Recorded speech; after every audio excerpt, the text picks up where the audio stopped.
5. We're live! Oh my God. Oh, wow. Hi, everyone. It's Zach and Chris Damaris, and up top, a surprise guest, Mr. Joshua Flanagan. Welcome to the Stay in Line stream.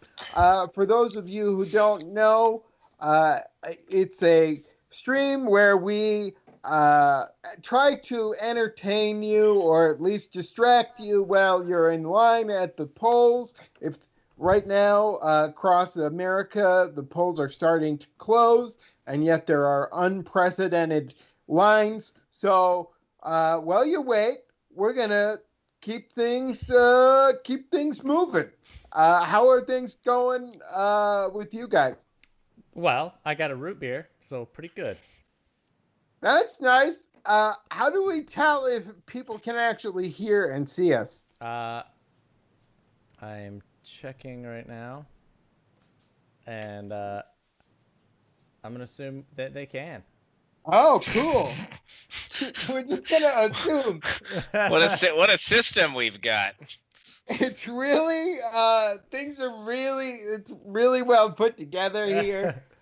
We really know what we're doing. What a system we've got. But we want to hear your feedback. We want you guys to use the hashtag #StayInLineStream and send us the photos of you voting or at the polls or any questions that you have, because it could be a really long night, and we didn't really plan that much stuff. No, well, we do have a couple really good things planned, though. Yeah, really, really good stuff that you guys are gonna like. We don't want to spoil anything, but we will in just a moment. Yeah, I can see Facebook comments. They can hear. So. They can hear. Yep. And if there are any interesting Facebook comments or questions, bring them to our attention, Josh. I want to know how everyone's voting experience was, and how they're spending their election day. Here, I'll put the Twitter up here, so that we can keep a live feed. No, that's not. There we go. You're not allowed contractually to do that. That's great. That looks way better than it did before. So, how did you guys? How did you vote, Josh? Not how did you vote, but where did you go to vote? Methodology. I voted early. We walked. We Googled it, and there were quite a few voting things by our house, and there was one where there was like a little mini carnival thing where there were men on stilts and women blowing bubbles. Yeah, it was crazy. What? It was cool. There was like an old old brass band. It was fun. What? Where did you vote? I went to a mailbox. What? There was no parade. There was no music. Yes, there was where I was. I thought you were saying I was lying, but I wasn't. It happened. It happened. How did you look up most fun polling place? we just thought it was a place to vote. Usually, it's like a library that's down the street. But we just happened to have bubbles and stilted men and. So was that you weren't even excited about participating in democracy? It was just the bubbles. Yeah, well, that got me excited. It was a gateway drug. So, ever since I've been walking by looking to recreate the same experience, and I haven't seen it again. So. Yeah. And what about you, Chris? It doesn't sound like you had a fun time. I woke up early, like 2 weeks ago in Texas, and went around the corner to this one place that was really close, and then I voted. I was like, there was no line. Went in, did it. It's boom. I didn't have to stay in line. That's nice, because I didn't know that Texas would be, whether they would be. I did like a circle for like a week, waiting to see when the lines had died down. And I just so you just did a creepy drive-by. I did a couple of creepy drive-bys. Or I just it's too long for now. I'll come back tomorrow. That's on brand for you, Chris. But Someone, And let's then, see. Someone on oh, Facebook, what did they say? They said that I can't see their name anymore, but they got to the front of the line because of their wheelchair. Is that true? uh, well, it does work usually in amusement parks, playing the wheelchair card. Uh, I'm glad that it works with voting as well, because a lot of times it's harder for wheelchair users to vote, and especially getting out during a pandemic. A lot of times Is it's harder is for it's wheelchair I users. I've been out of the house probably 6 times in 8 months. So I'm glad that when they do get to vote in line, that people in wheelchairs can go to the front of the line. It's one of the few perks of having a disability. Remember And when we went to Schlitterbahn last summer and we got to ride all 4 of the tower rides back to back? We got to skip the lines, but yeah, we did have fun. to carry you up like 6 flights of stairs. So I feel like we earned it in that respect. I mean, you guys are the only ones that can tell me whether or not that was worth it. It was definitely worth it for me. But I don't know if it was worth it for you guys. I definitely would be, I've been having a lot of milkshakes and brownies over the past 8 months, so it would definitely be a harder feat now. Someone, I'm gonna read a random comment. Okay. John Johnson said, "What's good, fellers?" on YouTube. Don Johnson? John John Johnson. Johnson? I don't think John- that's a real name. John Johnson? Is this the John Johnson of Johnson and Johnson? It could be, but I love your soap. it's very easy on the eyes. This you get the baby formula, baby shampoo. Yeah. So that's the extent of the engagement that we've gotten so far. Is what's good, fellers? No, this is good. So Robin Humphrey said, "Great to see you, Zach. Universal Studios would let me go first in line, but Disneyland would not." They wouldn't. Well, here's the deal. With Disneyland, you have to game the system a little bit, because you used to be able to go to the front of the line, and then people apparently would hire wheelchair users to go to Disneyland with them, and it ruined it for everybody because they were exploiting the system. They hired? They would hire someone who used a wheelchair to just go to Disneyland with a random family, and then they would all get to the front of the line. Wouldn't it be easier? I mean, if you're gonna game the system, wouldn't it be easier just to hire a wheelchair and just use it? That's a level of dishonesty, and I don't think people wanted to partake in. But you would have just surrogate dishonesty. Yeah. So I think what for me, it was like they were saying, "Oh, it's so terrible," but I just wanted that job. I would have wanted to be that person. Yeah. But now what you do is you go to the disability office at the start of your Disneyland visit, and then they will give you times, like a fast pass, and then you can use that in conjunction with the regular fast pass. You remember when we went, Chris? Yeah. It's like the triple fast pass. Yeah, it was pretty good. So you can still use your disability to your advantage at Disneyland. You just have to know how to do it. I have someone commented. The comment is gone now. I can't find it, but they commented on the stay in line title graphic that you made, Zach. Oh, did they like it or did they hate it? And I say they didn't say one way or the other. They said it looks like a Domino's pizza ad. It does. It does look like a Domino's pizza box. But as someone who likes pizza, I mean, if we can get, maybe we could tweet at Domino's and see if they would send pizza to people in at the polls. That's really why I designed it that way last night, was to subliminally get free pizza for people. So I was being a patriot.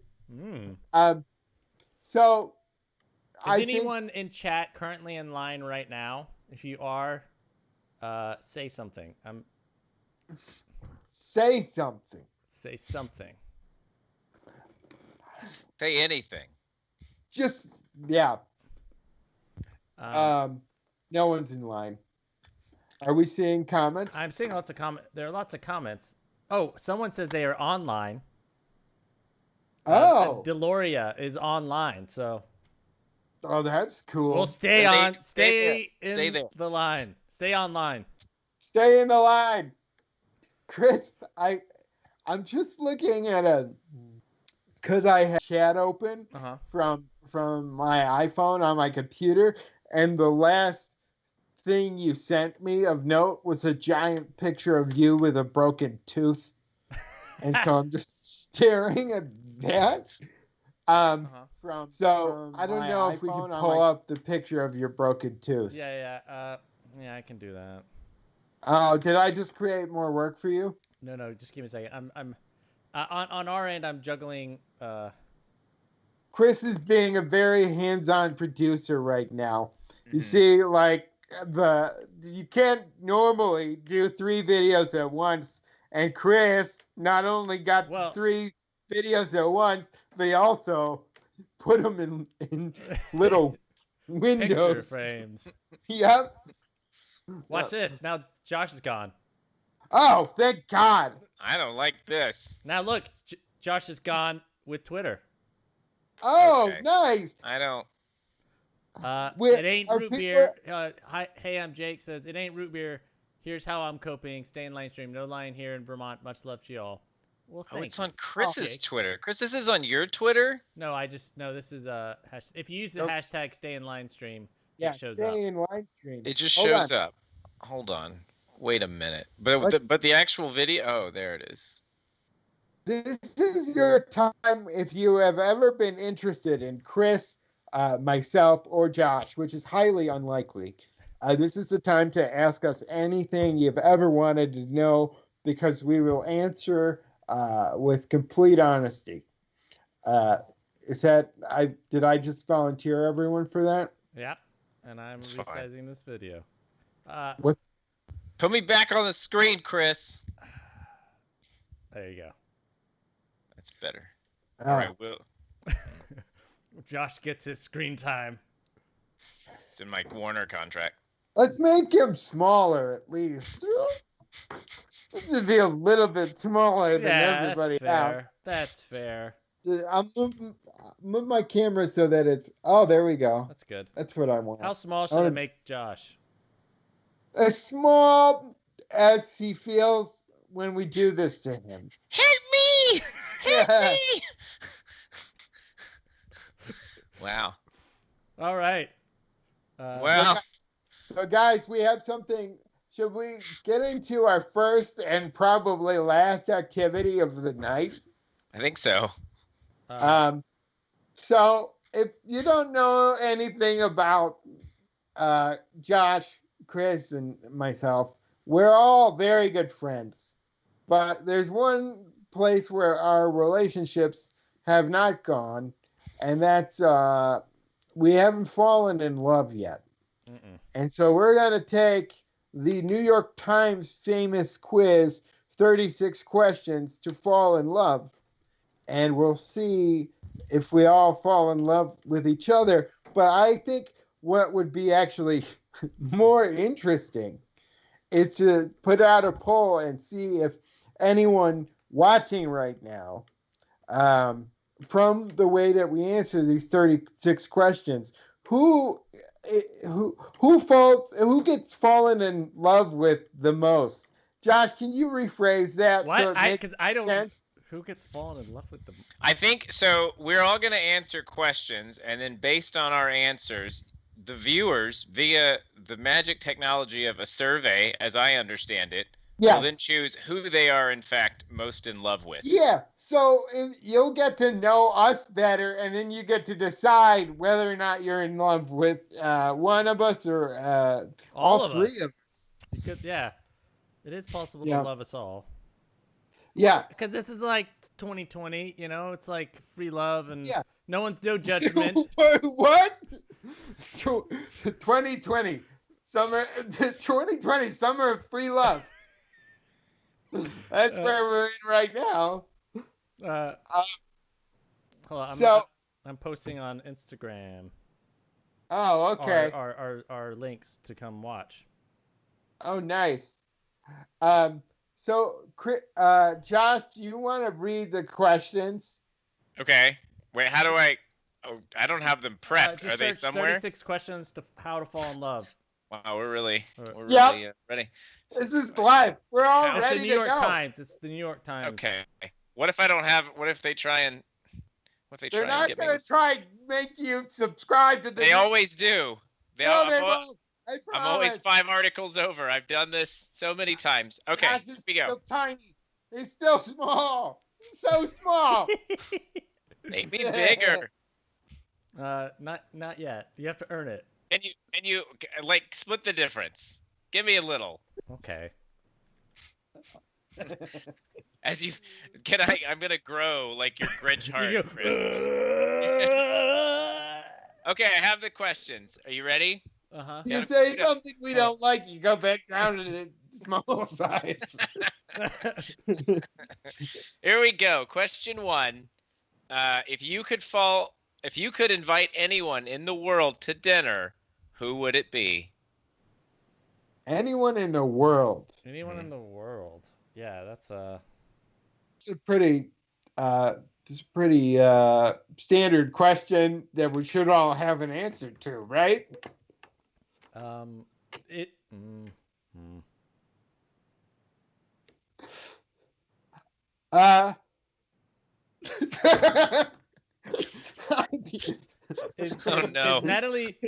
Is Natalie Portman married right now? Yes. Okay, never mind. With children. I'm just laughing because right now I can't think of a single person I like. Like that I would like to get to know better. I don't know, like I really don't. Josh, you have anybody? There's people I would like to meet, and therefore to invite them to dinner would be a good way to do that. See, I'm very self-conscious about the way that I eat. So anyone that I respect or would be interested in, I don't want them to see me like dropping all sorts of spaghetti. You're on not my... that bad at eating. I think you I'm just not- need to order I'm the right. not- You just Hey. order the right food, or you pick the right meal. What if it's like soup with a straw?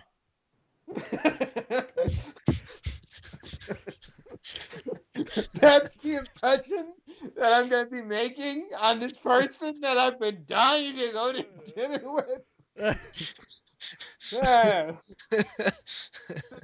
Sorry. Tomato soup with a straw is how I like to start most dinners. I would. Do you have Josh? Give me something. Okay, I got 2. It's a toss-up. Either Patrick Stewart or Mario creator Shigeru Miyamoto. Oh, Ooh. that's nice. That's great. Yeah. That's wonderful. I think. Chris, did you come up with anybody? Well, sorry, I was posting on Instagram telling people to come hang. Maybe I did. Well, can I time travel and go back in time before Natalie Portman was married? It doesn't say, so I'm going to default and say no.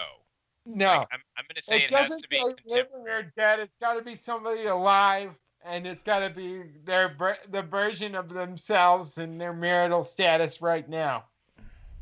Okay. Then maybe I don't know. Harrison Ford, right, is what came to mind, but I don't like that answer. He's so angry. What am I doing here? What? If We're he- supposed to have dinner? What? Well, you in some I sort of think- contest? Yeah, he wouldn't want to talk to you. I mean, I would enjoy going to dinner with Dave Chappelle. I think. Oh, that'd Okay. be good. Can I I come? think that would be interesting. You can probably come like to soup. dinner as long as you promise not to like lament the Natalie Portman is married the whole time. Yeah. Here, let us know in chat who y'all would want to. Someone said Go to dinner with. Well, we got Yeah. a lot of questions too. So Okay. Here, Okay, wait. we My can- question. I have a We have question. 35 more questions. I have one question. It's Zach. Sure. Can you adjust your webcam so that you're in the frame? No, it keeps moving. Oh no, it's like sideways. Oh no. Noel Oh, no. Madison. Oh no. Oh Noel no. Madison asks Oh no. if Josh can get promoted. We'll give him a small promotion. give me a bump. Now my camera is just like it's all sort of not straight. I don't know what's going on. Is this good? Well, I mean, it's a good it's like little very bit. like cinema verite, 1/3 composition. You know. I feel like during. Oh, is this better? well, if you slouch. Okay. Wait, so wait, can I get clarification? So what is the thing with this quiz? So if by the end of this quiz you're supposed to know whether you're in love with someone or not, It's to make Like, you fall in love. So it will in like theory, it's a guarantee. yeah. Yeah, we're guaranteed to fall in love with each other by answering these questions. That just doesn't track. Like because your answers could be horrible. Well, Well, that's you're gonna not, fall. There's 3 of us, so chances are someone's gonna fall in Okay, love with so someone. We'll Let we'll the average out to an let the acceptable system man. work, Josh. Who's Let Bill the- Fence? Bill Fence? Who is that? Is That that sounds like a fake name. Oh, I just got a Bumble notification. you should ask. Somebody had already fallen in love with my friend. Wait, is that Bill Fence? I probably. Does Bill Fence want to date me? Well, let's see if he. Well, Dan Harris says he wants to go to dinner with Bill Fence. Bill Oh, Fence is on. This is Dan Harris wants. Yeah. oh, he Bill doesn't Fence want to go sounds to like- dinner with us. No. Okay, all right. I don't know. That sounds like an excuse you make. Like when someone says, "Where can't you come to dinner?" I'm already going on a date, and you're standing next to a gate or a fence. You go with Bill Fence. All right. Yeah, that was good. I'm Okay. Zach, Second question. no. Josh gets a promotion. Yes. That's Yes. fun. Okay, here we go. Question 2. 2 of 36. What would you like to be famous in what way? I think we can all just skip this one. I think he gets a demotion for that. God damn it.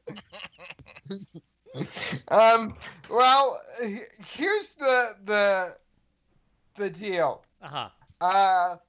As somebody who has gotten a tiny bit of recognition for things that I've done, or like actually, it's an undeserved amount of recognition.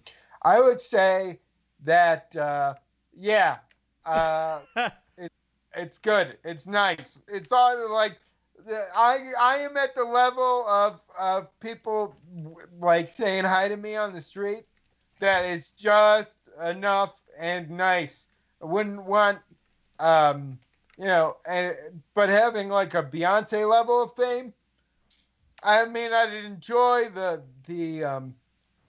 money and the creative resources that were available, but when I enjoy being able to go out without shoes on in sweatpants and having slept on wet hair and then just not feeling judged. And so that's the level of fame that I enjoy and that is I feel is best. If Zach, if you were if you were so famous like Tom Cruise famous, how would you disguise your wheelchair? Just one of those. I would have to leave the house in one of those big, like Renaissance poofy dresses. I believe. You would just look like a floating ghost just going Yep. down the street. You're like, what is Yep. Like it's not me. I'm the Duchess of Portugal. So yeah. What about you, Chris?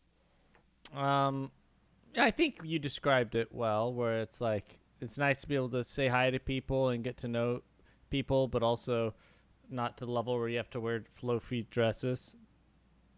Yeah. You know?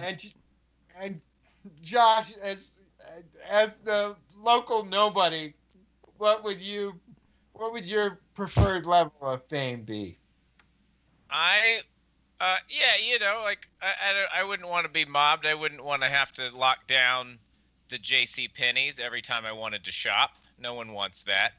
And so, I think I just want to be. That's why all the J.C. Penney's are locked down. All of the celebrities are going in and closing them down for everybody else. Yeah. No, I think I don't know that fame in and of itself is so fun. I think it's nice to be known for what you do and have your work appreciated, but I don't know that fame in and of itself, as these newfangled TikTok kids want, is so fun. So you don't really want to be recognized in any way. I can take care of that. Yeah. Oh no. Okay. Off he goes. Well, I will say it's a real privilege to have a voice and a platform to spread any kind of joy for people. That it's not a joke, but it is the truth.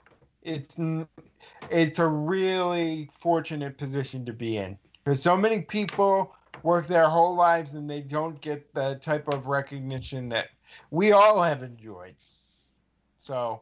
Well, some people get thrills from taking that platform away from people and making them smaller. You know what I mean? They only punch down and down and down.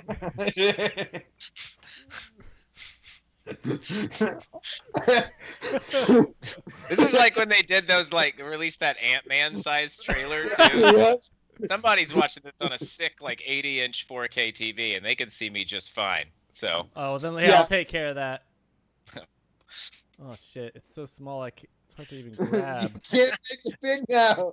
I'm just gonna have. Can't even grab me, Chris. Have to shrink this thing. Oh no! Oh no!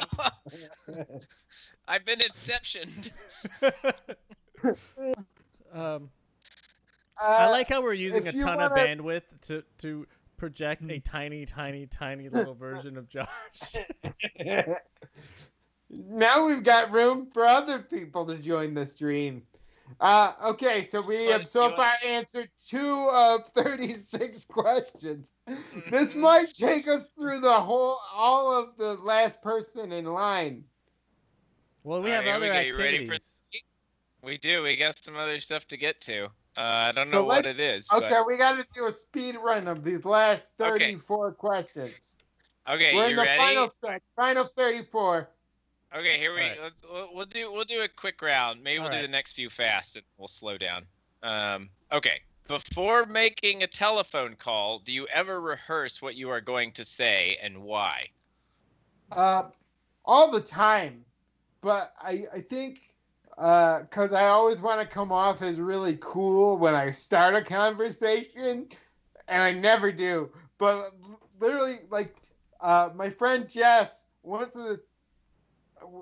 I called her and I was like, I wanted to start the conversation with, so are you guys down to party? And she answered the phone, hello, and I was already in the middle of it. So you down to party? And And she's like, what did you just say? And I was like, nothing. And she says, well, it sounded like you just said down to party. And I was like, yeah, I did the pre-call. Yeah. I What don't think about you, Chris? I don't think I've ever done that. I don't think I've ever rehearsed a phone call. I do it all the time, and as soon as it goes away from what I assume the other person's response will be, I'm completely flustered. So do you ever map out like, okay, if they say this, I'll say that, like a little dialogue chain? Yeah, yeah, it's like phone chess. You gotta plan your moves out, but I'm never expecting it. I guess I've just learned that I'm a terrible conversationalist. What about you, Josh? I actually do the opposite. Like I end up replaying a lot of conversations after. I don't know why. Like I don't know if it's to analyze them or what, but it's just some like weird quirk I picked up. Like my mom used to do it. So now I do it. So like every time like afterward I'll like talk through some of what I said and I was like, did I sound like an idiot? Did I whatever? Like I don't know. I like hyper analyze conversations after. You have the thing where you just like imagine that you could have the exact conversation again and what you would say the next time. Yeah, sometimes, or sometimes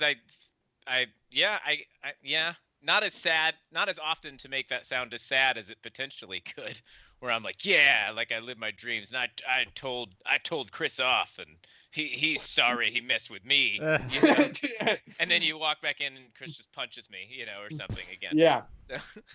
Yeah, I mean, I think we've all sort of had those conversations in our head of telling Chris off, and it never goes the way we plan. You practice it over and over. Hello? You want to party?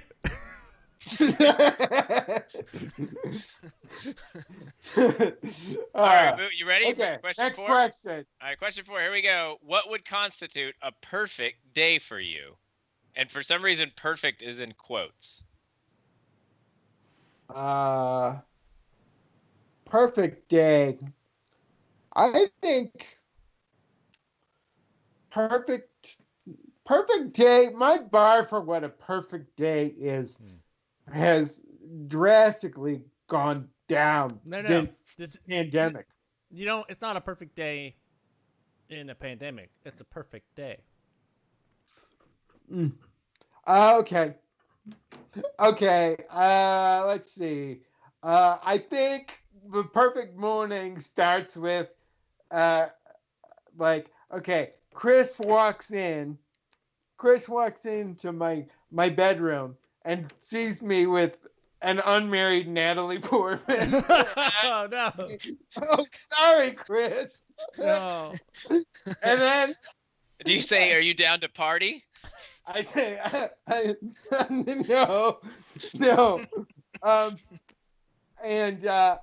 Then I don't know, like just basically doing anything with friends that I really enjoy.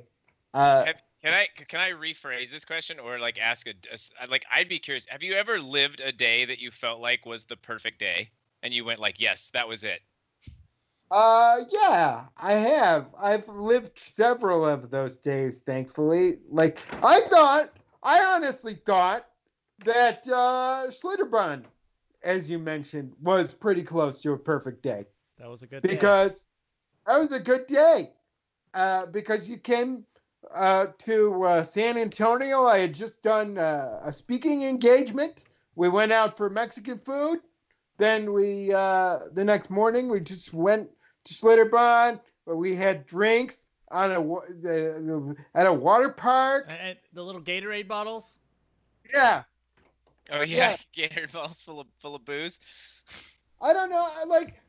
Occasionally you get days where you're like, I wouldn't change anything about that, and so I don't think that I would fabricate a day. I would just point to days that I've actually had in my life. Yeah, there's one of those days, and I feel like in Nicaragua we were traveling around making stuff. Where there was a couple days where it was exhausting, but I was like, that was a good day. Yeah, Nicaragua was a crazy time, but like it felt like we were doing good work and also having a great time. And then there was that wild last night that we will never talk about on a live stream. But that was nuts. Yeah. Need to sleep, Zach.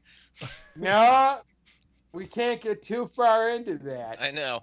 I'm sorry. It was a good night though. Great night. So what was your perfect days, Josh? Oh, I mean, thinking back on memories, I think, I have this really vivid memory of seeing Toy Story 2 on a really cold, like, you know, I love movies, as so say we all, and I got to see it like with my mom. I was in high school, and it was like really cold, and then afterwards, like we went to McDonald's and we got nuggets, and it was just like that perfect, you know, like you get like hot food, like on a really cold night. And it was just nice. And I don't know. That's like a good movie. Nice, hot, home-cooked McDonald's meal. I'm a simple man. I would imagine, like, that's awesome, but I can't help but imagine you planning that as the perfect date with someone of like, I got a great date planned. We're going to watch Toy Story 2, get some McDonald's, just cozy up. But don't you guys find that the measure of a perfect day is 90% who you're spending it with? Like I don't know that I've ever had a perfect day where my friends haven't been involved.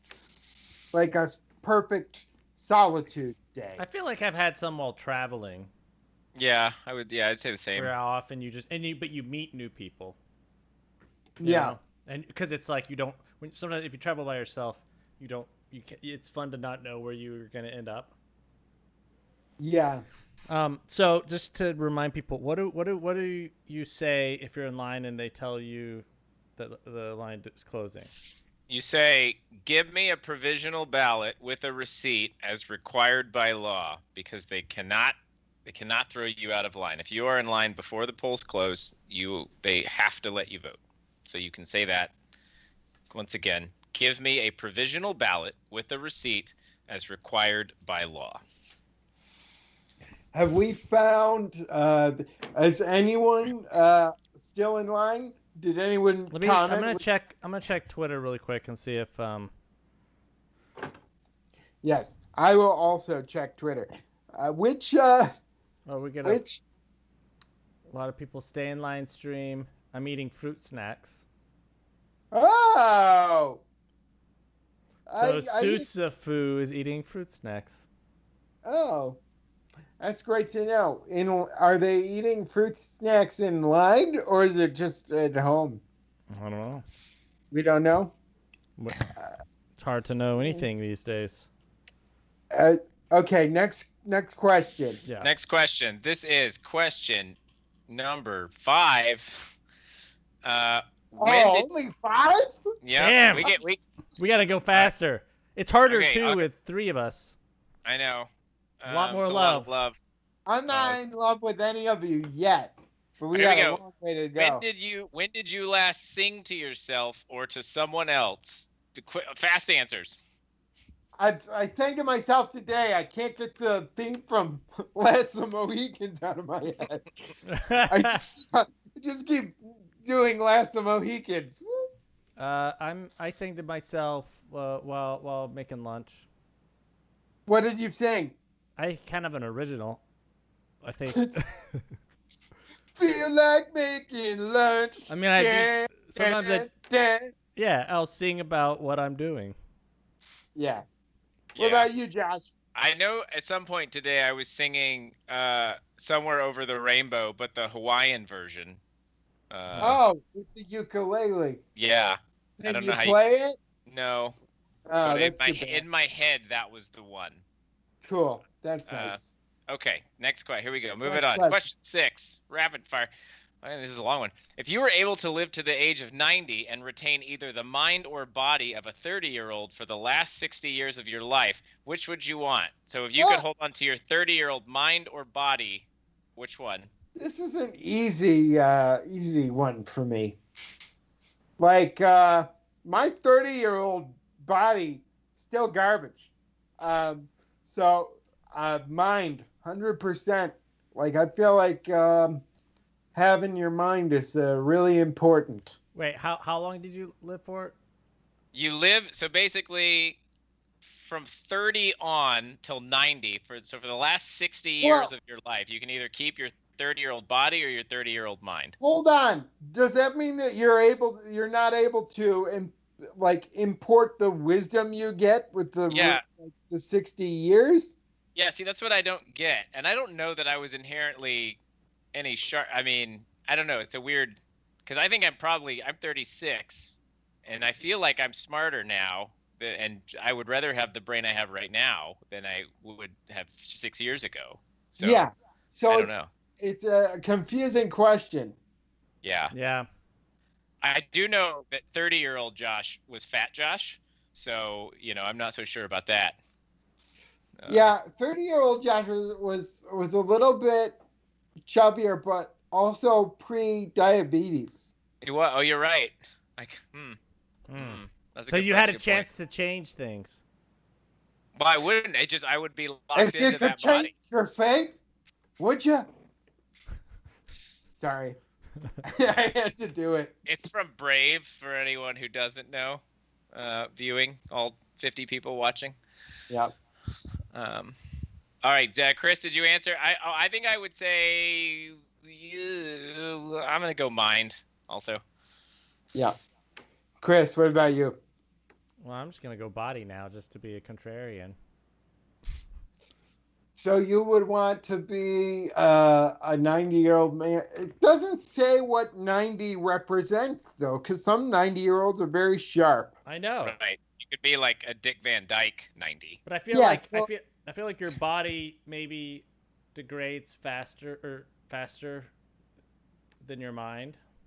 Like I think your mind kind of has a sharp. It depends. I guess the idea of the fact that you wouldn't want the mind of a 90-year-old is ageist. So I'm going to go with body. Okay. All right. All right, here we go. This is getting a little heavy. Do you have a secret hunch about how you will die? Yeah. 100%. I think I'm just going to be wandering the streets, looking down at the ground, and I'll see like a piece of candy or something, and then I'll get hit by a bus trying to get like a piece of candy off the ground. Do you have a suspicion what candy it will be? Probably something that's not worth dying over. Like, oh my God, a completely wrapped Werther's. I gotta go for it. I'm gonna eat some trash off the ground. I hope it's bigger too. Like I hope it's not just like right in front of you. I hope you see it from the sidewalk and drive out to get it too. Yeah. Oh man. And I hope you're wearing. I hope you're famous enough to where you're wearing a dress. Yeah. Yeah. Well, I would enjoy the fashion. So nothing. Chris, do you know how you're gonna die? I just assume the way I eat so much crap, it's gonna be like my heart will explode. Oh, well, that could happen to me too. It's just I've almost been hit by a car so many times just by being absent-minded and in my own head. Yeah. Josh, you know how you're gonna die? No, I feel like it's gonna be disappointing. And since I've been like, that'd be on brand. Yeah. Okay. Well, I think I feel. Here's the thing. It's like basically since I turned 30, and maybe it's because the secret diabetes brewing, but I became like more of a hypochondriac, like 'cause I would start having panic attacks and stuff, and I like didn't know how to deal with any of that, and so I kept. I've been a little bit better in recent years, but for a few years there, I just looked at every sign as like meant I was going to keel over tomorrow. And so I kind of feel like because of that, I'm going to spend most of my life worrying about dying any second and live to be like 100 just to spite it. Like, Yeah. Yeah, I think you're gonna die in some heroic, cool way, Josh. that's what I want. maybe you'll be saving Zach from the candy bus. Yeah. It's because Yeah. I think it was a pretty colonial lady. Oh, Really? the lady, Exactly. and you go and you tackle the wheelchair, but it's metal 'cause you didn't see the wheelchair underneath, and so you both get hit by the bus. Right. Yeah. All right, question. Wait. I want to have someone, Jareen, 44, commented on Twitch. Heart will explode with love Oh. for Josh. Is that really what happened to the Grinch? Yeah, I feel like if his heart actually grew, he would probably die really quickly. Yeah. There would be some sort of cardiac arrest from that. That was Andre the Giant. Yeah. Found Andre the Giant. His heart was too big. Too big. Okay. Question 8. Question. Are you ready? Name 3 things you and your partner appear to have in common. Oh, so we got to do this 3 ways. Chris and I both love ice cream, hate confrontation, and like a good deal. And Josh and I think, both want to use our platforms for the greater good of humanity, and if we're not doing that, then we feel like we're wasting our time, and we love quoting 90s movies. We talk mainly in movie quotes, and then what else would we say? We also spend money too much. We we're frivolous, and I know that sounds like an oxymoron. That I also like a good deal. Oh, you can spend money on. And I also realized that all of my Josh ones, or most of them, were like deep emotional ones, and like with Chris, it was like we both like.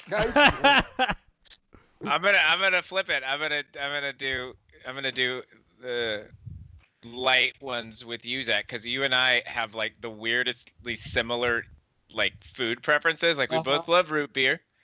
We both eat our fries with barbecue sauce. Yep. And then what other? I feel like there's more food ones. Like all our food stuff seems to line up. Yeah. We both. I don't know. Like traveling. Oh, yep. And then Chris, we both wrote Laser Team. That's it. That's it. Well, I guess I could say with me and Zach, we're both the same size. Yeah. And, on the screen. Yeah, we're just like this, just the same size. Yeah, we're in this same size window. Yeah. Like, we're both. Wow. We're both, big. We're both people. big. Yeah, we're big. And we also like to look down on people. So I'm not even there. The Well, joke give me doesn't a even play. Hold on. We also like to look. Now it's big again. Oh no. Uh-oh, I lost my frame. I'm free. So that's your real answer, Chris, of what we have in common? No, I think the real answer. I like watching movies with you. Random movies and like getting junk food and watching movies. Yeah. Yeah. So Uh, we don't. I guess we don't have the deepest relationship, but it's solid. yeah. And what about Josh? Um, Josh, I would say me and Josh have the same anxieties. Yep. We have this. We alternate panic attacks. Uh-huh. Anxieties and self doubts, while still having overinflated egos. Yeah. I would. That's fair. Um. Okay. Well. Okay. So we went through that one pretty quick. Question 9, guys. Once we answer this, we're a quarter of the way through. What? We're killing this. Yeah. People are, I'm sure, are hanging on for Are this. people loving this? Are y'all are y'all a quarter of the way in love with us? Ring the bell. If you are, that's a thing, right? Yeah. It should be. I'm a moo on Twitch says ye. Okay. Cool. So I'll take that. Is this streaming on Twitch? It's on Twitch. It's on Facebook. Wow. It's on YouTube. Twitter. It's everywhere. It's not on It's Twitter. everywhere. Not on Twitter. Okay. No, we could figure out a way to Periscope it. And we don't think anybody's actually using it. Yeah, is anyone on? Right. If anyone is on here is also using Periscope, let us know. Yeah. If you Yeah. could stream it to your Periscope, like on your phone, we'd appreciate it. I'm now just watching the Facebook live stream on my computer. So I'm watching us and I'm enjoying it. All right, let's see. All right, question 9. Here it is. This is our quarter turn. For what in your life do you feel most grateful?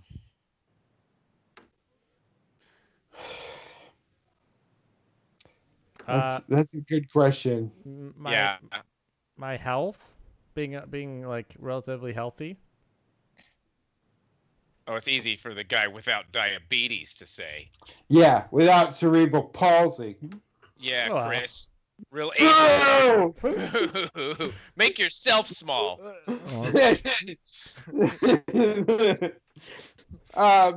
Yeah, well, that's a good one to be grateful for. I was having a conversation with my brother yesterday. I went to an outside dinner, and we were talking about, it is weird. I think especially in entertainment, like, I mean, this is thinking more career-wise, but it's kind of hard. It's hard to pause and like appreciate your wins sometimes because you're trying so hard to like get the next thing made and like get bigger stuff and reach a bigger audience. And so I don't think I do a great job of like reflecting on being grateful. But I was thinking just this week, trying to be better about that. And there's like weird things. I don't know. Like, I feel like I've been luckier in my life, not just in career, but like I survived a war. Like I totally could have died there. And it's like a weird, it's been a long time now, but it's a weird thing to think about. Like, oh, I really did come through that. And I came through it, physically for the most part unscathed. Yeah. And I'm pretty grateful. So. Yeah. For those that don't know, Josh fought in Iraq. The second Iraq War. The sequel. Yeah. The Empire Strikes Back. So I think this sounds like such a standard answer, but it's something that's really been driven home for me the past 8 months. Really, really grateful that I have a family that I don't just love, but I really like them.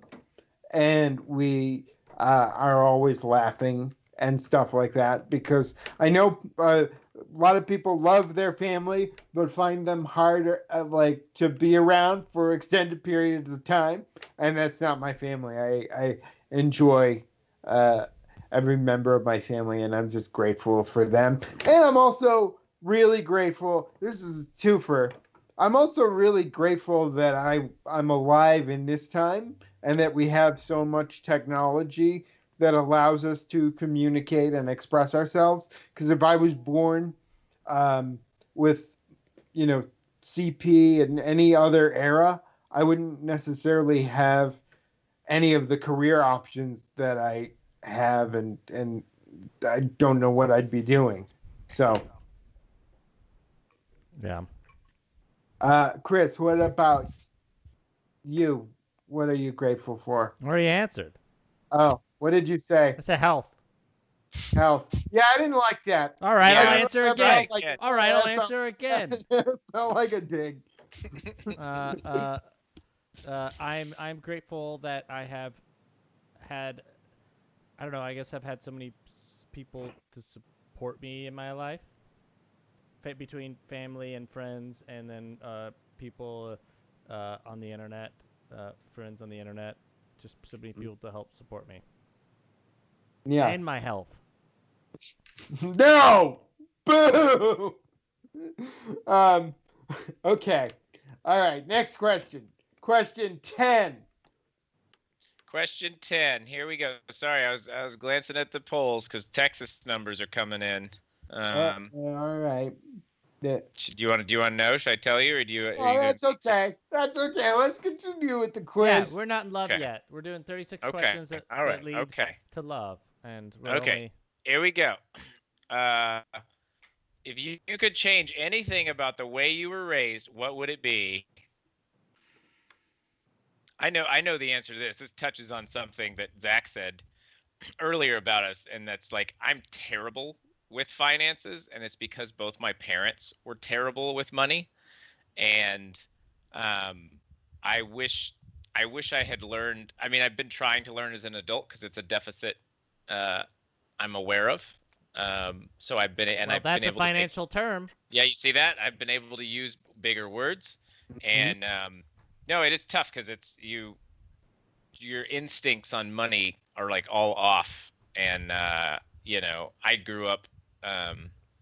It's weird. I don't know. I just never learned anything good. Like, my parents never had stocks or anything like that. They were divorced, and they both had like kind of different ways of dealing with money. But it was like, I just, even in college and whatever, like a lot of times when I was like living to paycheck, it was like, oh, like I think this is partly my own fault because I get money and then I just want to like treat myself or go on a trip. I'm very big. Some of that I don't regret. Let me say that also though too, which is probably how I got this mess.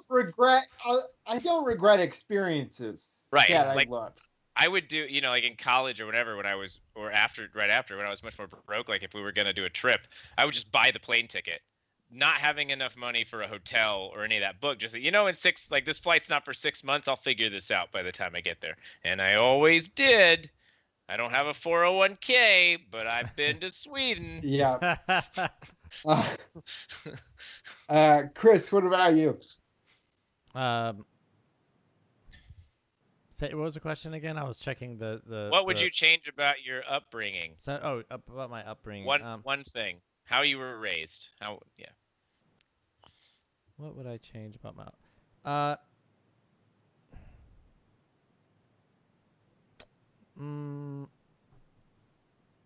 I don't know. I guess I feel like there. Maybe I would maybe picked on my little brother less. That's not how you were raised. That was just you being a jerk. Yeah. All right.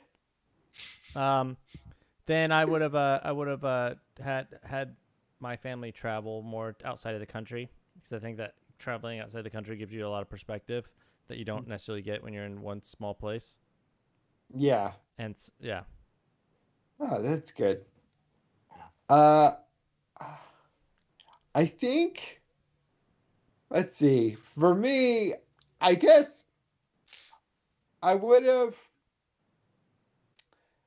I think I would have benefited from my parents being harder on me in some respects. Like I was always, when you have a disability, independence is a big drive, and they supported that in a major way. But I was still very much in a bubble as a kid and young adult, in terms of like prepping for the real world, and they did everything they could to support that, but I think if they were a-holes now and again and pushed me even harder, I think, maybe the learning curve wouldn't have been as steep as an older adult, I guess. Does that make any sense? Yeah. When did you learn? When you moved off away? Yeah. I mean, I think there was, some stuff that they thought, maybe I wasn't capable of, and said, oh, maybe it'll be easier if we just take care of it. And I think, it comes down to, I should have pushed for that too. But if I had been able to struggle a little earlier, it might have been easier for me later on.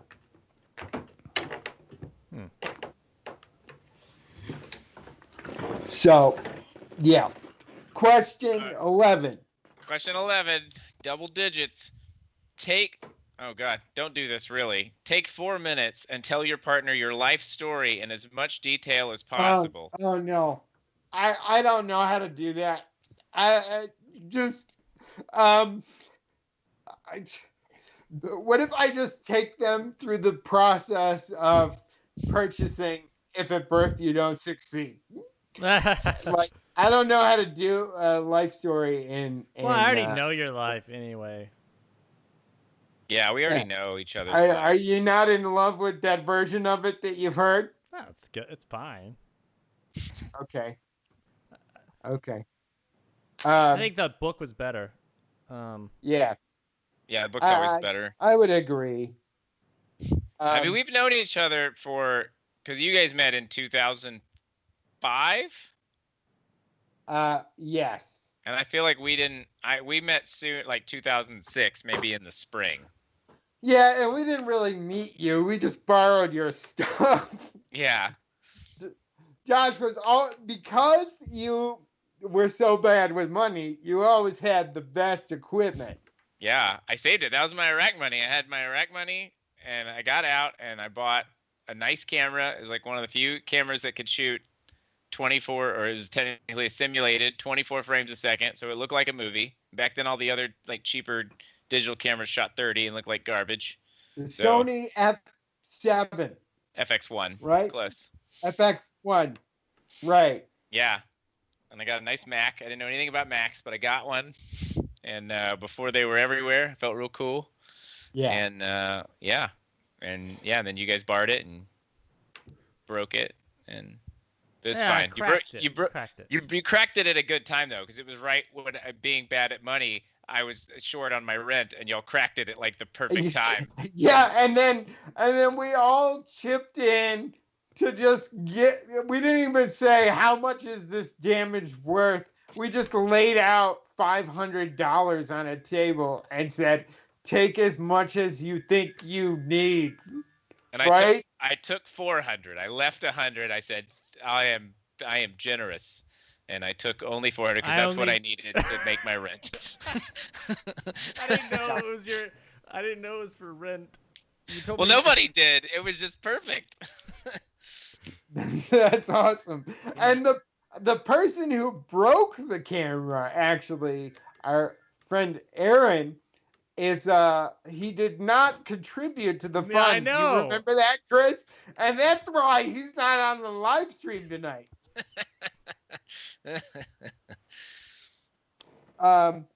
Yeah. So just a reminder, we're streaming. We started whenever the polls closed on the East Coast. We're gonna try and go till they close on the West Coast, because if you stay in line, what someone read the line? You stay in line, you have to vote. You get to vote. If you they cannot kick you out of line even if the polls close. If you got in line before, when the polls are open, they have to let you vote no matter how late. And so if anyone tries to kick you out of line, you're supposed to say, "Give me a provisional ballot with a receipt as required by law." As required by law. Yeah, are there tons of people just using that line now? Is everyone using that line? I hope so. Okay. I hope people are finding creative ways to use it. Like when you do a 48-hour film fest and you just have to cram it into or like an improv game. Yeah.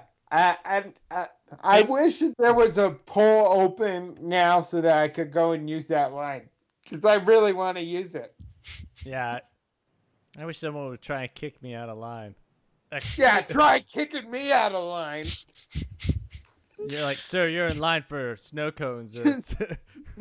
Give me a provisional ballot with a receipt as required by law and a snow cone. You ready? You ready for question 12? Yeah. Oh, we're Question 12. also, just for people joining, we are doing 36 questions to fall in love. And we're all falling in love with each other. So, yeah. Chris, where is this Twitch? I've been trying to find the Twitch. Where is it? Is Twitch, it your Twitch? Yeah, twitch.tv/LarkTheChris. Oh, of course. Yeah. /Lark the Chris. Okay. Ring the bell. Number 12. If you could wake up tomorrow having gained any one quality or ability, what would it be? I can't think of anything. I don't know. It also doesn't specify whether this is like superpower or just like, like a normal, like a talent, I guess. Yeah. You know what? Oh, go ahead. Well, I'd like to be able to speak every language. Okay. Oh, that's a great one, Chris. See. That's good. I think I would like to play an instrument proficiently, like piano. I thought you already played piano. I do play. I tinker on a keyboard. My dad's phone is ringing, and it's been ringing for the past 10 minutes, so it must be some sort of emergency. I thought that was you, like, with one hand playing a keyboard. You I gotta played it, playing piano. Just tickling the ivories just off of the camera. Hey, come say hi to the live stream, Dad. You won't be able to hear anybody. My dad's coming in to get his phone. It's in your jacket, Dad. There you go. So, all right, see ya. Bye-bye. All these special guests. This is great. Yeah, I would want to play piano like Oscar Peterson, I think. Be able to do that sort of thing. Okay. So, Josh, what would you want to do? I would want. So I feel like I don't have time in my life to learn this skill, but if I did, I would love to have engineering skills. I would love to be able to like plan and construct things. Like even just being on sets and seeing people just like whip up amazing props, just like from the ether, just from their brains is pretty incredible. Like I wish I could build stuff with precision, but that would have required sticking with math. Want to be not just crafty, but actually Did we lose skillful. Josh? And did we? I'm not gone. He's still. Oh, it just says Skype. He's here. My video's on. Can you hear me? Did you do this on purpose, Chris? No. Chris, it looks.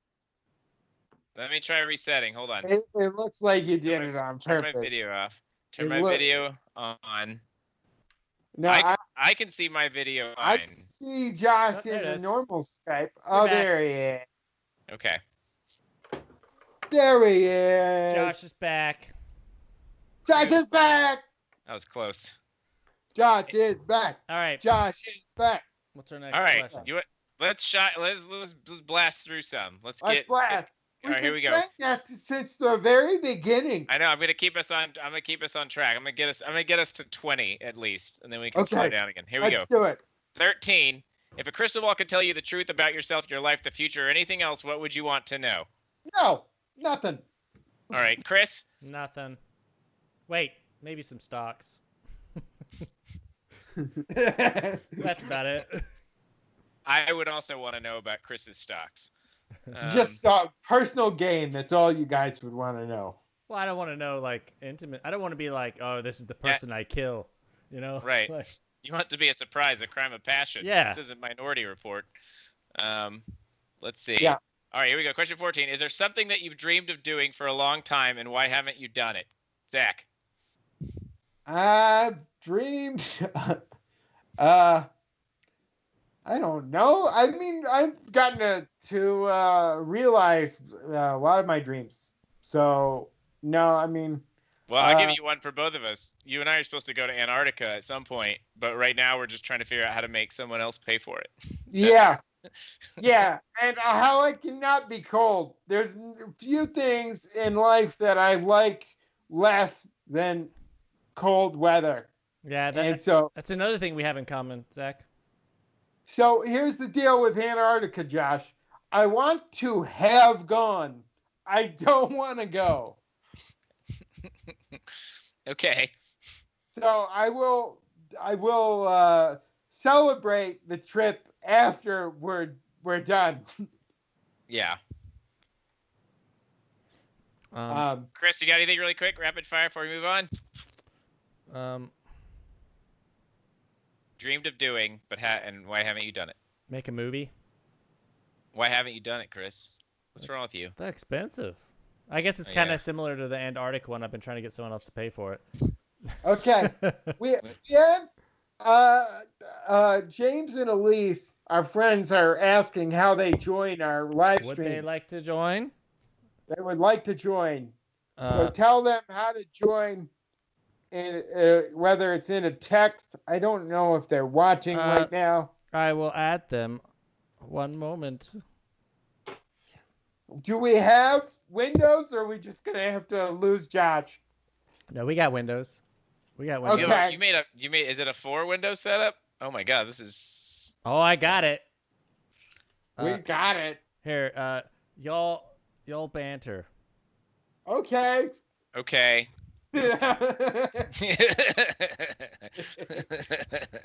So, Josh. Yeah. Do you think I should get a haircut? No, I think it looks good. I think you finally passed through that awkward phase. Like you look like a page boy for a little while. Thank you. But now you've got like the OC look. I just want to. How long does it take you to get your hair as long as it is? I mean, it takes a while. Like, cause the last time I cut it was when I was really fat in 2017. Probably took me a year, but it's been really long in quarantine because my cut and color kept getting delayed, and so it was like halfway down my back this summer. It was pretty. Wow. Fun. Yeah. Wow. Did it meld into your actual back hair? Yeah. Well, luckily my back hair is not too bad. I have been blessed with like not having terrible back or shoulders, although it's getting there. I got to go back. I feel like every couple of weeks some new hairs are showing up. Yeah, I think that's a 30s thing. What is this? Yeah, it will be bad. I think we have to do something about it. And when we do it, can we do it together? Yeah, can we go get electrolysis together? Yeah, have you done it? I've done it twice. I've done 2 sessions. And it's weird. It's the only time I've done something where they were like, because they zap you, right, with the little laser, and they go, the pain is supposed to be like a 3 or 4 out of 10. And if it's not that, if it's below that, if you're like, oh, I barely feel it, it's not like great. It's like they turn it up until it's a 3 or 4. So they like want you to be in pain. It's very weird. So they try and hurt you. Yeah. For a moment there, I thought we were gonna have James and Elise. Well, I was prepping. I was prepping. We can check with James and Elise to see if they're in love with us yet. Yeah. Just see which one of us has broken up their marriage. Could have been all 3 of us equally, depending on. Yeah. I mean, we've all been answering the questions. Yeah. Yep. Should we do another question while we wait for them to come? Go get another question. Quick, so we can fall more in love. Okay. Josh. Yeah. Next What's question. It's what is the greatest accomplishment of your life? Figuring out how to do this stream. Let's see. I still think it's that time I beat Aaron at a breadstick eating contest at Olive Garden, and I ate 17 breadsticks. Yeah, that's actually really impressive because we did a bread eating competition recently for a video, and neither of us got that even close to 17. What did I get? I You only got like 13 did like or something. dozen.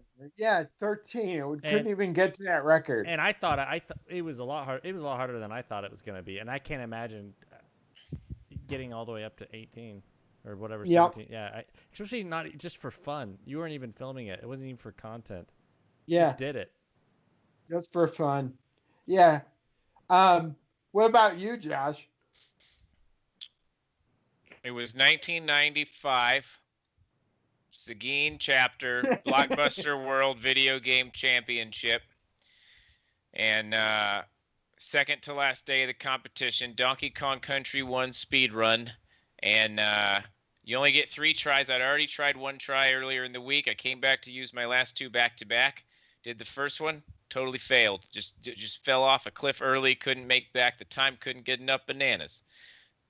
Fast forward, I say, okay, I'm going to go ahead. I'm going to do my last one now. I sat down, I did it. I was focused. I got through all 8 levels. Top score, number 1. Moved to the top of the board. Yeah. Whoa! And then someone came in and beat my score yesterday. So I only placed second. But for that crystallized moment in time, I was on top of the Blockbuster World. So well, I still got 2 free rentals, which was nice. Do you remember what you rented? No. Oh, okay. Vector Man, maybe. Okay. What about you, Chris? I said setting up the stream and getting it all live. I'm distracted somewhat with trying. Most proud, Chris. What are you most proud of? It's not staying engaged on the stream. I'm trying to get Elisa James to join. Okay. So I'm multitasking. That's part of why I was proud. Okay. So you're most proud of this. Well, I'm not right. Not at this moment. Not at this moment. Okay. Next question. Josh. We're really ripping through these Josh. now. Love. Are we ready? Okay. Yep. So they're animated, so they take a second to go. What do you value most in a friendship? The snacks at someone's house. No, I don't know. Probably a sense of like comedy, personality, but then also there's like some level of like loyalty or comedy. Yeah, I would say blind loyalty is probably top. No, I think it's some split between like it's here. I have like a heartfelt answer and the superficial answer. The heartfelt answer is, someone that like genuinely cares about you and wants, even if they're honest with you, they still like have your best interests at heart. But then on the other side, like interesting people. I like my friends to be, to entertain me. And which I guess is like your comedy side, but just like, you want to be around interesting people. Yeah, like that's what I kind of mean by like people who are like fun and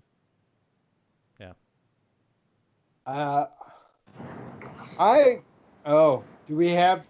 Oh! All right, hold up. I gotta add them. Whoa! One moment. Oh.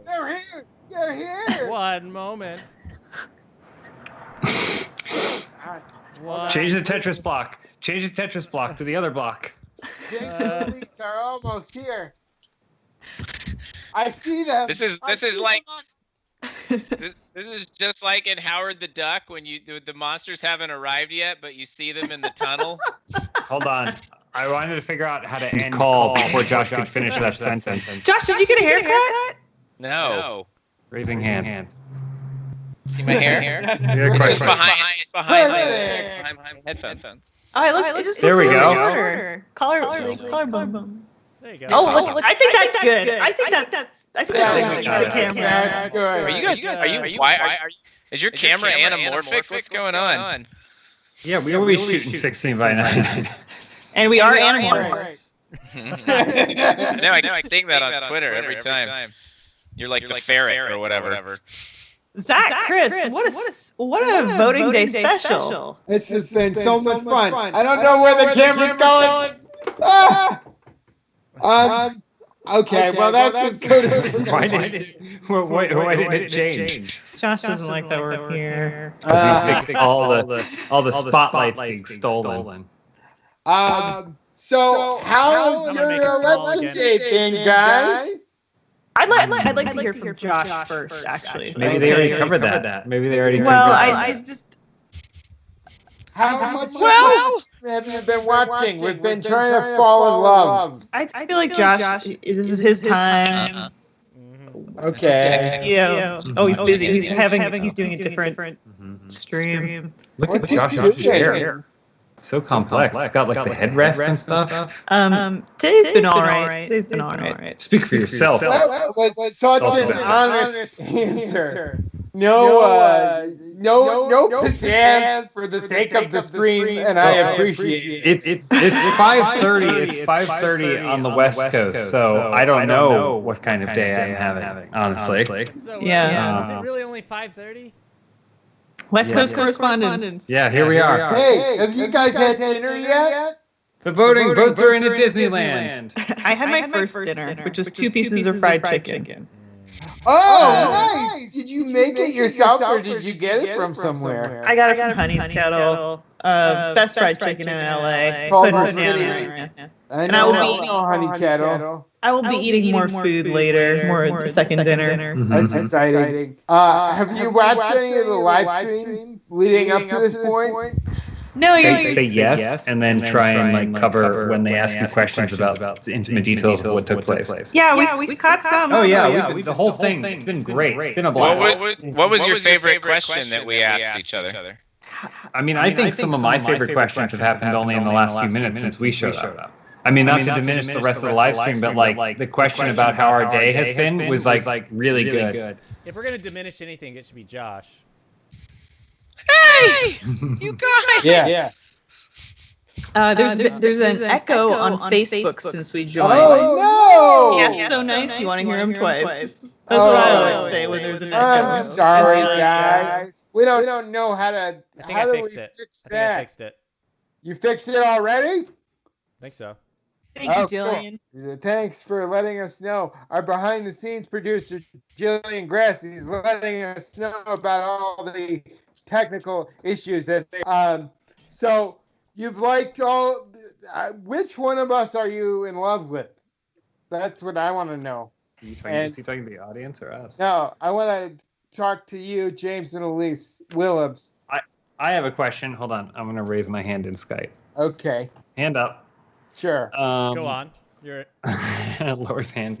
How many earthquake kits have you guys sold since starting the live stream? Is that what you're doing? Selling like big buckets of freeze-dried food? Look, we're here, so Josh is checked out. Well, we just got the small square, so no one can tell anyway. We sold. 8. We did sell. How many? 12. Maybe a baker's dozen. Yeah. Is the stream profitable yet? We put up a link to donate to the stream, but nobody has donated so Wait, far. we did? No. Oh. Nadia's saying there's an echo on it all. Yeah. Oh, now there's all echo. What'd you do, Chris? What? Oh, I'm still getting people telling. I'm getting texts from people telling me to vote. I have to tell them that I'm on the live stream. About. Vote. Honk if you love voting. Can I just say, Sorry. I want to period. start a petition here to make Josh's window big again. They make it bigger when I do good. Yeah, he has to earn it. He hasn't done anything good so far. No, I did. I earned it and I lost it all. Josh, Yeah. you're a veteran. I have a game we can play that maybe Josh could get points to make his window bigger if you guys would be interested. Yes, No, absolutely. of course not. They have the minutes planned out for the show. Oh, do you? I'm so sorry. Yeah, they I have. don't- out. You give It's the a line tightly- producer a heart attack. Tightly scripted. Yeah. crafted stream. But go ahead and tell us your game, But yeah, just just so in that case. I can shoot it down. I think the three of you would enjoy this. It's a game that the Valley folk play on their channel. They make videos of it, and it's called Movie Game. And basically, you take a description of two movies that are mashed together, and then you have to figure out what those two movies There's a are. thread? So, for Wow. example, Horror movie game. Okay. I'm ready. I would read to you: two British stoners have to get off their couch to fight zombies and attend a class taught by Robin Williams. Robin Williams. Oh, okay. So it's Shaun of the Dead and Dead Poets Society. So it's But- Shaun of the Dead Poets Society. Oh, okay. It's a wonderful game. You're all movie buffs, so I think Yes. This is just like NPR. Okay. And how many questions are we gonna do? And what's the prize if we win? Well, Well- first of all, no pen and paper allowed. Okay. Yeah. And, and I'm gonna. These are gonna be directly from the keep Valley going. Folk videos. Mhm. But if you, So we're plagiarizing someone else's YouTube channel. they're okay with it, and then I think if you like this game, you should go to the Valley Folk YouTube channel and watch their videos because Yeah. they're great. And should we plug your YouTube channel while we're at it? Yeah, Valley Folk. YouTube.com/ValleyFolk. Okay. And if you want to see, more of the Valley Folks stolen content, you can go to James Williams' channel. James Williams stuff. Which Yeah. is just a subsidiary of Valley Folk. Okay, I'm ready for this. And this is then how we gotta Josh get back to falling in love. could earn points to make his window big again. Now, And Chris- Josh is Mhm. one of the biggest movie buffs. He's well, probably I would say in this group he's probably the smallest. well, I know that I don't know if James is technically allowed to play or if he knows all the answers. I can but see them all. You can So see them. James and I went down to like a hard a tie game once in a movie card game where we had to name Daniel Day-Lewis movies, and we literally expended every single Daniel Day-Lewis movie we had until we were both laying on the ground with empty pistols like Agent Smith and like this I would say is easier. It definitely has more clues than just having to pull something out of the back of your mind and go whatever. What was it? do we just 9 millimeters. do we just yell out or do we need to like shout put it? Chris should decide, I guess. You Yeah. guys could raise your hand. First person to raise their hand in Skype. Let's just go with it. Let's just see who thinks of it. okay. Okay. There is actually a buzz-in mechanic. You could and work in. it's You could great. work together. I like that. All right, I'll read you one. Okay. Tired Yeah. of his own holiday, the Pumpkin King decides to practice medicine during the Korean War.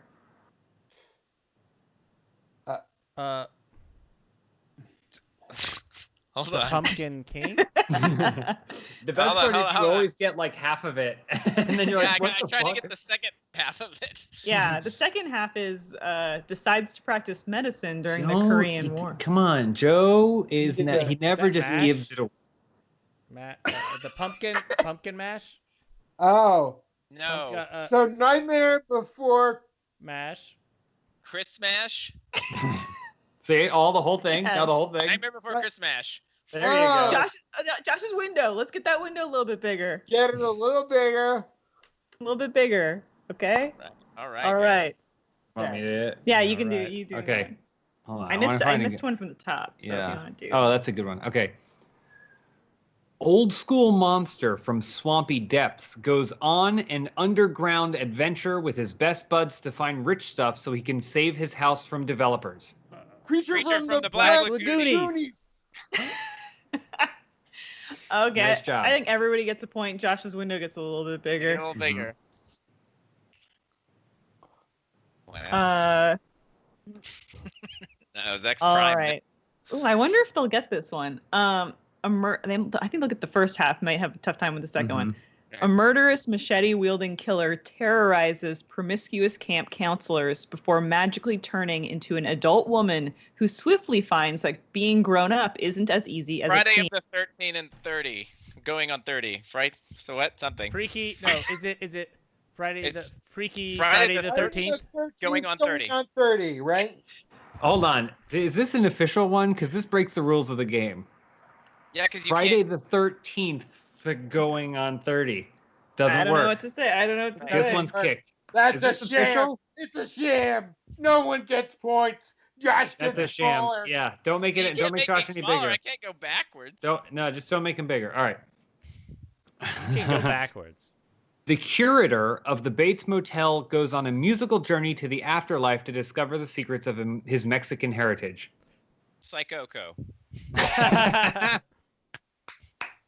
It's such a good game, Valley Folk. It's Make so it a little good. better. So good. Oh my god. These coming feel up. pretty easy. Did I you feel like make Josh bigger? He got that one. A little bit bigger. A little bit bigger. There it is. There you go. I That's good. think this is the kind of game that if we were all in the same place, we would play. We don't need to be in the same place. We're We doing are it in the right same now. place. In line. We're in line. Place. Person-to-person contact is overrated. This is exactly what I got I'm lines doing. on my mind. Lines all the time. I'm doing lines. What? All right. A gigantic dormant sea monster is awakened by nuclear radiation and descends upon humanity with a love for music and a desire to open a jazz club. Uh, Wait, what was the first part? Ah, shit. A gigantic dormant sea monster is awakened by nuclear radiation and descends upon humanity. Godzilla La Land. Damn it. Nice. Yes. Nice. The No second size part. for Josh. And size for Zach Josh. can also choose whether to make the window smaller if he so wishes. I would like to make the window just a touch smaller. Okay. Oh, this is a good one. The first Dracula and his sassy drag queen friends travel across the country in a madcap comedic adventure to make it to Los Angeles in time for a Ms. Drag Queen America pageant. Nosferatu Wong Fu, and thanks for everything, Julie Newmar. Close enough. Close enough. Close Nick, Yeah. let's see that window get a little bit bigger. All You right, know, sorry, make I was- it bigger. I was trying to adjust. Oh yeah, our window got kind of.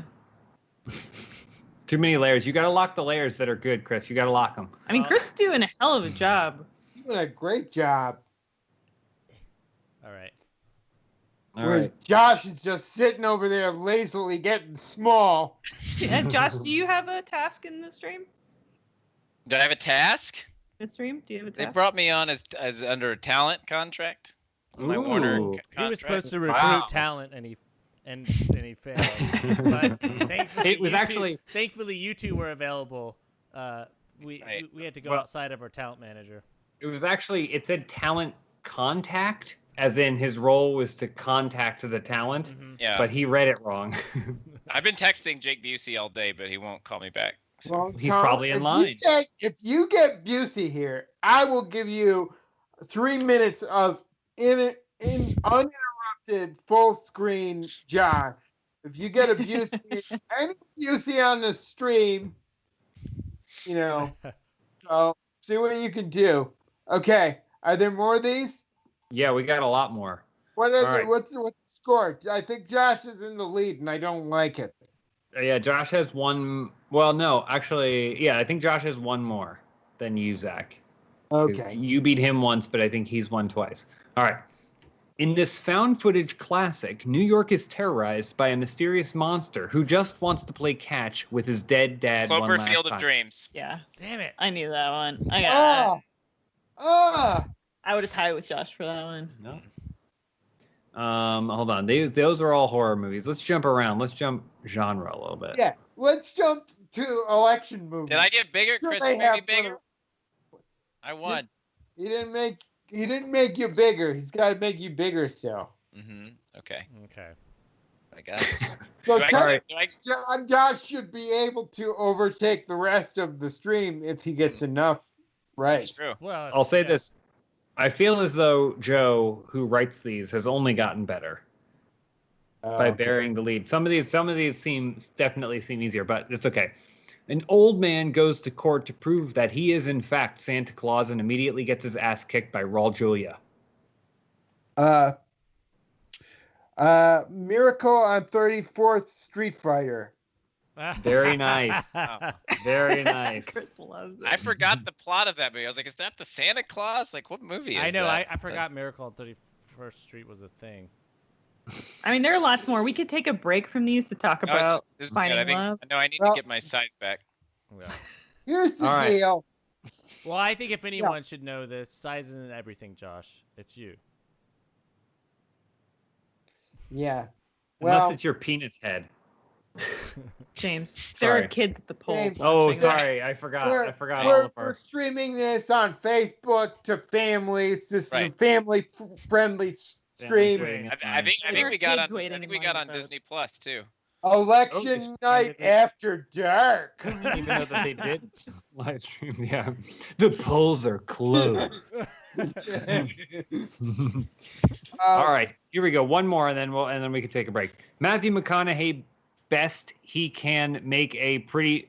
Okay, that's bets. Does Matthew best he can McConaughey. to make Matthew pretty? McConaughey bets he can make a pretty magazine columnist fall in love with him in just over a week, but definitely in less than 2 weeks, and hopefully just in time for him to heal up and race in the Daytona 500 against that dude from The Princess Bride and the first Saw movie, and also Liar Liar.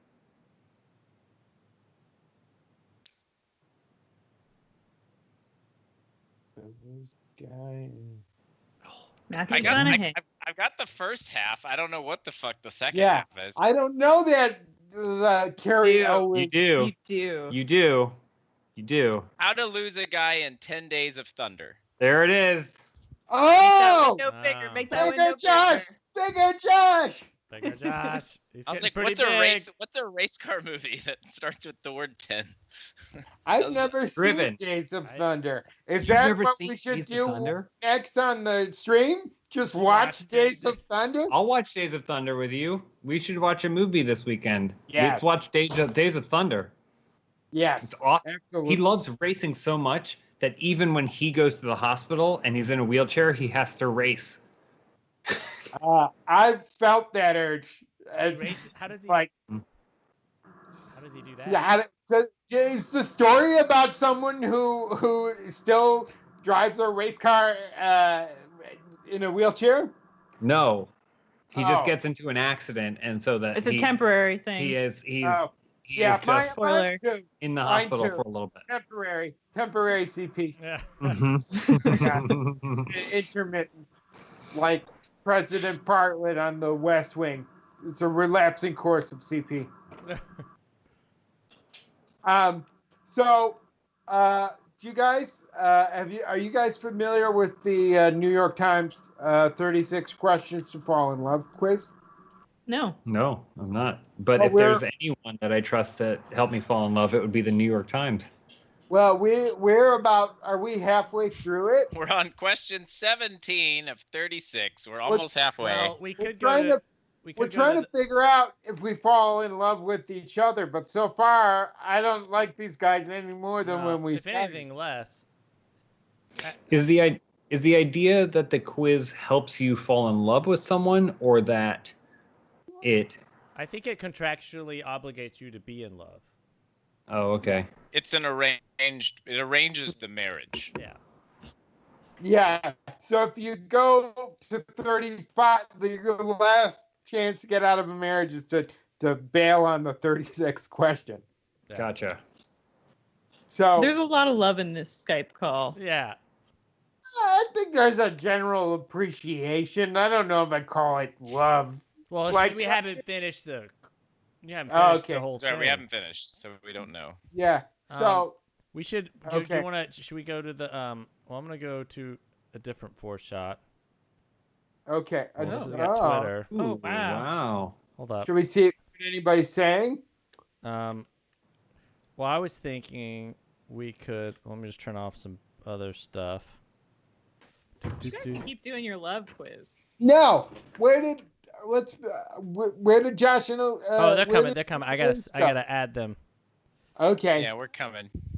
I feel like it would be a good time to take some questions from the audience if there are any. Yeah. If there's an there- audience. I don't think there is. People are in the polls. People are in the polls. They're in line. How many I polls are think- still open on the East Coast? Not many, but the lines are long and people could still be in line. And if you're in line before the polls close, you're legally allowed to vote. What's the thing they got to say again, Josh? They got to say, someone tries to kick you out of line. If you've been in line before they close, they have to let you vote. You get to say, give me a provisional ballot with a receipt as required by law. And you have to say slur also, it. You and have say to also, slur it. You have to slur it. And you have to say, I know Carrie Elwes. So you have to say that line like Mandy Patinkin in The Princess Bride. Mm-hmm. And then you say, this is the way. Yeah. Let's topical. You want to go to the map and look at some of how everything's. No. Go to the polls, Chris. No, Chris. No, we're gonna. Are you gonna show the electoral map? Why? We are. Why, Chris? I can already spoil Kentucky for you guys. It's a shocker, but they may have good fried chicken. Here's the thing to do. What you should do is you should just pull up a map of the United States and see if there are any states we may have missed. Pull up a map and see if I can name any. There's I don't know where any of those states There we go. Oh, I see. Let me just make it a little smaller so that we can all do. That looks like Middle Earth, maybe. Okay, so what's going on in Rohan there? Wow. That's definitely. I mean, that would definitely go blue. I feel like. Well, but it's hard to know because it's rural America. We don't know. Yeah. Yeah. And they do have a bit of a few. Big city folk in Gondor. Yeah. Where were they? Yeah, when the West Gondor. Yeah, and so they may not like Gondor. Yeah, and how do you think? How are people voting in the Shire? They seem to want to stay out of stuff. Yeah, they don't concern themselves with such matters. No. They're independents. They're voting for the Green Party. To me, I think that's a privileged position. I don't think that's the way to go about it. Yeah, Mm-hmm. well, they might vote if their rights were at stake, or they were being attacked by orcs. Well, those hobbits should think about the suffering of others. Mm-hmm. That's what I think. Mm-hmm. Yeah. Because they say a hobbit doesn't truly care until they lose their own large pumpkin. That they say they never feel affected by anything going on in Middle Earth until they lose their own large pumpkin, and then all of a sudden, it's a big deal. And then the real question is the elves, because they might just sail into the west if the election doesn't go their way. Yeah. They might California. California. I'm leaving. I'll move somewhere else if the election doesn't go the way I want it to. So just sail away. Resident aliens. I feel like who else? How are the orcs voting versus the Uruk-hai? That's a big arrow. Wait, hold on. Mm-hmm. I was doing this so I can kind of point out where we're talking about, kind of. I. Well, there's Mordor. Yeah. So there's Mordor down here. Yeah. Which. Yeah. I mean, historically, it's gone one way, but Yeah. Mordor is pretty heavily wrote for the Eye of Sauron. Yeah. Mm-hmm. But you never know, because there are a lot of spies, a lot of people in different places. You never, times are changing. There's been a really strong phone banking effort. I feel like Mordor is the kind of place where every single year the people you talk to there say, this is the year where Mordor doesn't vote for the Eye of Sauron. And then inevitably they do. Inevitably it always goes to the Eye of Sauron. But you're like, I have never seen this many I don't know. Yeah. I have never seen this many the Party of Man signs in lawns in Mordor than this year, but yet inevitably then people turn out to vote. To be fair, a lot of the Party of Man is to lure men in to then kill them and eat them. Yeah. Damn it. All right, hey guys, I'm gonna jump off for a bit to go eat some Japanese pastries and do a little bit of work, but I'll be back. I'll check in with you on the bit. Well, Josh, where are you going? Thank you, Josh, for confirming how you voted without saying it. I got work to do. Okay. Yeah. For the movie thing. I won all I could. I did everything I could. Can we? Wait, Josh, where are you going? Oh, hey. Wait, before you go. Oh. Josh, don't go. Oh, that's me. That's me falling into Mount Doom. Josh, don't go. Stay with your friends. That was my favorite part of the Lord of the Rings movies when they showed the map of Middle Earth and they always had the plane sounds and it would show the arrow going. Josh, your friends. It really speeds up wherever you go, but it gives you the sense of a journey. Yeah, it's great. So the big question that I have is: are Smeagol and Gollum, are they one vote, or do they get separate votes? They get separate votes, but one of them has to be mailed in. Okay. Okay. So one of them isn't going to be counted. Yeah. Okay. So what are the, for the people that don't know, it's who is it? It's Frodo versus Eye of Sauron. Frodo and Sam running mates. And what are their policies? Bigger pumpkins. Bigger pumpkins.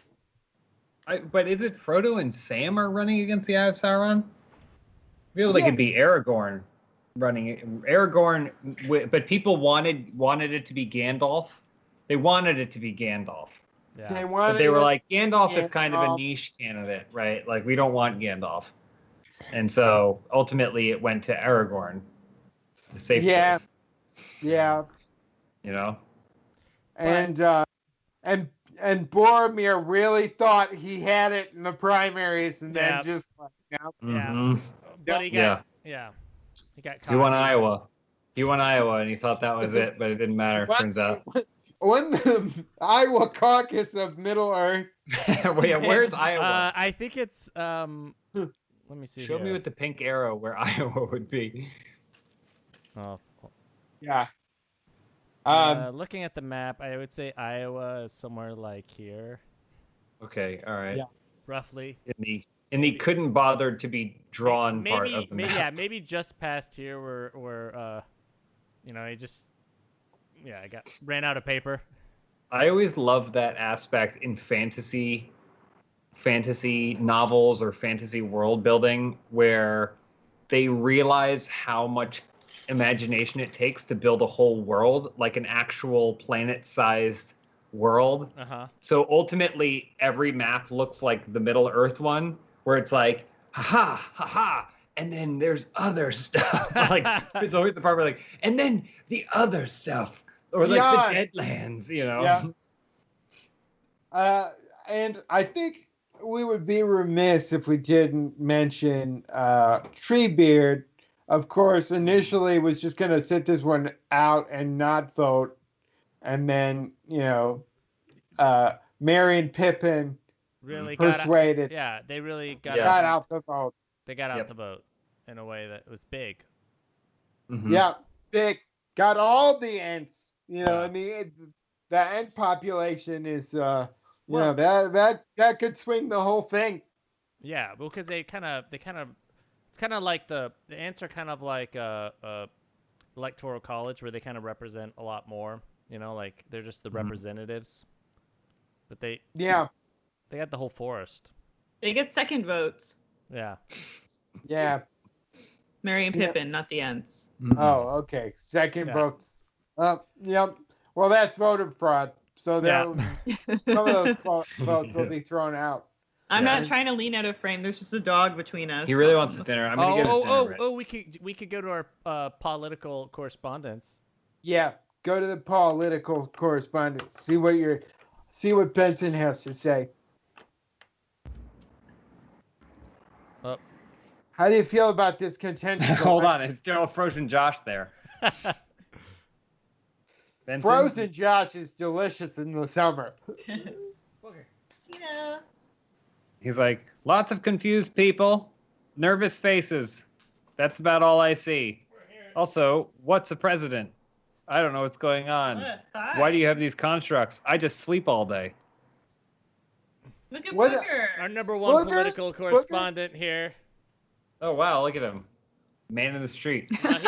He's actually running the controls. He was the one who was making Josh little earlier. Oh. Does he love being when you hold him? He puts up with it. Oh, okay. He looks like he likes it. Appears to be tolerating it right now. He likes the attention. He's also he was sleeping and I woke him up. Then he was like, Is this? Oh. Is it tomorrow already? It's classic Booger thing to say. For a second, I thought this stream was sponsored by Domino's because the vote badge. I don't know why. You thought it was a Domino's pizza. Yeah. People have said that. People have said that. I worked very hard on it, but I have to say I was inspired by the Domino's pizza box because I thought, what's more patriotic than Domino's? Well, it isn't a coincidence that the colors of Domino's match the colors of the American flag, because that's where the flag took its inspiration. Yeah, Domino's was that's one of the most depressing parts about Hamilton is that they completely glossed over Domino's contribution. When he founded Domino's. Yeah. Yep. So are you guys gonna order some pizza? We probably not tonight. No. Or are we? Are we gonna order pizza? Unless you want some. I got the chicken. You got fried chicken, but it was free because your order was wrong. No, wait, we're just trying to get Domino's to sponsor us so that we get free pizza. We'd like some pizza. I see. But it would have to be sent to 4 different places. By the same delivery person? Yeah. It's Tom Hanks at the beginning of Castaway. If it takes longer than 15 minutes, then it's free. Yeah, and just a reminder for people who are just joining, if you're in line, stay in line, because what do they say? What do you say? You say Josh usually says this. Josh was I would like. Please give me a provisional ballot with a receipt as required by law. Or you. Because if you're in line, you get to vote. As if you stay in line. I used to bringing pretzels. I was saying, is that Domino's? Oh my God! Pretzel break! The Domino's bowl? Oh no! Dump them out on my keyboard. What do you want to drink? I'll have some water, please. This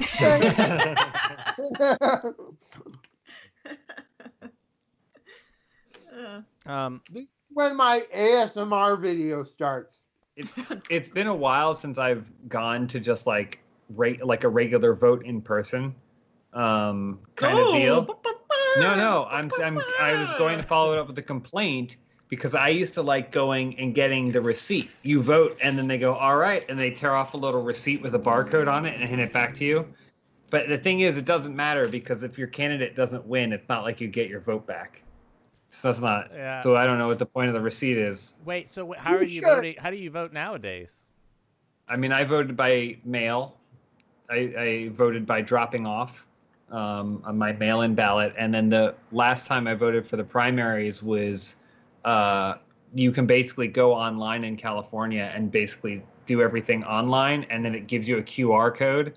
And then you just go to a place, and then it scans your QR code, and then you can confirm that everything's correct. And you just hit a button, and it submits. Oh, that's fancy. Yeah. That's cool. Not in like an interesting way, but that's No. Yeah. It's very cool in like an every 4 years kind of way. You know? Yeah. We didn't really hear from Booger in the political correspondence. We don't really know his positions, and What's going on out there, Booger? His positions are mostly sedentary and horizontal. Oh yeah. Prone. But this is such an important election that you can't just sleep through this one. You can't just lay You gotta down. stay awake, Booger. You gotta stay in line. Stay in line, Booger. Booger's over this. Look at Booger. So let's see. Are we to the point in the evening where we do the most exciting thing that I could think of for this stream? You know what I'm talking about, don't you, Chris? we talked about playing Jackbox, but then we thought there was a better game. Here's the thing, and everyone knows this. The best game of all time for anyone. Well, in let's ask James and Elise. What do you think is the best game of all time? I don't know, Legend of Zelda, Half-Life 2. I mean, for me, it's Psychonauts. I would say generally maybe like something like Street Fighter. Those are all Bioshock. Oh, okay. And when you hear it, you're gonna Should I just load it up? So dumb. Should I just Oregon load it Trail. up? Wait, I'll just Load let me do load this. it up. Let me load wait, it up. because I have to run it. Let me Oh, go, let me go to the Okay. bathroom. Y'all talk about falling in love or something. Zach, I'm going to give you more of these movie before and afters if you want another one. But then does my thing get bigger or smaller, and there's no one here to beat? You're going to get it. Okay. I Don't- know for sure. Don't be afraid to give me the hardest ones, because I'm brilliant that way. Okay.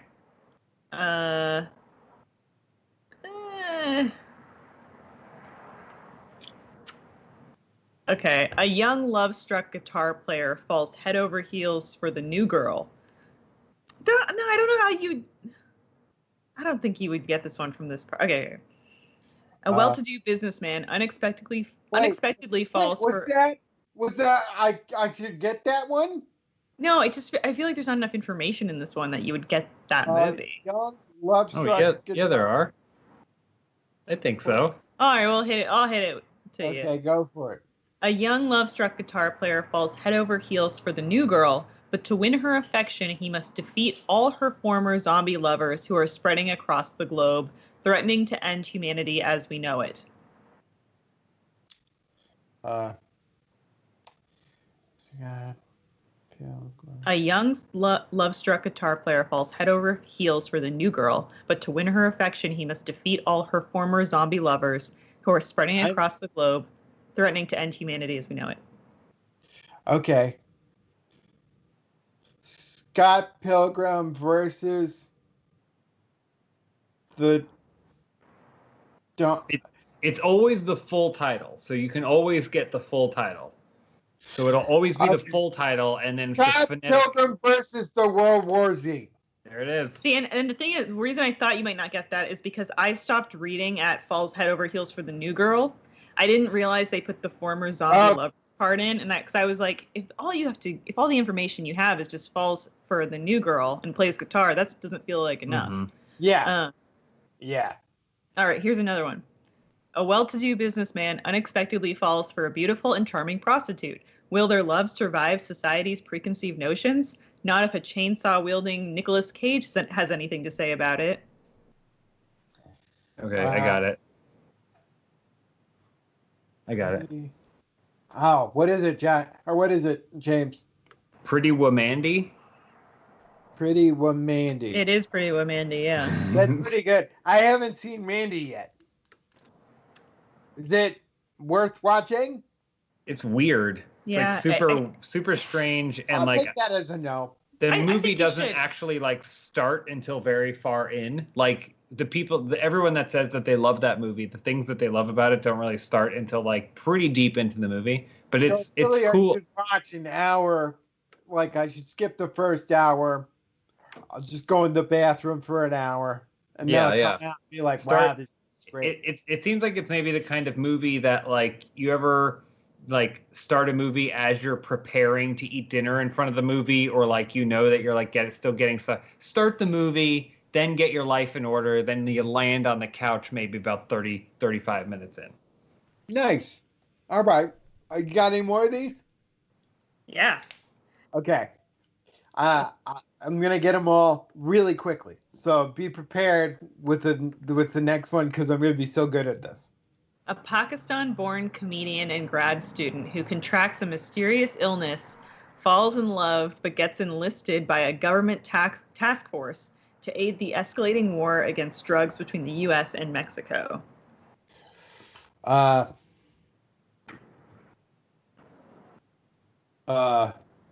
The Big Sicario. That is correct. Damn, do you want to? Nice. You should be on the Valley Folks show. Do you want to be on it? I'm sure they would love to have you. Should we start aggressively tweeting them? Oh, I mean, we would just say you should have Zach on your show, and they No, would say I yes. think it's gotta be more aggressive and off-putting than that. Oh, I see. It's weird because that one reads like a Pakistan-born comedian and grad student. Like it sounds like it's describing him. Because I was like listening to it and I was like, but he doesn't get the disease. Yeah, but that's what I thought was weird. They were like a Pakistan-born comedian and a grad student. Yeah, and I think that's just the punctuation. Yeah. Come on, guys. Yeah, Chris you is guys- back for the big Oh, reveal. Chris is back. All right. Big reveal. So, Do I really want to go on a YouTube channel that doesn't understand proper punctuation use? This is someone having transcribed. I hold on want to one know second. their Wait. official release if they have specify. What's up, Chris? What's going on, Chris? No one can see what Chris sees, Sorry. but he thinks it's real funny. Chris, when should we expect our pizzas to arrive? Sorry, there's some really loud music. I don't know if y'all heard it on the stream. No, we didn't. We just heard you didn't. reacting to it. No, we did not. All right. Talk for me. Hello. Hello. Testing. 1, 2, 3. All right, there you go. Okay, guys. For those of you who just joined us, we're about to play the best game The of best all time. game which of all time. has not yet been revealed. It's not Middle Earth, though. That is a really good game. Middle Earth. Have you played any of those Lord of the Rings games? Yeah, Shadow of War, Shadow of Two War. Towers Shadow on of War. PlayStation 2 is good. One of them I definitely played. Yeah. Oh, the music did come through on stream, just so you know. Okay, sorry everyone. What was it? Something cool? Well, it's just the music for the best game of all time. How come we didn't hear Do, it? do, That's do, fair. do, do, do, do, do, do, do, do, do, do. Does every- Oh, okay. wow. Mist. All right. Okay. I So don't even know what the music for Mist I don't- is. I've actually never played Ambience? Myst. Just wind sounds laid over each other. for people who don't know, and this was a pitch that I made, but there was a game in 1995 that blew everyone's minds because it was so hard to figure out, but also because the graphics were just revolutionary at the time, and I could never beat the game because I wasn't smart enough. So And instead you played Mist. Yeah. So I could never beat this game, but now since I'm brilliant and an adult, I'm assuming that we will get through this quickly. No way. And I think we'll breeze through it. No we'll way. breeze Actually- through it. Can I? No way. Fear in James's eyes. No way. I know Mist. There's no way. It's Have you still played gonna it? be- it's going to be just as hard, I assure you. You No. I'm played it? surprised Josh isn't running back into the Skype call. So much of Mist is just like hidden garbage, hidden in other garbage. It's not even like it's Garbage. logic puzzles. It's brilliant. It's a mystery. It's definitely It's a gonna what? It's a It's mist. a what? A mystery. Yeah, right? So it's definitely gonna keep people entertained for Absolutely. hours while we play it. How Y'all. long are you guys going to be streaming? Until I'm until gonna really polls quick. on the West Coast. Yeah. I'm gonna really quick. Elise and I were gonna. Huh? Elise and I were gonna watch a scary movie tonight and live tweet it, but see if we could do it in such a way that people didn't know if it was reaction to the movie or to what was happening in the news. I am shocked and terrified. I can't believe how stressful this all is. Look at this bunch of ghouls. Wow, the dead are walking. Yeah. Well, we were gonna watch La Llorona because we're doing a series that's kind of funny where we're reviewing the Conjuring movies, and we have to watch it so we can record it. So if you kind viewer out there want to see more of Elise and I, and you've already watched everything on youtube.com/valleyfolk, go to youtube.com/kindoffunny where you can find more of us. Those are the two places. Well, that and this stream. Oh, we won't be live tweeting though. And I'm assuming that when you're watching this movie, you will still be on the stream with us, right? So we will be on the stream with you playing Myst. Yes. Sorry, we're just tackling playing our Myst dog. And also watching. Actually, I have to. Film. Speaking of dog, I need to also take Booger out really quick and let him pee. Okay. Okay, but make sure you film it, Chris. I guess I could. No, never mind. You could? Never mind. I was gonna say I could join via phone, but that's. I'm just gonna go let him pee. That's not gonna work. Just go. I'll be right back. You already gave him food? I feel like we're in a rom-com or something, and Chris is like the little boy that wants to get us all alone so that we can figure out if we have chemistry. But then it's just going to cut to a feed of his dog pooping. Yeah. Our dog Benson keeps tricking us because James and I have repeatedly had miscommunications now where one of us feeds him and he still acts as if he hasn't gotten fed. So then the other one, me, goes and gives him a second dinner and he doesn't say anything. He just eats it. That's how it should go. That's a smart dog. That's a good boy. Do you think Booger would be that smart? I don't know. I mean, he didn't really have a lot to say about politics, and there's a lot going on. You know. Politics, yeah. Have you met Booger in person? I haven't. Booger was a quarantine pandemic rescue. That's right. I haven't been anywhere. So I have met Benson though, and his disinterest in me is I get it. I feel the same way. A talking baby that ends up becoming a king, who ends up becoming John Goodman. Look who's talking, Ralph. Look who's talking, Ralph. Oh. Look who's talking, King Ralph. What? Look who's talking, Ralph. I don't know. I could have gotten that one.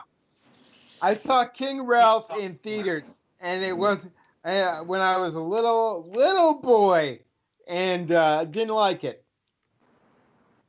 Nobody puts baby in a corner except Gene Kelly after belting out one in a deluge. Dirty Dancing. What's the Gene Kelly movie? Oh, James got it. Dirty Dancing in the Rain. Oh! See, that messed me up because the C in dancing, it was like, yeah, that didn't work for me. I guess if it's all verbal, that makes sense. Haven't you guys beaten Myst yet? No, we have not beaten Myst yet. We can't even play it. We can't play. Chris is MIA. This was a mistake. I should have gotten it on my computer. If I had known that Chris was going to have so many bathroom trips. I'm concerned that Chris he's taken Booger out, but then he's inadvertently joined a polling line now because he's got stay in the line on the mine so much. He's going to vote. He's going to vote again. His vote's going to get discounted. Let me see here. This holiday season, a small boy is left to defend himself from Tonto. Home Alone Ranger. James got it. Home Alone Ranger.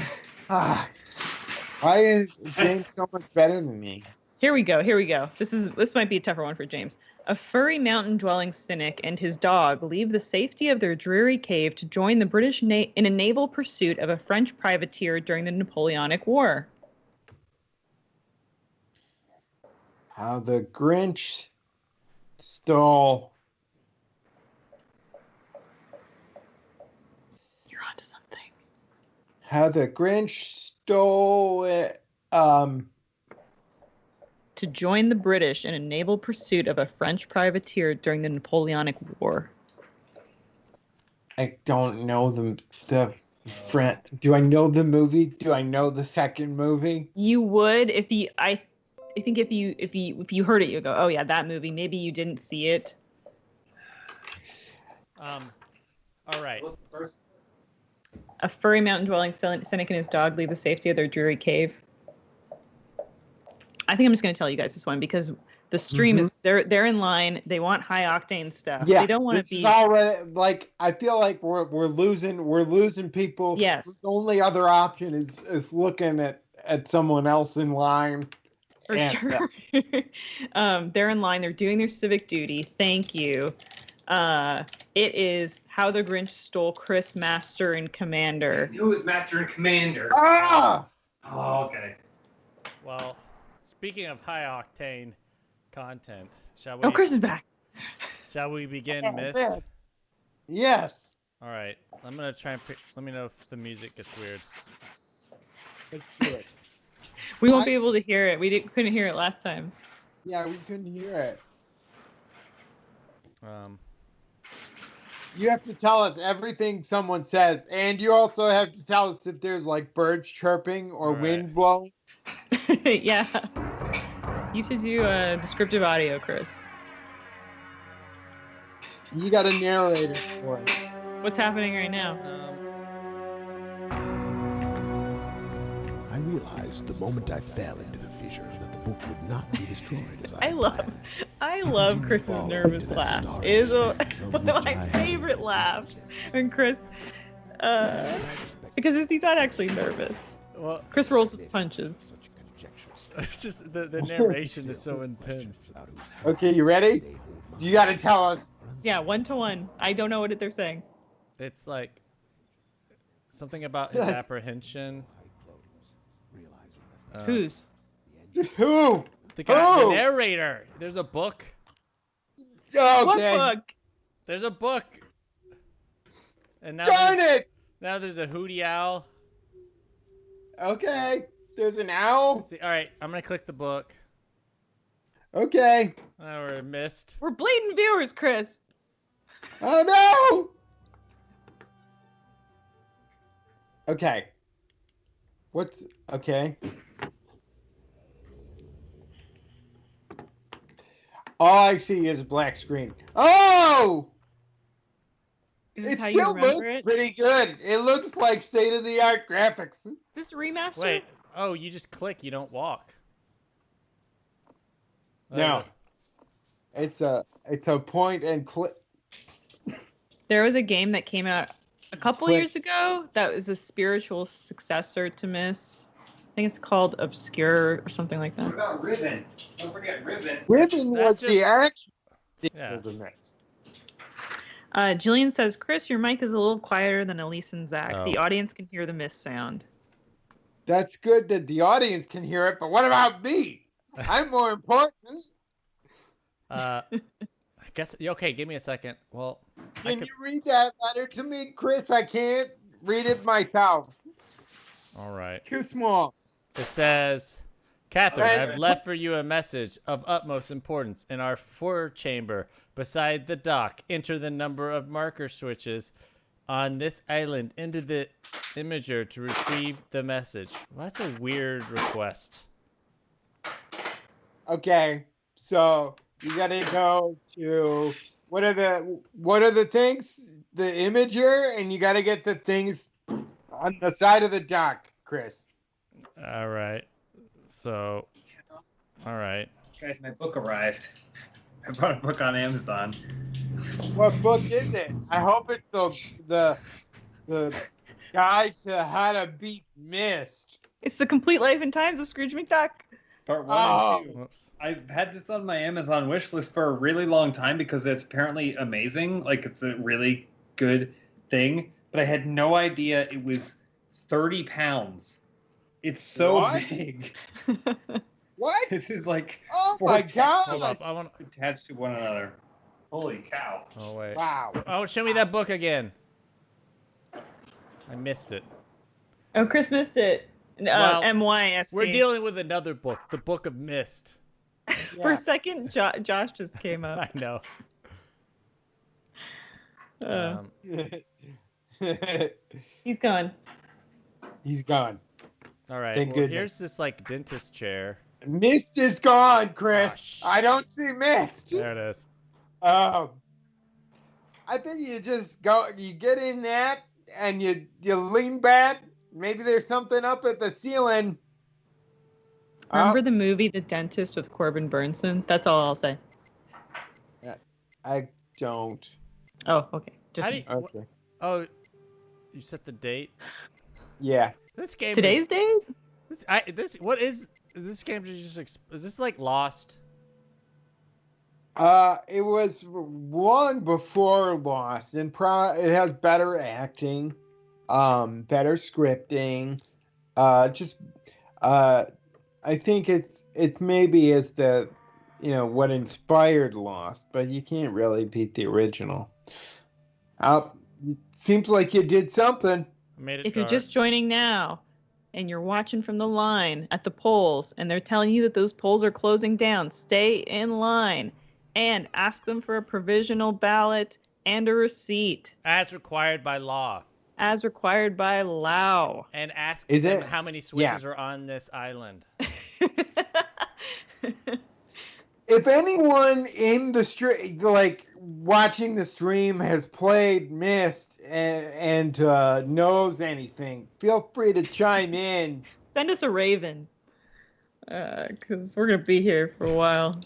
I don't. I mean, I don't even know how to control it. Chris, where are you going? I don't know. What are you doing? It's like Where you have you don't- What are you been? doing, Chris? I'm gonna go to this It's making my airship. face itch. Is it Myst related? Is this itch Myst related? So there's three. I've seen It might three be. switches so far. Okay. I just feel like I should appreciate the scenery of this. It's a very nice looking game. 1995. They didn't make them better than Myst. We're having such a good time. Did they? I don't even. What is this? Great music as well. Are we missing out on some music? You're missing some ocean noises. Okay, just doing yeah. And these snakes make kind of a humming noise. Oh, I see. I could probably pump my. If you give me a second, I could give it so y'all can hear these ocean noises. Yeah. I'm good. No, I want to hear all. But y'all are of gonna. You'll talk about the questions to fall in love. Oh, yeah, We yeah. don't- Yeah. Okay, so when Josh left, we were on number 17. I can answer for Josh. I know what he'd say. So if you can answer for Josh. You know what Josh likes. So let's pull it up. Let's pull it up and see if we can continue. Hold on, guys. 36 questions to fall in love. I said that like I was saying it into some voice recognition phone thing, but I wasn't.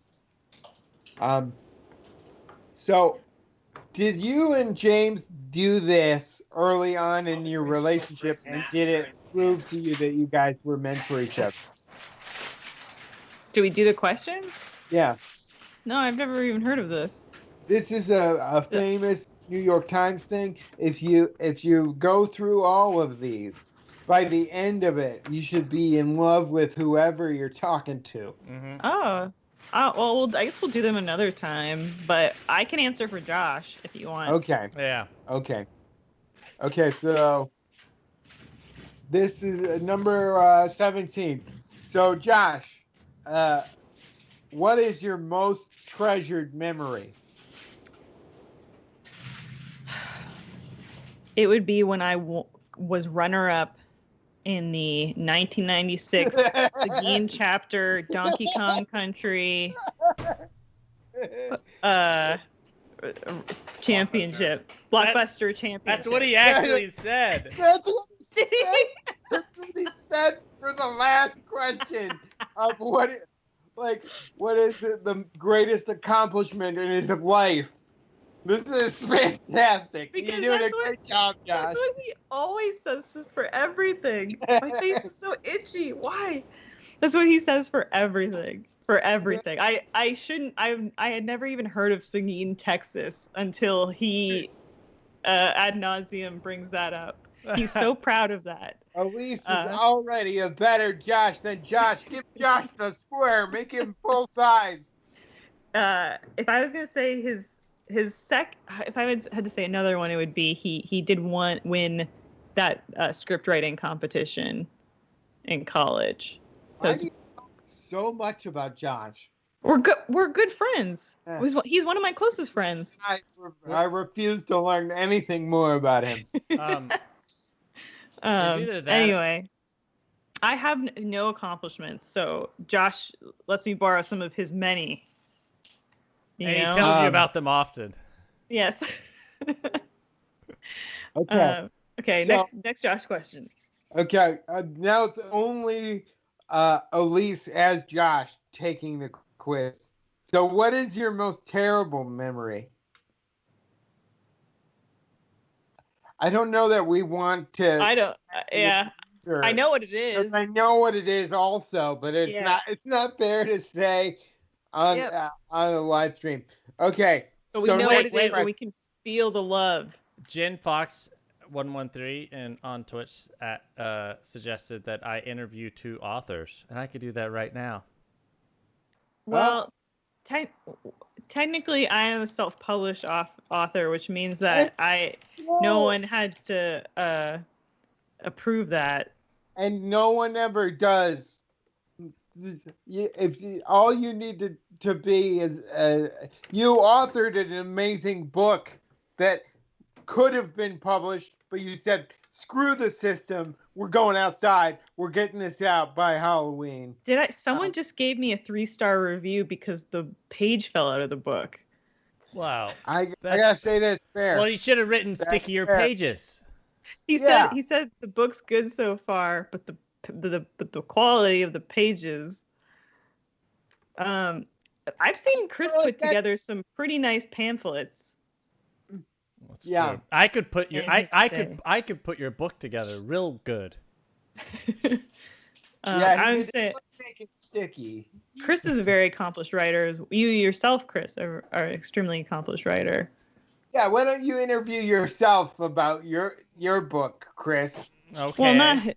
I could. Go ahead.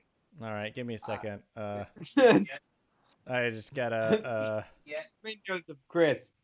James asked if we beat Mist yet. No, I'm trying to. I don't know that we're going back. We're back. We're going back. Are we going back? Yeah, we're going back. We never stopped. Okay. Face is so itchy. Well, okay.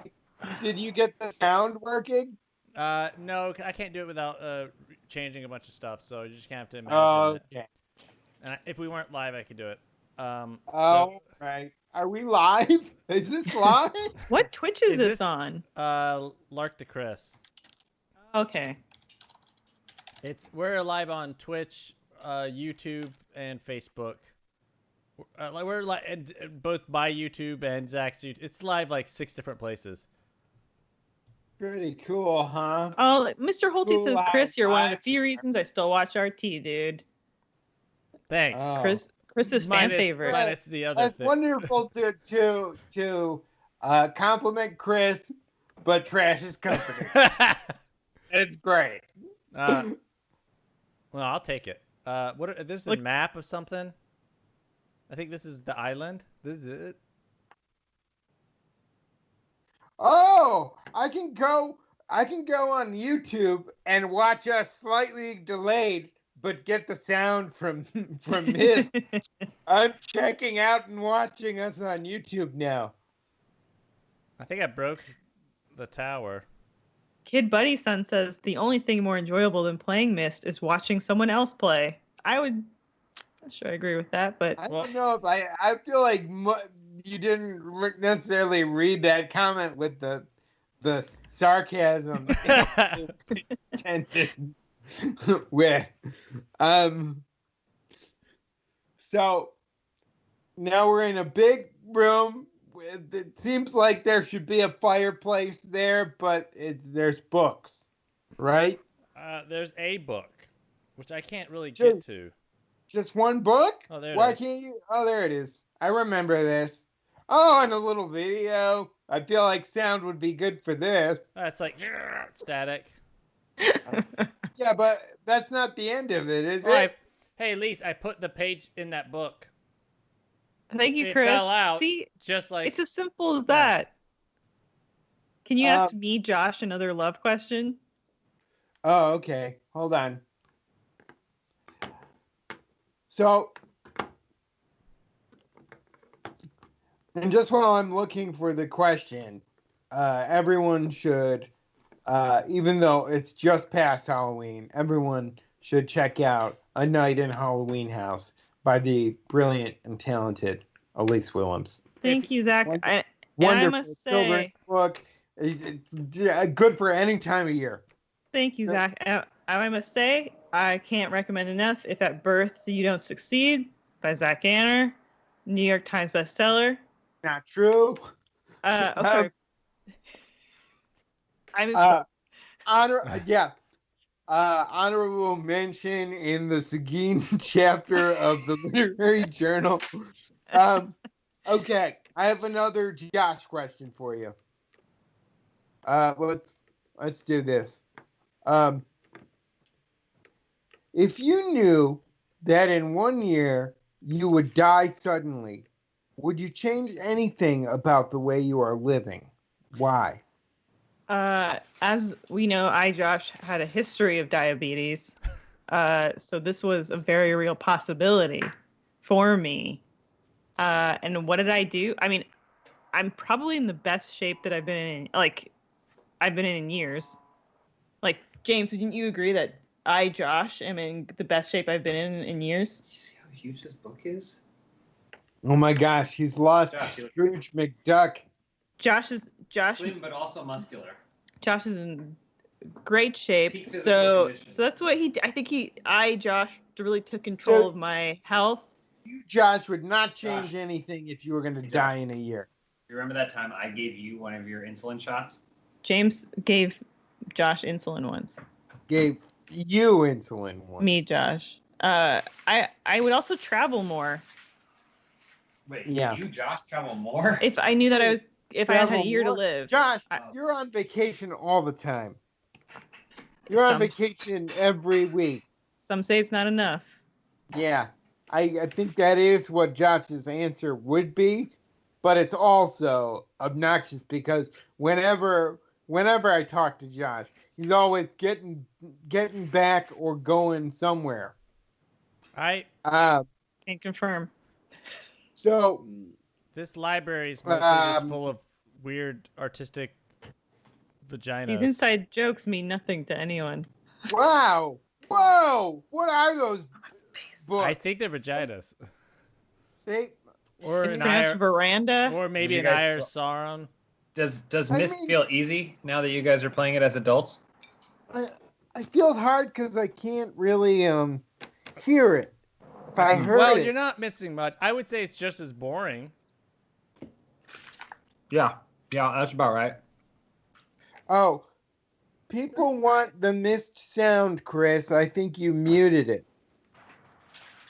Okay. It's either the sound blasting you out of the line, or nothing at all. So yeah, people want to figure out what's going on in Myst. I feel like that's been a really successful, smooth part of the stream so far. What's And the deal with Myst? People are really engaged. But people want to know. I have a question about those books. So to me, those books obviously look like they were burned in some sort of fire. Could that be used in any mystery solving? Also, who burns books and then puts them neatly on a bookshelf? Maybe they rotted. Do books rot? Yeah, books rot. But the rest of that room isn't rotted. Well, then they must have rotted somewhere else and were brought to the room as a joke. It's as a joke. Good joke. Like somebody finally figures out, oh, there's something to do in this mystical land I can read. And then like, haha, all these books are trash. I'll tell you what I used to do. I used to just go online or in a magazine or somewhere and figure out what the codes were. Because there's a lot of puzzles you can just go solve. We could probably get a missed walkthrough right now. Uh-huh. Should we do that? I don't even know. I don't know. You said you wanted to do it as an adult. This is your one shot. I don't know what I'm doing. It's an adult who has the internet. Oh, well, yeah. I don't know what the point of this is. You're on an island.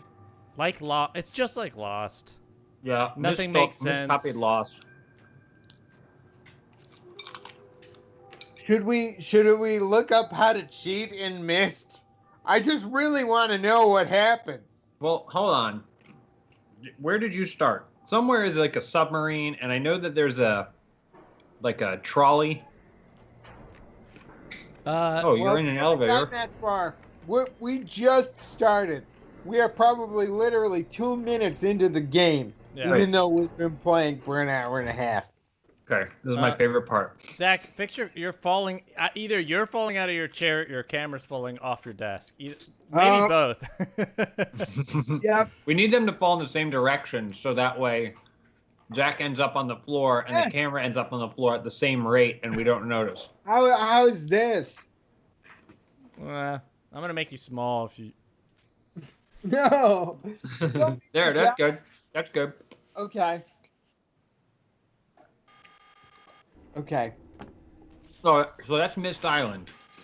Welcome to Mist.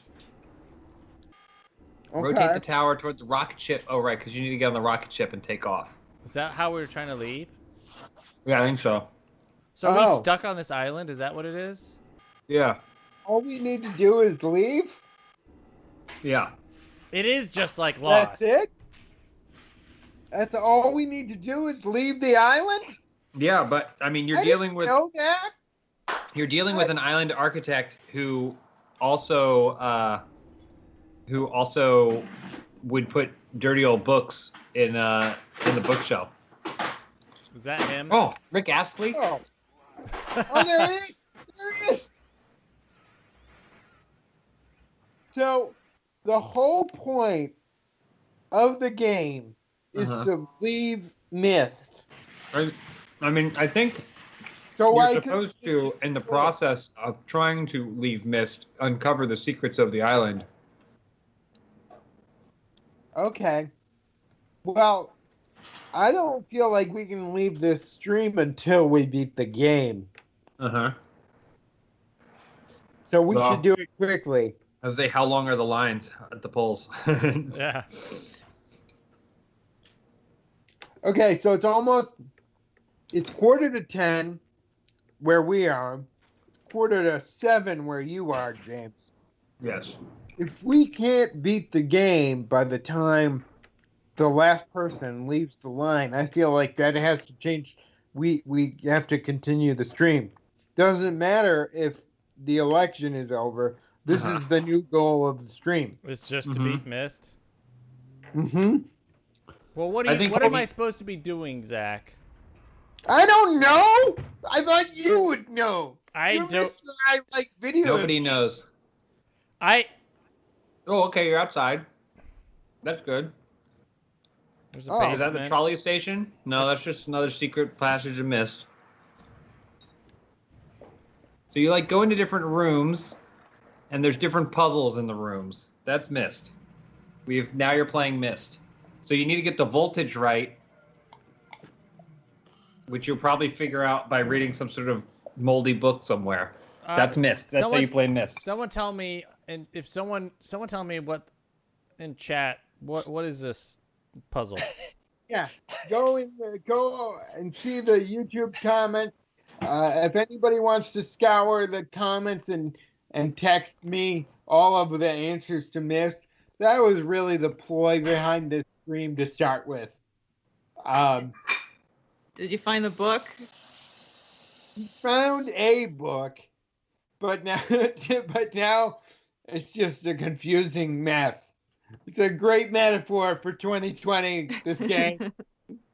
Stay in line. Stay in line. Finish Myst. Our government doesn't want us to finish Myst. They're telling us. Well, wait, what is it at? No, this is just stairs. This is so hard to navigate, too. Because it's just clicking. Damn it, Chris. Don't complain. Just finish the game. There's a switch. Chris, I think that's 4 switches or 5 switches. Oh, look, a lighthouse. This is an old game, Chris, that has been beaten millions of times. Yeah. There are no secrets here. Wow. What's up? This is a game that kids used to play and beat, and you're not beating it, Chris. Josh would never let this happen, and he's the game chapter. He's a tiny window. I want to go in there, but I don't know how. Maybe push a button. Is that a button? I'm pushing all the buttons. Oh. Well, now that I'm experiencing it, the hours of excitement I thought we would get from Myst are not really happening.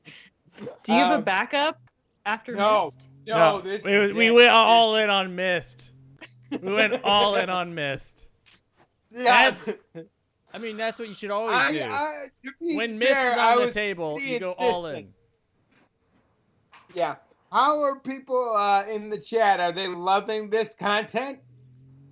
Let me check. Kinger's Ma, where are you checking? 2 hours and 37 minutes. Oh, what's going on? Mr. Hotley says 2 hours and 37 minutes. What's 2 hours and 37 minutes? You said how long has the chat been or the stream been going? Oh, nice. Maybe is there a backup game, Chris? We can play Jackbox. You want to play Jackbox? Yeah. Oregon Trail. Oh, Oregon Trail? Oh man, can you get an Oregon Trail quick? I can. They're try. saying Jackbox. Do you want to play some Jackbox? Wait. I gotta read this comment. Okay. Cam Wheeler on YouTube said, "I think we missed the point on this one."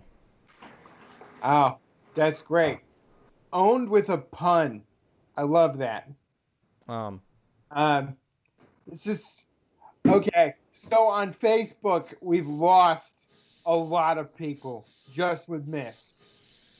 I feel like we should run it into the ground until the last person leaves. But I would be happy to play either Jackbox or Oregon Trail. What do you guys think? I'd play some Jackbox. Let's do it. Let's do it. All right. Let me shut down Myst. Do we save our? I don't even know. Can we save? I guess we'll save. Do you need to? We haven't really done anything. That's the issue, I think, is that if we started over, I think we would do just as well immediately, wouldn't we? Probably. Okay. So we're switching up the games, high-octane games to keep you entertained. If this already hasn't, which I don't understand why. Is this what streamers do? They don't Like- stream Myst. Go. Okay, James is coming. He's coming back. I'll be right back. Okay. All right. So what game do we want to play on Jackbox? Guys, have you guys checked the polling numbers on Seguin County? Seguin chapter numbers? No, we could go back to the map and look and see what's been going on. Let me just pull it up really fast. Yeah.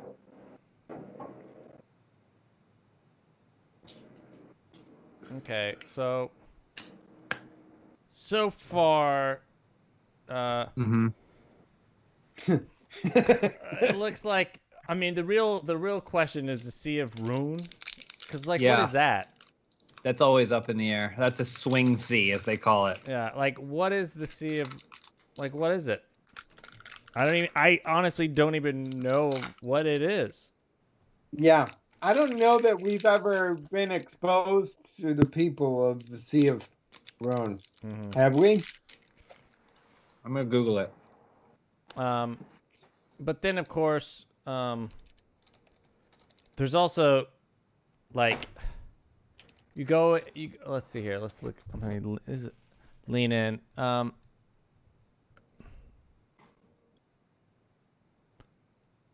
I guess Mirkwood is another who knows, because the Witch King, you know, a lot of people can see through the Witch King and know what the Witch King really is.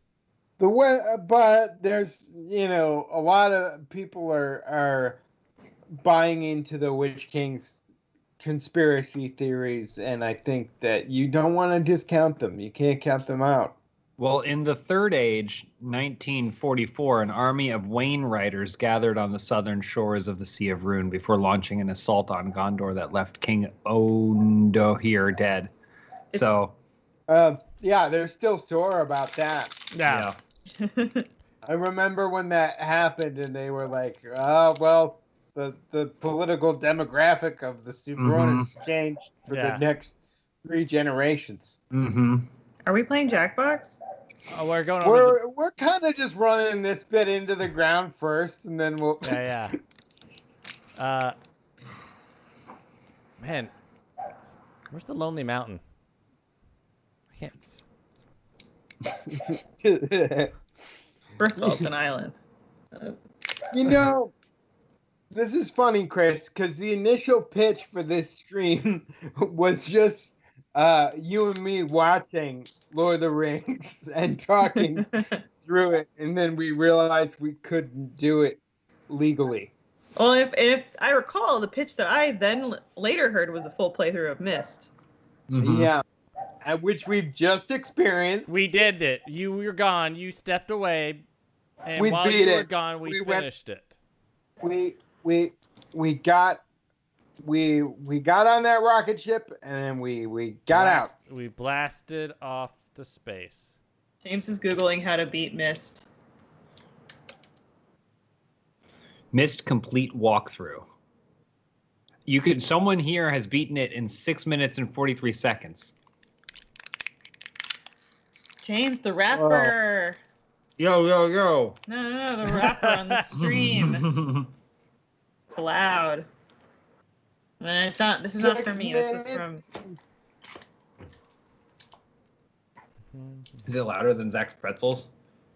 My pretzels are pretty loud.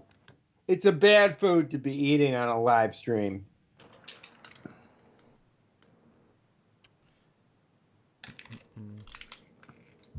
What do y'all? What? What, play Chris? Quiplash. Yeah. What is that?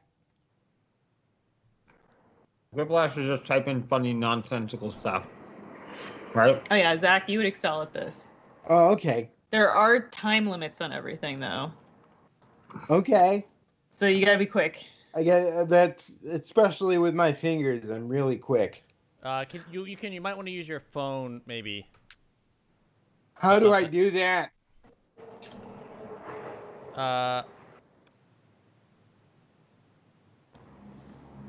Make sure you Download- hide. You're gonna have to hide it and tell us what the room code is. Yeah, I have it where it'll whisper it to me. Oops, never mind.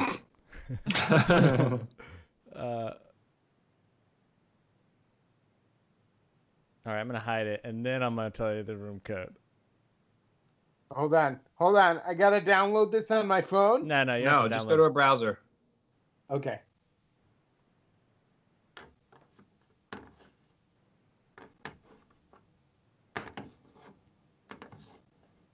Just cover it with the map.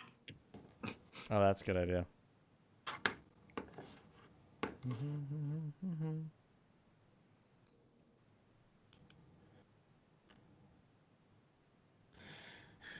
There we go. But still, you still have to tell us what it is somehow. Oh yeah, I'll text y'all.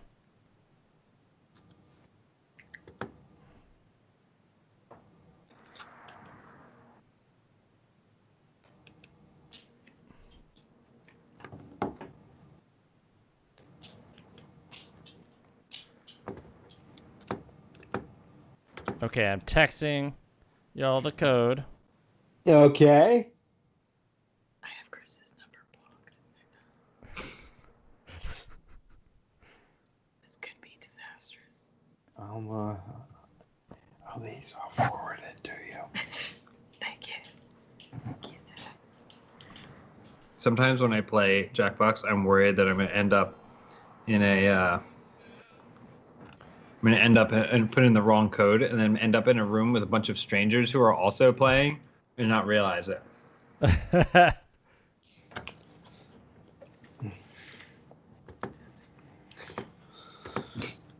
Why did you say it out loud?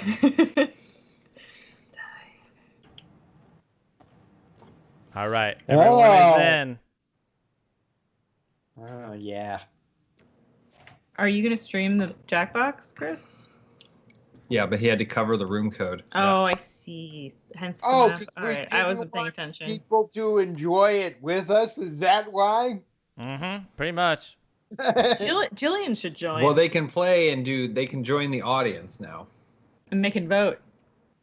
Okay, so they can vote what's best. But just So a heads up, audience, your vote will not be counted one for one.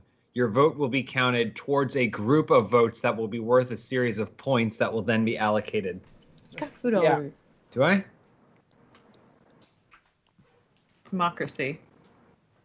Chris is gone. No, I'm Where- here. I'm here. Booger's dead. He's got a smaller this- computer down there with mist on I it. think Booger got bored and left and went to the other room. He was like, Benson, That's completely that's understandable. look at Benson. oh, Look at how all right, pissed so he is. write your Can you answers on see your him? thing now. I don't know if It's you can started. Yeah, see you can him. see him. Look at him. Oh, it's starting. Oh,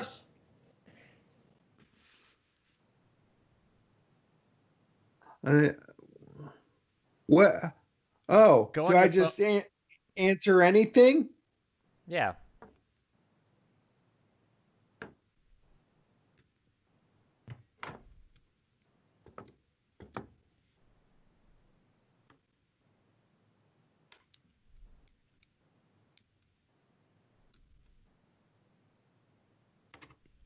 Oh, I gotta say something funny. Uh-huh.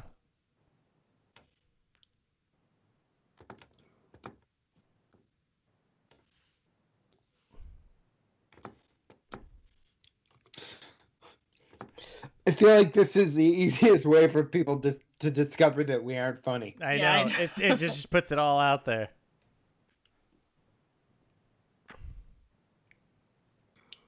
oh God, these are the worst answers. Mm-hmm. But look at our dog, though. I do feel like, as much as I love the Jackbox games, I feel like when you're playing just casually with a bunch of friends, just like goofing around in a goofy night with nothing better to do, it is really funny. But if you feel like it is supposed to be anything entertaining at all, then it's not. Zachy, did you submit? You didn't I submit. submitted. How many questions are there? It says there's 2. Oh, I didn't answer the second one. Go back. Wait. Start It's too late. over. No, there's no starting over. You have to Go. pick. All right. Never get gonna in street Super- fight with someone nicknamed Jamie Lee Street Fighter, Jack Mortimer Gosling. Oh. What? Oh, dear. Well, No. I think it's pretty clear. Wait, what? I didn't It's even Jack. see this one. You didn't get No, this one. you didn't get. Now you pick vote which one for you it. think is better. Oh, I didn't pick. No one voted for Jamie Lee Street Fighter. Oh, the audience did. Thank you, audience. Thank you. Audience. Look, kids, if you can't agree on a name for that hamster, we're just going to call it Piglet. Check Mortimer Gosling. Uber. See, that's what's funny about the game is when you make inside jokes about your own dumb stuff that no one wants to vote for. If you want to be in the audience and vote, go to jackbox.tv on your desktop and phone and then enter the room code, which is WXSE. And then you can vote. It's jackbox.tv and then room code is WXSE. Nothing will wake you up faster than a nice hot cup of blank in the morning. More Ovaltine. I don't know which one I selected. My thumb landed directly in the center of them.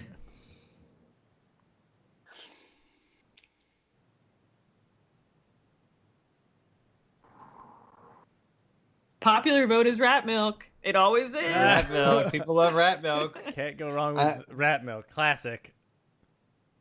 Okay. All right. Who knew police give tickets for triple murder? Or no answer. This could have been you, Zach. What would you Triple have murder. No answer. Come on, audience. What do you think? I think no answer is really funny, guys. If you're just joining us now, the stream is brought to you by Domino's. Stay in line. If you're in voting line and they're telling you the polls are closed, stay in line. We're streaming to make sure that the pizza line slices are straight. Stay in the line, Domino's. That's an order. Zach, what's the vote you ask? Or you ask for a ballot that's provisional? Yeah. You say, please give me a provisional ballot as required by law. And ask for a receipt. Ask There's for another receipt. question. Answer on your thingy. The only thing preventing a lead from being a globetrotting. Oh, no, don't read it out loud. Okay.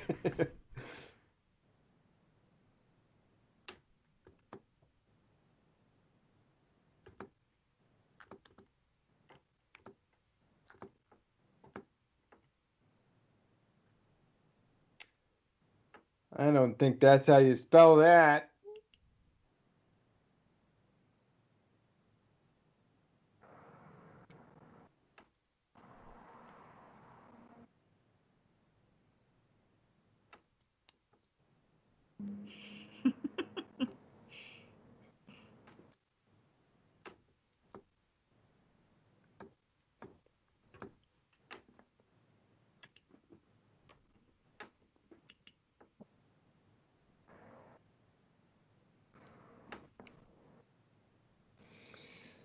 Oh, gosh. Done. I'm done. Oh, my goodness. 13 seconds. 12 seconds. Shit.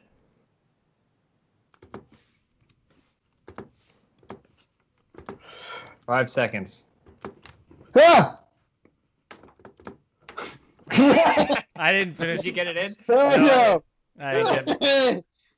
Oh, no. No answer. Someone should have written no answer.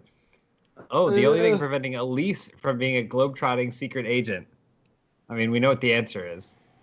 I was thinking gastrointestinal issues.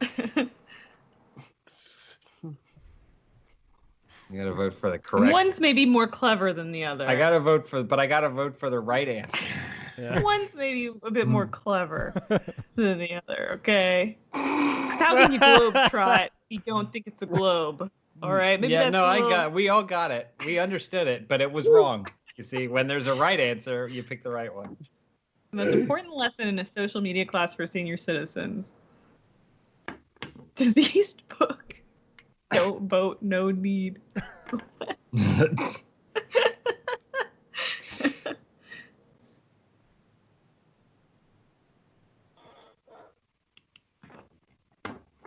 If you want to vote, go to jackbox.tv. Code for the room is WXSE. Ooh, the audience speaks. Like the parentheses, no news. Try to be friendly. Good news, there's a cake in the break room. Bad news, it says. Oh man, these are both real good. These are both real good. I have to go to the one that got me first, but these are both great answers, guys. What? What the hell? Oh, thank you, audience. Mark McGuire.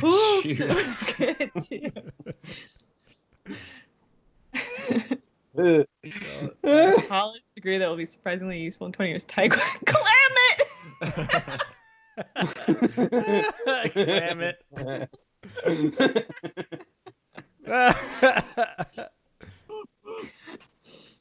Damn climate. Clam it. Clam it.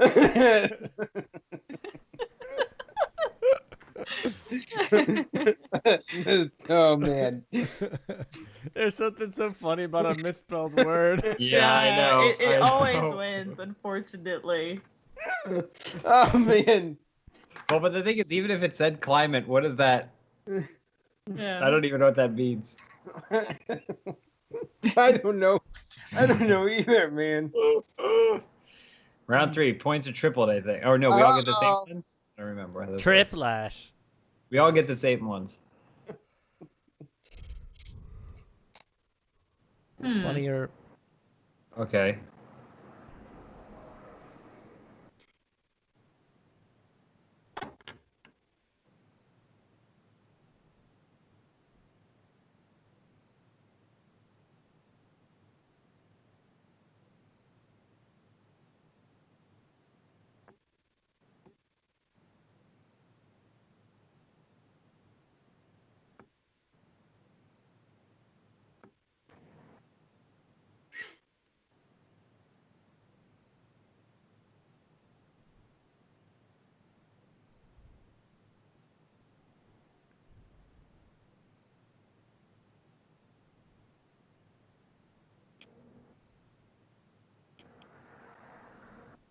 I'm not happy with my answer.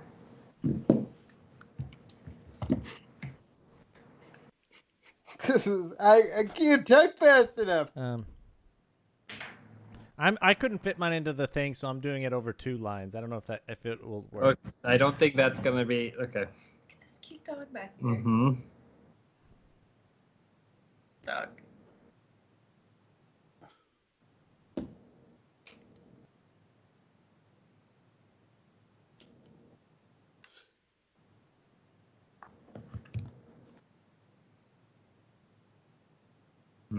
Don't know. I don't know how I feel about that one. Chris? 3 seconds.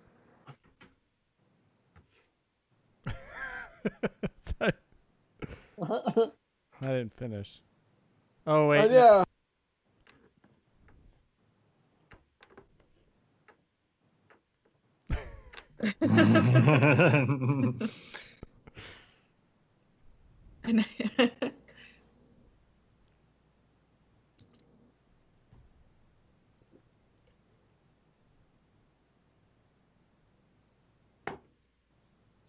Don't speak peeking at my answers here. I see what they're going for with the 3-line thing. How to beat Mist in 5 minutes. Yeah, that's what I was saying. There's one the full runs. Let's just go to the end and. I wasn't happy with my answer. Sorry.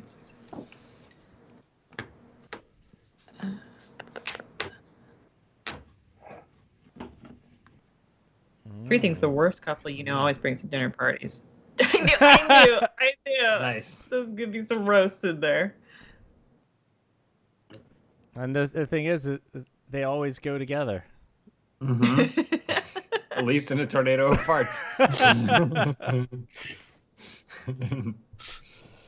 Well, Guilty. you know.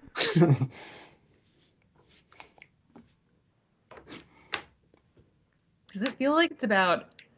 Well, you guys are in different time zones, but it feels like it's about 3 hours later for me than it actually Well, it is. Well, welcome to the East Coast. Yeah. The beautiful East Coast. November in the buff. Zach pulled that one out. In the buff. Wow. Oh, What? Zach Big pulling points in that last ahead. round. I like that. Oh, I Zach like went. that all the cumulative points from the previous 2 rounds meant nothing because you got like 7,000 points. I got so many points for claim it. Claim it really sealed the deal for me, though.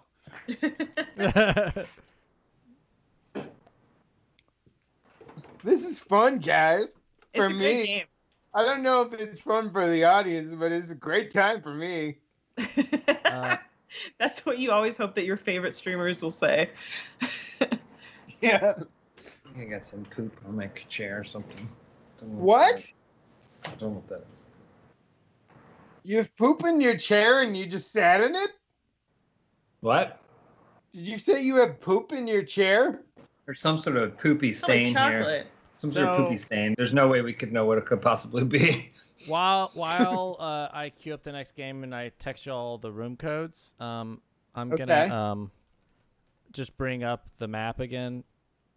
Great. All right. So that we Okay, can but Chris, bring up the real map this time. I'm gonna bring up the okay? real. I'm gonna bring up the real time. I'm not gonna bring up middle. There's a real election going on, and I want the real map. Okay. Okay. Can I just point out while he's bringing up the map how cute our dog looks in his little bed here.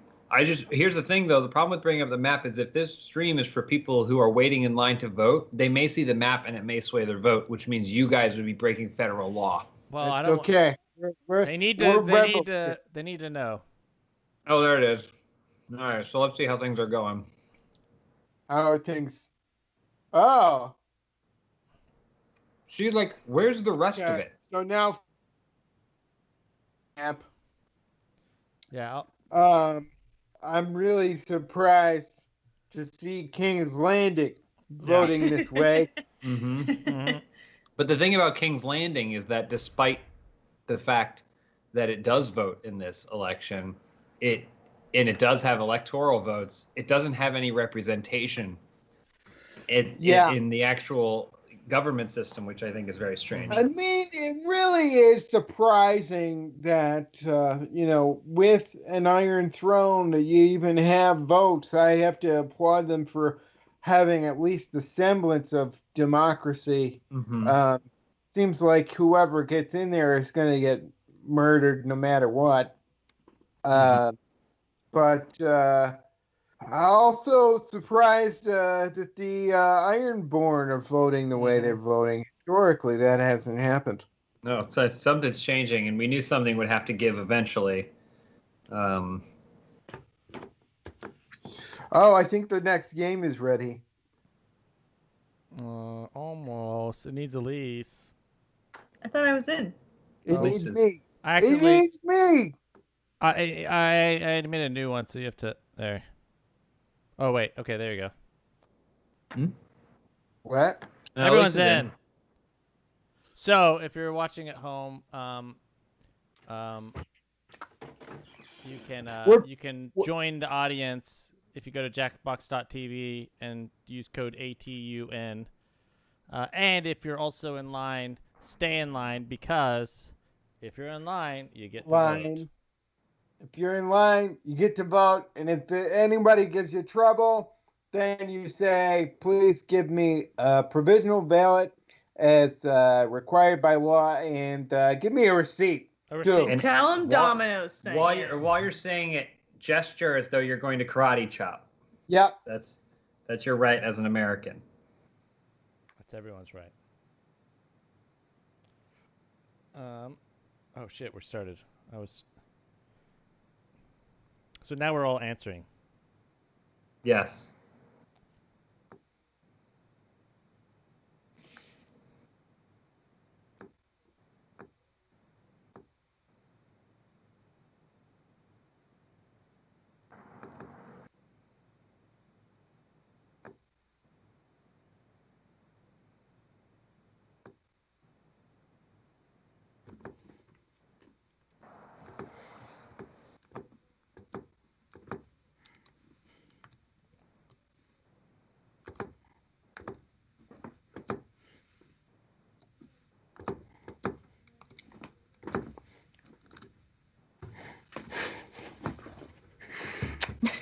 totally submit answers.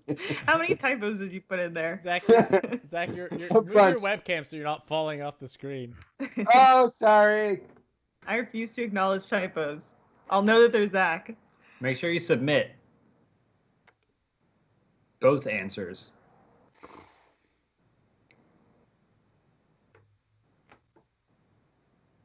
I feel like two of the answers are going to be the same for one of these. Oops. Did you guys not submit your answers? No. I. Zach is like the Casey Jones of Quiplash. He doesn't even need. That's not his style. He says. The accident involved a clown car because the road was covered in dead clowns or blood.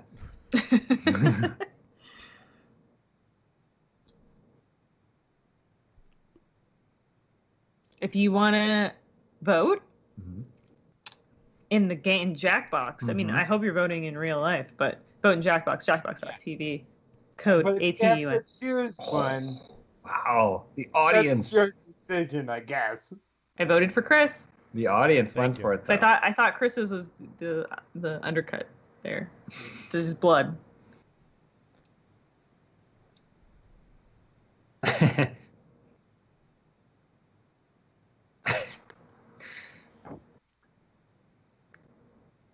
Zach just like glared at the answers.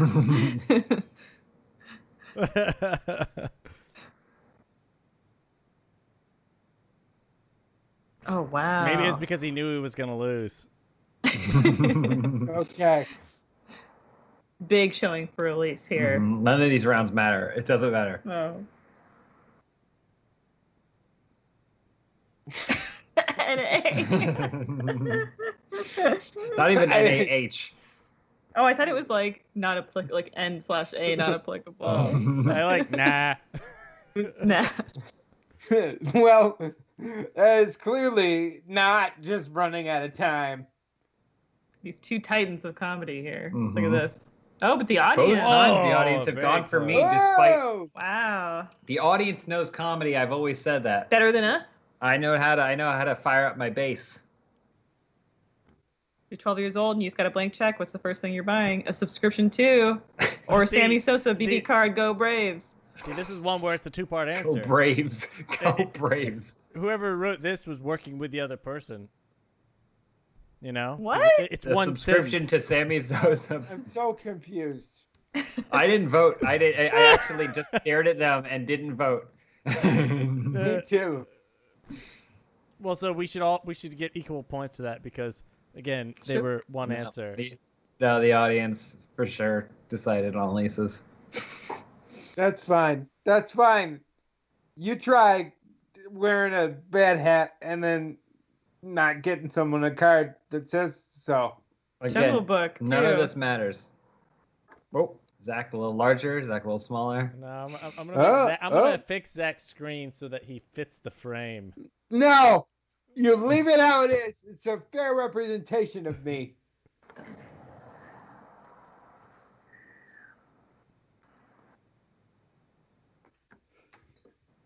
There. Now you fill the. Oh.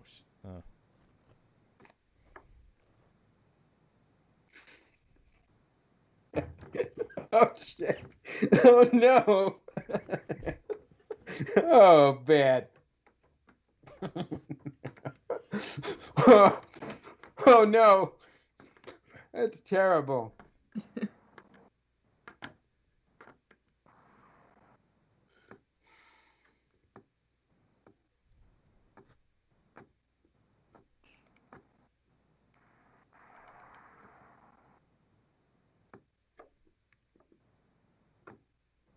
Taking a big risk. I'm taking a big risk with this one. Just want everyone to know that. I'm taking a big swing here. I can't type. If it pays off, it might pay off. If you want to vote for our answers, go to jackbox.tv and the room code is ATUN.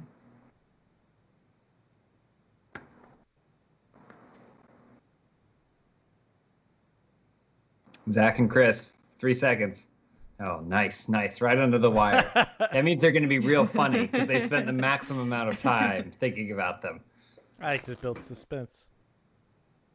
Hold on. There's a piece. I can see a piece of Zach's frame coming out the side there, Welcome Chris. to the town of Langenheiden, which in English means Seattle, or Fudge Fart Valley. You have to vote, don't you? No, you don't. Or do you? No, because you wrote Fudge Fart Valley. No, I didn't. Then who did?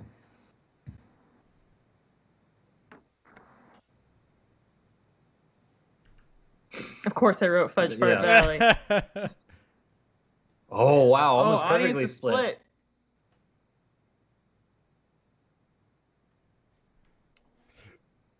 The landmark Supreme Court decision of 2045. My wife versus Fudge Fart Valley.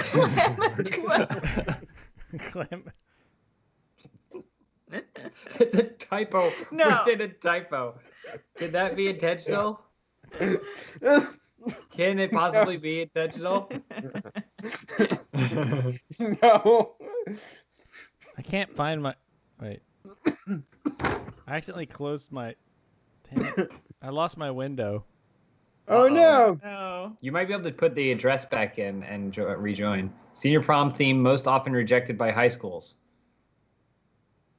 Horn dog hoedown. Cerebral palsy for ghosts. Chris is the only person that could have made that cerebral palsy joke. I know. You get to pass. Yeah. Able. Because he has a friend who's a ghost. Oh, my Google Home is going off, guys. I got to take this. Oh. Dang it! It says I'm in the. It says I'm a.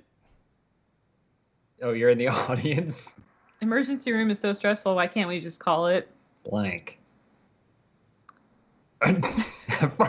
There we go. That's what I want. I want the callback.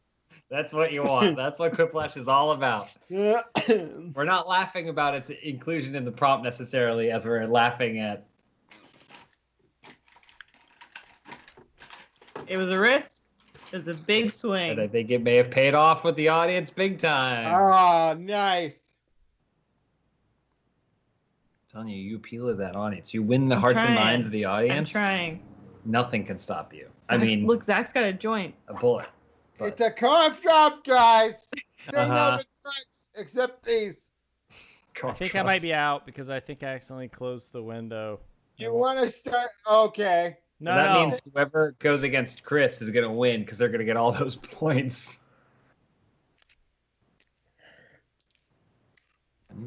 Funnier response. Nailed the callback. All right, so everyone's last answer.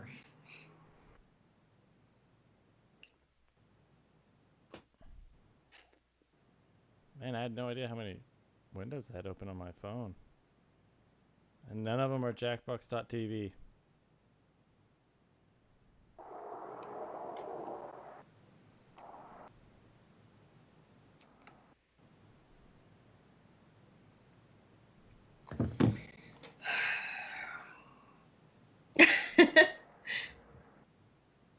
The sweet dog.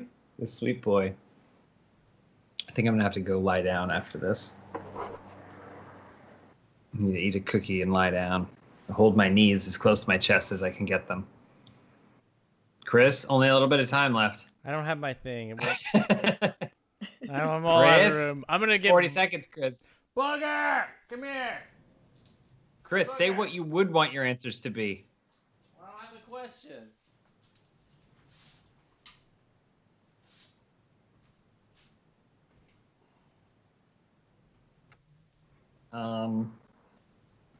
If you pick 3 things and then those will be your answers. What do you think, Booger? How old is Booger? Oh, a year and 8 months. Booger has real old man energy. Zach, quick. Zach, if you don't submit, then it'll literally be people against nobody. You have 2 How seconds. many seconds? Hit submit. Oh, you did it. Nice. Oh, no.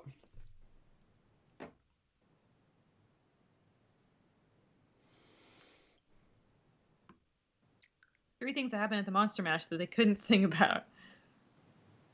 Frankenstein bought a pie. Jeff Goldblum played Okay, and no, it's a, Not even we didn't even get a full answer out of either. Zach still gets 6,000 points. Yes! Yes! Three things that usually only happen after 3 a.m. Fudge, fart, clam it. McDonald's insomnia, fudge, fart, bowel bleed. Fudge fart clam it is just like the perfect like it's like a rhyme. I want that on my gravestone. Fudge, fart, clam it.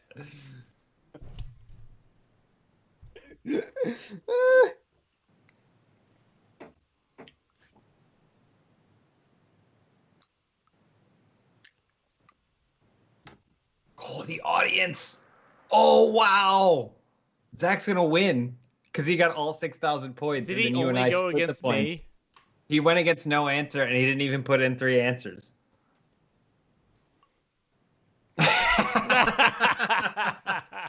The game is perfect. Champion! Champion.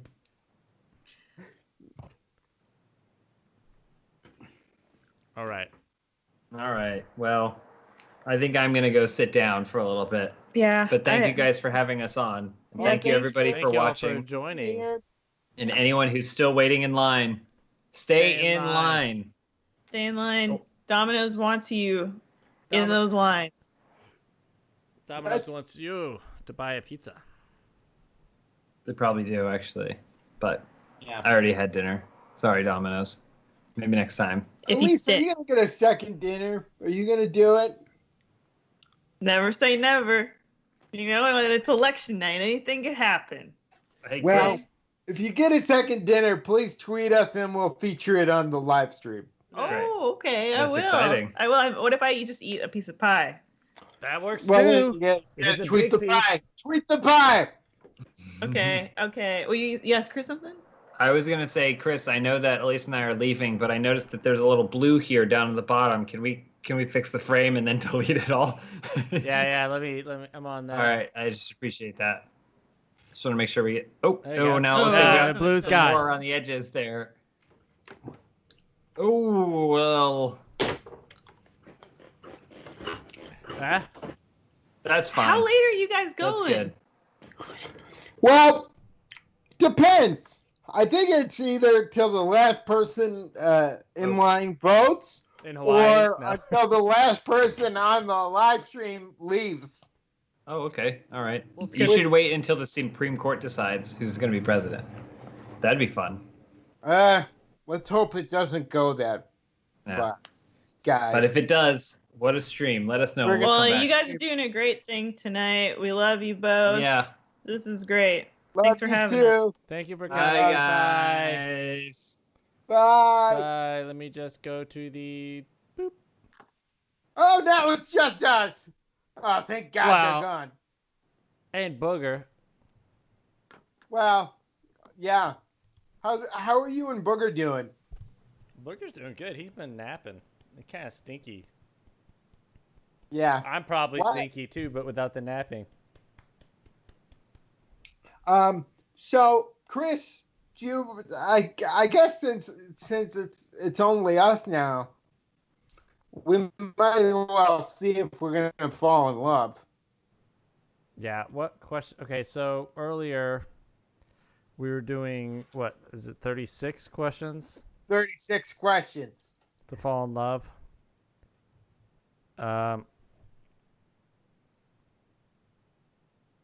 Let's see here. What were we on? Like 19 or something. Okay.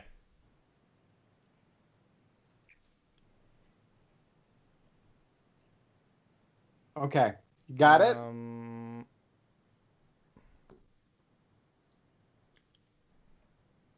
Okay, we're in set 2. Ooh. I'm almost done. No, we're a third of the way. No, you gotta be further along than that, right? Uh, Right? mm, Okay. Okay. I'm ready. Okay. 36 questions. Fall in love. We did a perfect day. Oh, wait. The crystal ball. Did we do the crystal ball question? No. If a crystal ball could tell you the truth. So we're going to finish these questions up at the end of it. We should be in love, and everyone watching should be in love with one or both of us. If you really want to know, so use the hashtag StayInLineStream and let us know who you're in love with, Team Zach or Team Chris. Did I just call you Chris? Team Zach or Team Chris. Yeah. So, if a crystal ball could tell you the truth about yourself, your life, and the future, anything else, what would you want to know? We did that. Did we? We'll just answer it. I wouldn't want to know anything. I'd want to know stocks. Yeah, we answered it. Yeah. Is there something you've dreamed about doing for a long time? We did that one. What is the greatest accomplishment ever? No, I did that. What do you value? Did that. What is your most treasured memory? My most treasured memory. I don't know. It's not just one. You got to pick one, Zach. One question or one memory. My most treasured memory. Well, I'll just say a really good memory. So 10 years ago, for those of you who don't know, I won a show from Oprah. But that's not the good memory. The best memory associated with that was the day that I won. After I won and met Oprah and stuff, we had In-N-Out Burger back in my hotel room. Just my mom and my best friend from third grade, Andrew, who had gone through the entire competition with me. And it was just one of those moments where the world was all possibilities. And I was with two people that I loved, and they were as happy for me as I was for everything that was in front of me. And it was just one of those moments where everything was right in the world. And that's what's coming to mind first. I'm falling out of my chair, but Chris, what did you order? What did you order to eat? Burger with plain and dry. Burger, plain and dry, fries, and strawberry shake. In-N-Out Burger, it definitely makes all of those sweet moments in life sweeter. This portion of the live stream is sponsored by In-N-Out Domino's. Whichever one you choose, can't go wrong. Stay in line. I would think, I don't know if this is my most treasured memory, but this is one where I just remember feeling like everything was right, Yeah. I was traveling in Europe by myself. I think I was descending, or maybe I was going up some stairs after arriving in, what city was it? It might have been Berlin, or it could have been Paris. It's your most cherished memory. It doesn't. It doesn't. The thing is it doesn't really matter exactly where it was, because it was just it felt right. And I was listening to music. I was listening to my favorite band, and they had a new album, and I was listening to it, and the song was perfect, and my mood was perfect, and I was going into a city I'd never been to in Europe by myself, and I was anything could happen. I don't know what's gonna, that kind of excitement of not know, maybe it's similar to what you're describing, where it's that kind of that life feeling where a lot of things are possible, right? Mm-hmm. Which I feel in a way is sort of the direct opposite of what these past months have been. The world has shrunk. Yeah. Does that make sense? Yeah, it does. But you'd always. Yeah. But cherishing those memories and going back to those places and those feelings, it sort of lifts you up when things aren't necessarily as sunny or rosy an outlook. I'm trying to move the camera, Zach, because It's cool. Don't worry about it. Don't worry about it, Chris. It's all good.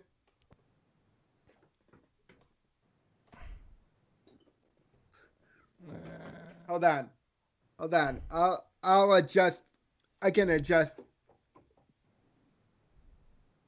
there you go, Zach. That's We'll see much where. better. Okay. All right.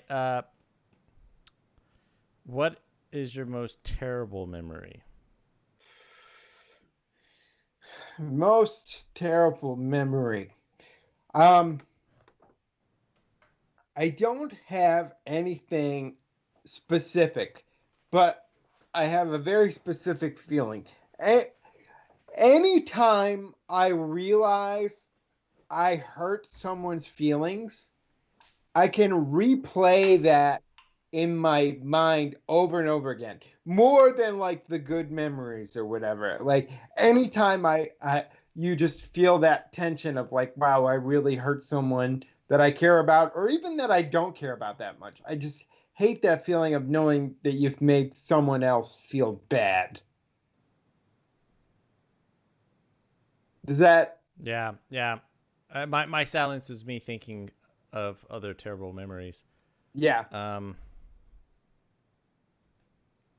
I don't know. I guess I'm trying to think. Maybe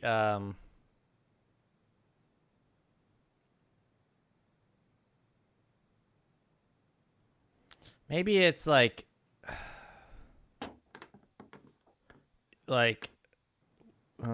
waking up in the morning and going that moment of realization that like whatever this is non-specific like you said, not but the realization that whatever happened, that reality actually happened, and it wasn't wow. In general? No, not in general. Just like okay. like something bad happened the night before or the day before where you're like, wait, was that real? And then you realize it was. Yeah. You know, and well, I'm being non-specific here, but like those moments where it's like, and it's not inherently from like drinking or anything like that. It could just been like, wait, was that reality last night or yesterday? Did that really happen? And you're like, yeah. Well, if you want a specific example, not of the thing that I mentioned, but I also remember a pretty bad memory of peeing my pants at school when I was like a teenager, and going home, and everyone knew that I had pissed myself at school. That wasn't great. That wasn't one of my best moments. yeah. Have you ever peed yourself at school as a teenager or an adult? No. One time I did Well, fart in front of my crush. I did fart in front of my crush once. When was this? I guess it was like 6th grade or 7th grade. Oh. And it was one of those things where I tried to blame it on someone else, but it was clearly me. Yeah. I farted once during a final exam. when the whole room was like quiet, taking their exams, and I was over off in a corner taking it on a computer, so there was no mistaking because everyone else was at their desks. You're like, stupid mouse is squeaky. It was like probably the loudest I've ever farted. So that wasn't great. Okay, so what's the next question? Okay. And if people aren't in love with us after those answers, I don't know what's wrong with them. If you knew that in 1 year you would die suddenly, what would you change? Would you change anything about the way you're living, and why? I would probably try and date more, have some more good times, some more sex probably. Yeah, I think That's an honest answer. I think I would. I'm torn because part of me would be like, I would quit working all together and travel and spend time with family and friends and like dating and love, and maybe like just like donate a bunch of things to the sperm bank. I don't know. Your final act would be to ensure that there would be a bunch of little Chris's running around. You can't get rid of me. Yeah. It's either that, or I could also see a thing where I would be like feeling incredible pressure to do more like work and try and make more things that I think would to you know, yeah, like make because like it's a weird thing because what you experience in life dies with you, but the things that you make for other people to experience lives on. So I could see both, like, but also, do you want to spend your whole life working versus, so one of those two. Yeah, I think being alive, I've sort of had this realization recently of just like, no matter how long life is, I think it's gonna be too short if you, if you're doing it the way you should be doing it. It feels like it is really a short life, and just in the scheme of things, and I think I don't think like I need to do major different, like I used to think I would want to make like big movies and make a huge impact, and as I've gotten a little bit older, it's more about just like being kind and putting that energy out into the world and being remembered that way, and maybe some little thing that I did sparks something in somebody else. Well, but you said that's fine. But like, how much did you want that to be on a macro level versus a micro level? I don't think it matters. I think if you're putting good energy out into the world and work that has empathy, I don't think that the viewership or the like how far it travels matters, because you don't know who your work is going to impact and what they might do with it, or even if it just makes someone's day better. Like I think it's just like a net positive of like wanting to make things better for someone, and that's good enough. That yeah. So Philip Goetz on Facebook says, "Work that empathy." Booger wants out of my lap. You want out? Bye, Booger. Hi, Booger. I think he's a little more awake now, so he wants to go run around. Gwyneth5 on YouTube asked, "Do we ask questions here?" You can ask questions. What we are doing is we are doing the 36 questions to fall in love that lead to love, to see if either of us fall in love. But you are welcome to ask us any questions. We are open books. There's, it's late, so we'll probably be more honest than we would have 3 hours ago. Yeah.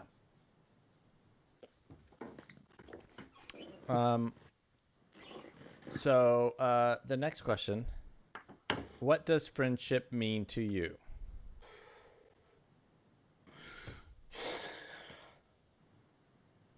I think it means being kind and being honest and sorry, am I gonna cut you off? I don't know. I'm not trying to. I didn't mean to cut you off, but like, there's being kind, being honest to general people, but to me, they're like a friendship is something more. Not is like how you are outwardly perceived versus like that perceived between that person. Yeah. I think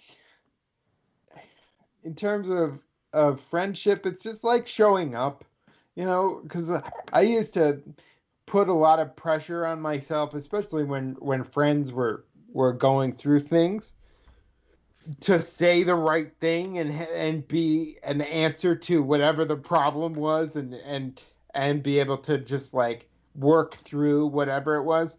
But you know, now I'm sort of realizing that just being there for people, as opposed to like trying to solve their problems, is a much better way to be a friend. You know, like, because I don't know about you, but like at a certain, there are some things that you go through that you can only really count on great friends for, and there are times when you just don't want someone to like jump into action and try and make everything better. You just want them there. um, and so for me, true friends are the people that you want there, even when you wouldn't want to be with anyone else. Like I gave this compliment to Elise, and I think it's similar for you, of like, no matter what the mood is, if we're hanging out, you make that mood slightly better, right? It's like, even if it's in a bad place, having your presence there will improve it. So I think that is one of the tests of a true friend. Yeah, I kind of adding, I guess, on it. It's like someone you could go to and just spend time with without any purpose or any reason, but you still want to go hang out with that person just because it's like comfort. Yeah. And some people like can make anything more fun, and I like those friends too. Like, like and you're really good at finding the joy in whatever the experience is. I mean, if you're not in work mode, sometimes you like stress out in work mode, but like when we're just hanging out, like you can take something that is literally nothing, like the smallest part of the human experience, and make a game out of it, or like make it silly. And I like friends that can see silliness and little sparks of joy in whatever they're going through, just the mundane stuff. I mean, I remember that night probably 6 months ago where we just spent like 5 hours guessing like movie themes, and there's not too many people where I would want to spend 5 hours just like, oh, that's Harry Potter Deathly Hallows Part 1. Yeah. Which, if anyone listening, that's a really good game. If you people who are movie buffs, you just get on Spotify or wherever and just play movie soundtrack, and then people have to guess. Yeah. I mean, it's great. I wish we could do it now, but we probably get like a copyright strike or something. Okay, next question. All right, pulling it up. It is, what roles do love and affection play? See, they get you, like, these questions get a little deeper as they go on. What roles do love and affection play in your life? Yeah.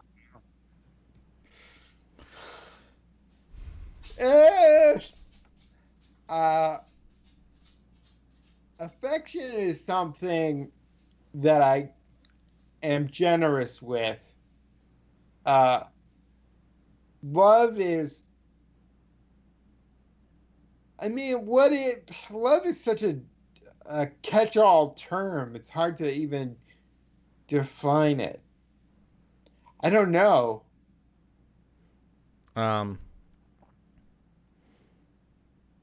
Yeah, well, yeah, because there's love, and then there's like general love. Yeah, I can't say this. Like, people who know me from online assume that mostly I'm a really warm person. People who know me as like acquaintances sometimes think I'm cold because I'm in my own head a lot. And then people who know me really well, I think it sort of moves back in the more affectionate, loving direction. So I don't know. Like I think the circle of people I love and am affectionate towards it is kind of small. And I think like I just really value having quality people in my life, and I'm not somebody who needs to like have 100 friends or whatever, and I prefer not. I like small, intimate connections with people. So I don't know. I don't think that answers the question. Yeah, but, it's a weird question. What roles do love but, and affection but play? let's hear from in your life, Chris, because your life is very different from mine. Well, I feel like I can display. I think showing affection is a lot easier than showing love. At least for me, I'm not a particularly emotionally person, whatever that means. I feel like love is like affection is more surface, and I'm yeah, maybe like you're like I'm more apt to give that out to people who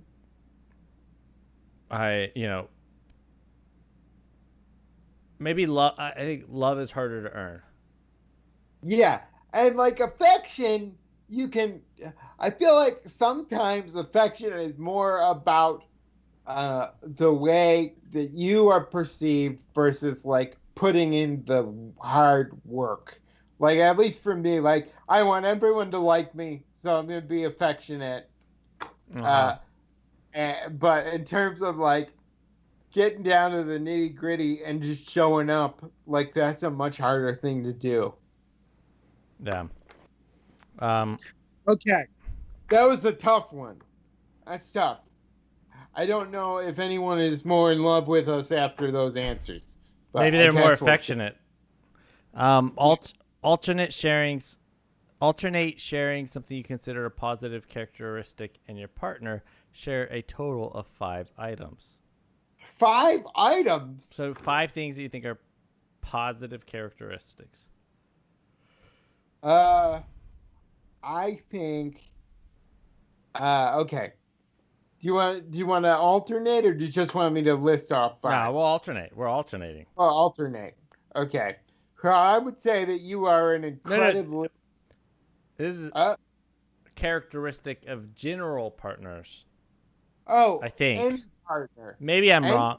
Any part. I thought it was of the person you're doing. You consider a positive characteristic of your partner, so I assume that's more general, not specific to the person. Oh well, I thought you're the one I'm going home with. We're the ones, we're the ones starting a life together. All right. Well, we'll see. I mean, there's a lot of other people watching this video, and maybe, We'll see. All right. So, I think that people should be considerate. Just be aware of other people's needs and wants, and yeah. I guess ambitious is something I look for in people, where it's like, and I say that in the sense where it's like people who are always striving to better themselves or work, work to make their life better or improve the lives of the people that they are with, versus like people who are just content to you know what I mean? And that could be in a couple different ways. That could be like going to the gym, working on, your career, or could manifest in Someone, yeah. someone who is actively working on themselves in any number of ways. Yeah. Okay, I think well, one for me is that they don't have to be funny, but they have to have a good sense of humor. And there's a difference. Somebody who can enjoy a joke and be generous with, finding things funny, and noting things that are funny. I value that higher than someone who's just making jokes all the time. Does that? Yeah. I mean, it's fine. It's fine if there's both, but I think somebody who it's just a different type of warmth, to be able to see not in terms of me, but just in terms of the world, seeing things through a humorous lens. Yeah. Well, I think that kind of goes with like yeah. I described it earlier, well, hours ago, as like a sense of comedy of like people who like can appreciate jokes, and you don't necessarily have to make them yourself, but just like get the same sense of humor where you can laugh at something together. Yeah. And it can be dumb. You can laugh at something that isn't, no one else would think is funny. Yeah. I think it's great to have, inside jokes and things like that too. Just little dumb things to laugh at. But so wait, is it my turn? Yeah. I think it's like empathy for people who don't matter. And I say don't matter as in like don't matter to them. Yeah. Like, oh, this person they can't give me anything, or they're not gonna, but they still have empathy for them. There's some people who only care about or empathize with people that they relate to, or it's like a people. Yeah, it's empathy for people who don't matter to them. Yeah. So that's a really important one. Like people who I wouldn't ever date someone who was like cold to people like who like serving staff or something, or like I just in basic terms, like I would prefer to date generous tippers. Does that make sense? Like, yeah, or at least, I mean, some of that I agree, or at least the philosophy of it. Some of that has to be I bet some people who are like don't realize that you should tip more, and there's people who know they should tip and then don't. Does that make sense? Yeah. I guess example is like,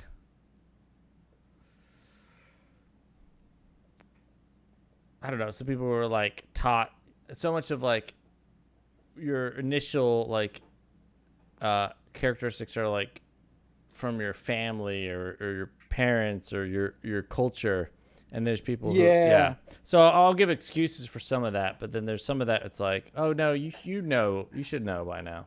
Yeah, and I think that like the next one would be like people who are willing to grow and change their opinion based on things that they learn. Yeah. Right. Like someone, Tanner Nelson on YouTube says, as a previous server, bad tippers are a balance of clueless people or people who pretend to be clueless. And I think it's like, and there's some people I think who be like, oh, I don't have the money. But I would argue, Yeah. well, then you shouldn't buy whatever. You shouldn't order whatever. You should factor in a tip to whatever you're buying. The same, you just assume that the people who, at least in the U.S., that's the way in the U.S. and in other countries like Australia, where people are paid more of a living. And in the U.S., Europe, yeah, will get paid living wages, So, yeah, but I do think like that idea of having empathy for people that you don't understand and like that don't have any like tangible benefit to you in terms of like advancing your own standing in society. It's really good.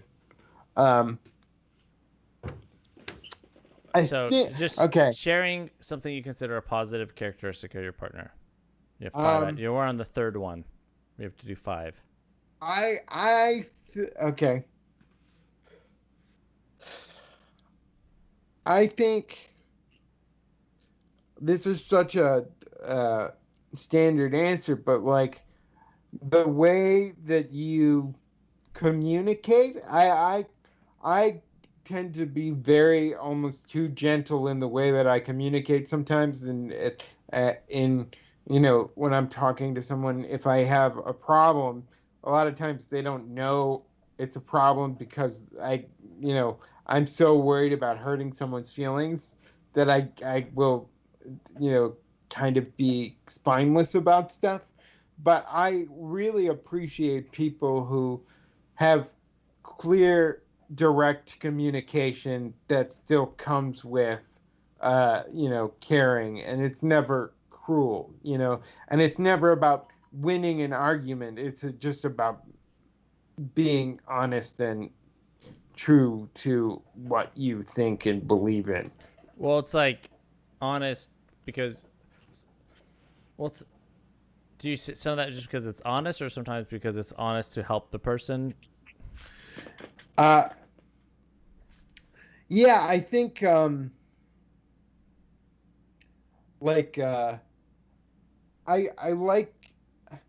like sometimes I'll be one of my faults is being nice over being honest. And being nice is a selfish thing almost, because you get away with coming off as a nice guy. I like kind people that are straight shooters that also, can do the juggling of taking into account like that I communicate differently. And I know that's a lot of an ask, but just communication and figuring out like how like being able to grow in the way you communicate, not just say that's how I do it and I'm not changing, right? Yeah.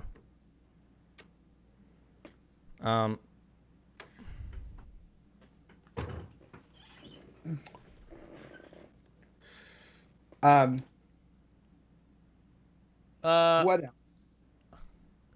I guess there's like positive characteristic of a partner.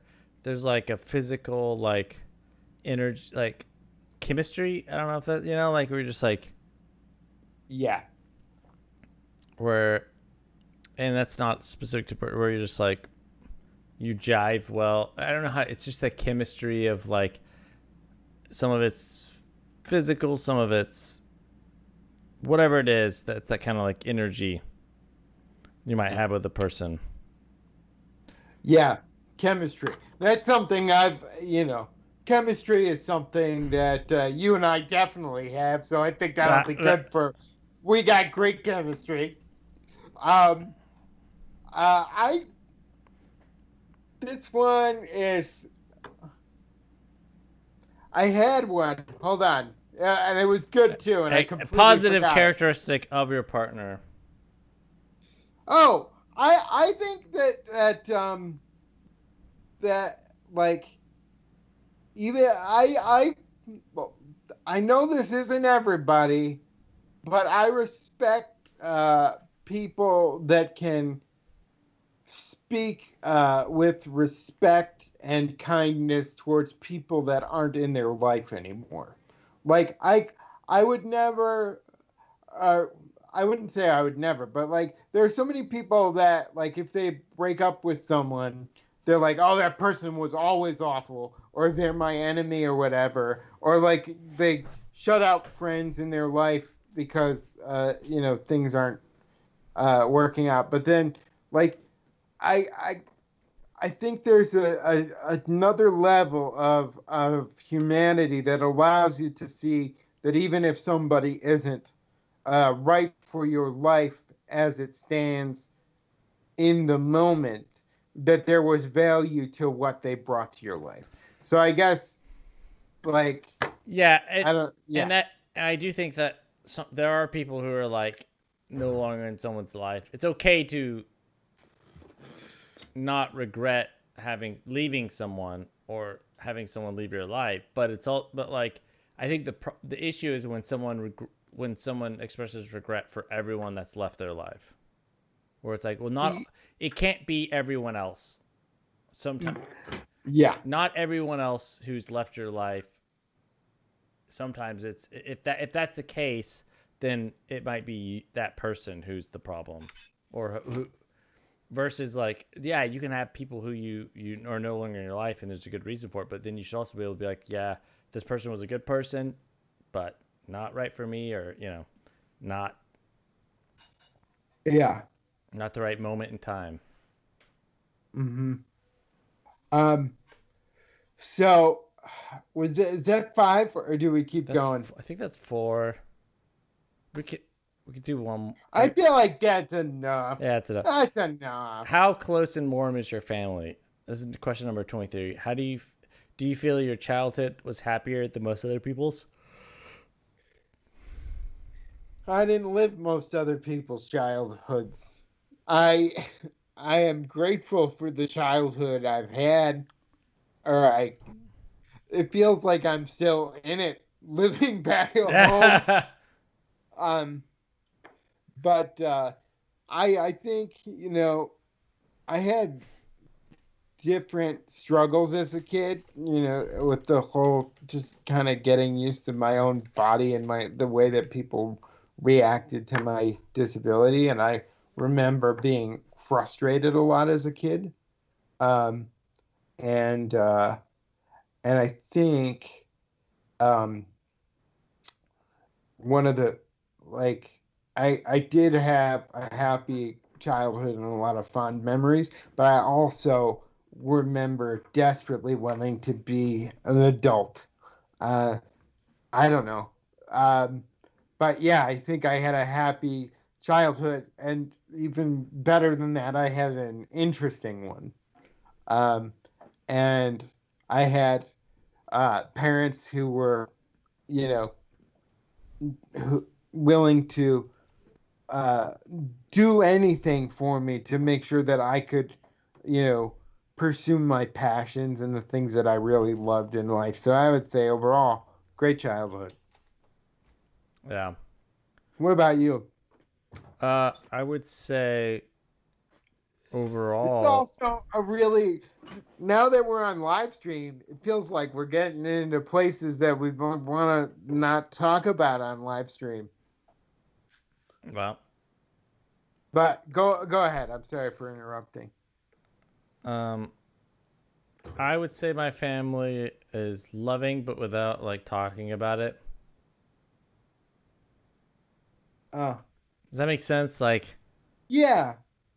I mean, my family communicates mostly in jokes, so like, I get it. I don't know that that's your family, but every family has different ways of showing love. Do I think my childhood was happier than most other people's? Probably.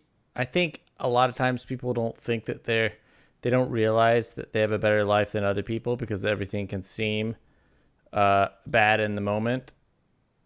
But as you grow or get older or meet more people, you have more perspective. So I would say maybe I think my child was probably happier, but maybe I didn't know it at the time. How do you feel about your relationship with your mother? Is question number 24. Love my mom. Love my mom. My mom's awesome. And I think, my mom and I are very close. And as I've gotten older, I just respect my mom more and more for every sacrifice that she made. And also, like, I enjoy, because I've been home for like 7 months now, and that's been great. I'm eager to get back to my adult independent life, but I've been able to also cherish this time with my mom. Yeah, I guess I would say with I mean, it's good overall, but I think there's also things that as I've grown up, there are things that we don't inherently agree on. Yeah.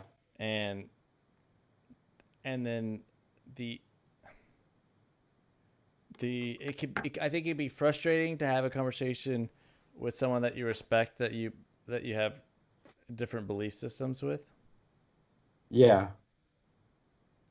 Yeah. And it's difficult to balance that. Yeah. And do you, like, in terms of the way you were raised and the way your mom, do you remember like some of the best lessons that your mom imparted to you?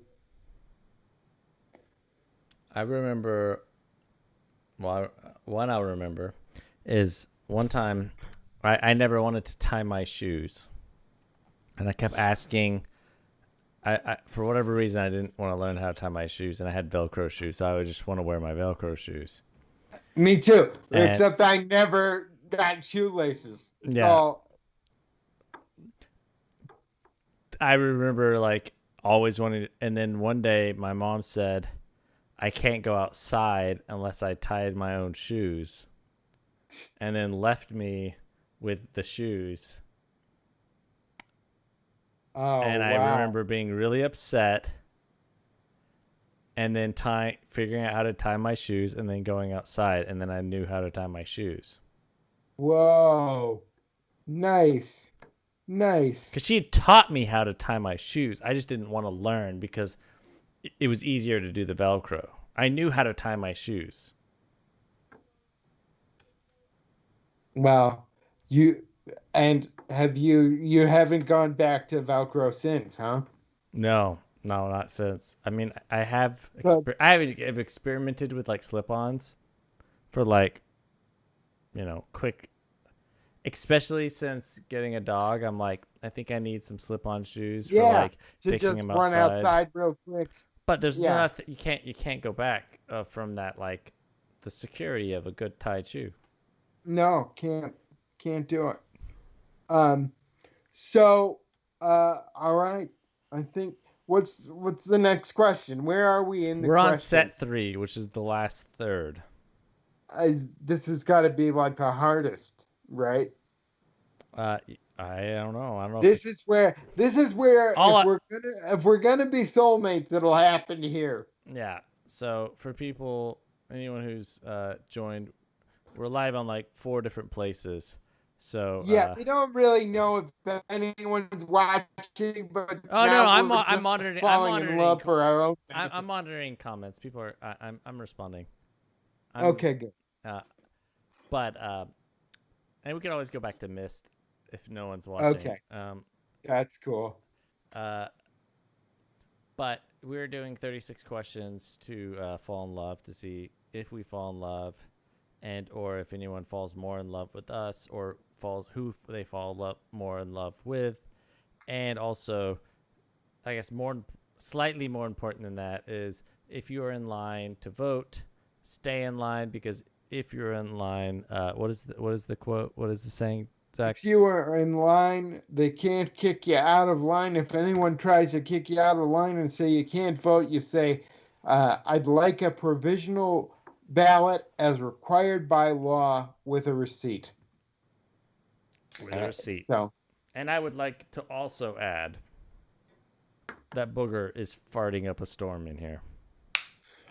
You got to get that checked out, man. Is that supposed to happen the way it's been going? I mean, yeah. I mean, because I swapped his food, and his poop is super firm. The vet was like, "Nah, he's good. He's just a farty dog." So it's going the way it's supposed to go. I mean, it's not all the time. It's just like, but when it is time. It's time. It's bad. It's a bad time when it's time. When he farts, it's bad. Because every time that we've talked the past few times, it's been the same issue. Well, when do we talk? It might be around the same time period of the day, because I do think it is. There are certain periods of the day where it's worse. Like evenings, it's worse. During the day, it's not as bad. Like it's always worse in the evening. So how does that? Does that? If you have a lady friend over, and you're setting the scene with candles and stuff, and your dog's farting. Yeah, you gotta light more candles. You gotta light more candles. More candles. I do think there's a difference between a dog fart and a human fart, generally. Well, which would you say is worse? Probably the dog fart. It smells otherworldly. But does that mean that if you fart that you can blame the dog? Or is it so distinct that you can't even pass it off? I think you could generally. I think you can. It'd be maybe you could pass it off once or twice, but like at a certain point, people are gonna know. Okay, so my question then is: should I get a dog or not? If I got a dog just for the farts, it might not work out for me, right? Well, I will say this about any relationship in your life: you shouldn't do anything for the farts. All right. What's the next question? All right. We're on set 3. Make 3 true we statements each. For instance, we are both in this room feeling. Oh, see, I think all the questions, including the compliments, were for each other. For what we were looking at all right. Well, these are just statements of fact about this moment. About who we are as a couple?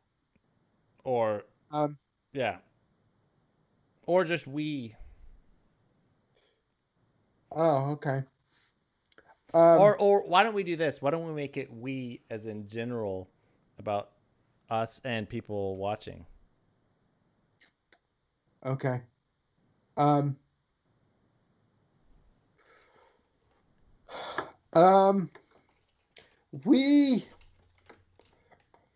would say in general, we and the people watching make a good team. That, like, the two of us and everyone else. And I don't know everyone else, but they're part of this team. Because if they weren't here, then doing a whole stream for just us, that would just be a Zoom call. That's true. Well, yeah, I feel like I think there's a connection that you can share with people. Not even having met them in real life, but you still share moments in history and time and emotion. Like I've met people who've told me about moments in their life that I shared with them that I wasn't even aware that I was sharing with them, but they were still important moments for both of us. Mm-hmm. Yeah. So I think it's about that shared memories. Mm-hmm. Even it's like you. Yeah. So we are a great team. And I think since we're watching or we're doing this and people are watching it, I think we care about the world that we live in deeply.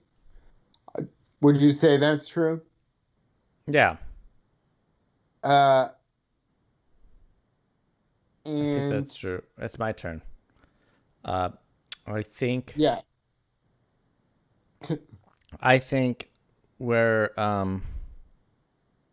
current, or at least in the sense that like we're involved. Like when you say care about the world, I just mean like so people can not care about the world but still be current. Like people could care about the world but not know what Instagram is, or we're like aware, like up to some extent up to date, like current with technology. That makes sense. That's kind of a cop out answer. Yeah, Like that's any couple, like, because you can't have one member of a couple like not know how to use an iPad and explaining every little tech thing that comes out. You gotta at least like one member of the couple can't be like off the grid entirely. yeah. I think Otherwise, you're like it's hard to have context for what you just talk about. Yeah. I guess. Okay, go ahead. No, I think that's 3, isn't it? Was that what we're supposed to do? I think so. Oh, you're right. All right. Complete this sentence. I wish I had someone with whom I could share.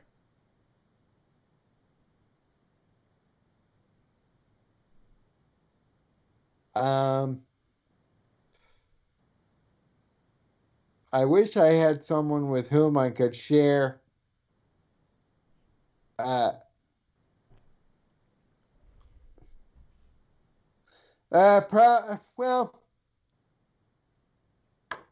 I'll say this, and it's going to sound really shallow, but there's a deep answer there.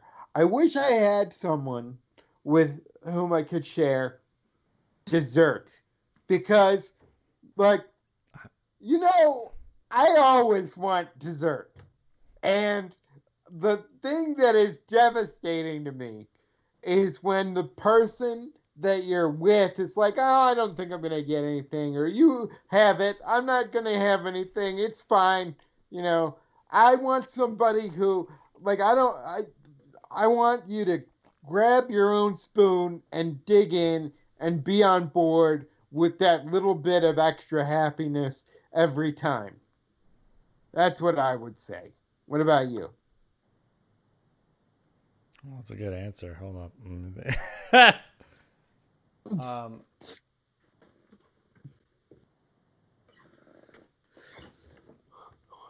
I wish I could have someone I could share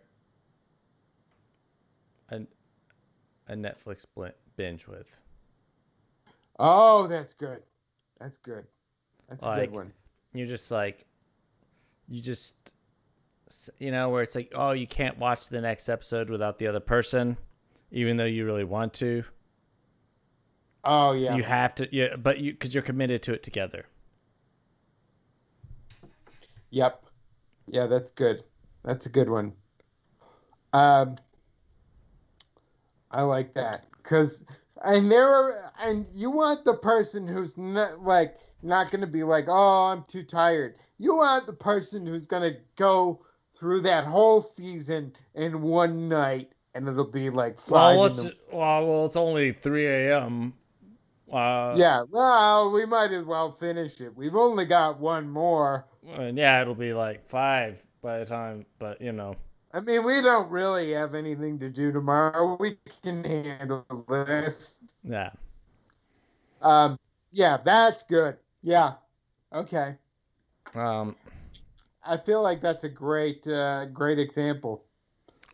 Do we go to the next question? Yeah.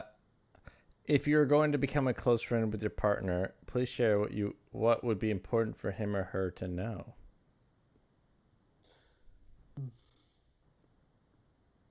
Two things, and you already know these things.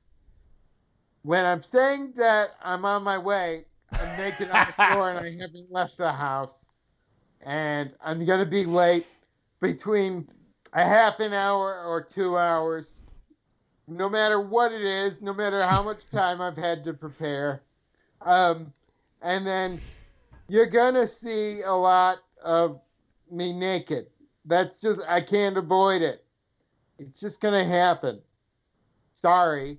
It's not that I'm particularly proud, but you're gonna have to be okay with it.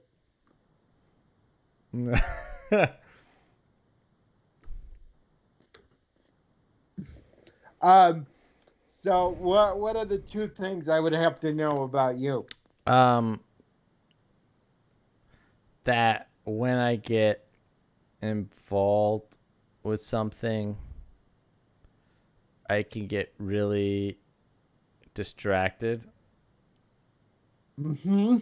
Like, Yeah. I'm very like focused, and that focus gives me drive and the ability to accomplish things. But it also, I can like, when I'm focused on something, I can like prioritize things to a fault.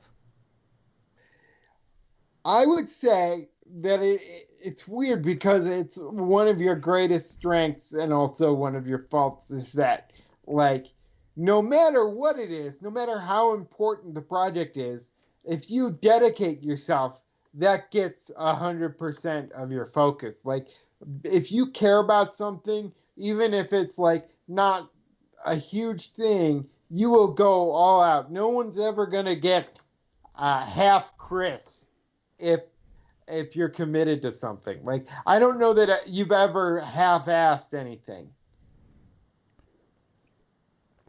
But that can also, what the alternate side of that is, sometimes I can. Yeah, you will ignore other important things if you're focused on something work related. I would say most of the time. Yeah. So was that one or two? That was one. A second one. What else do we need to know? What would be important for him or her to know?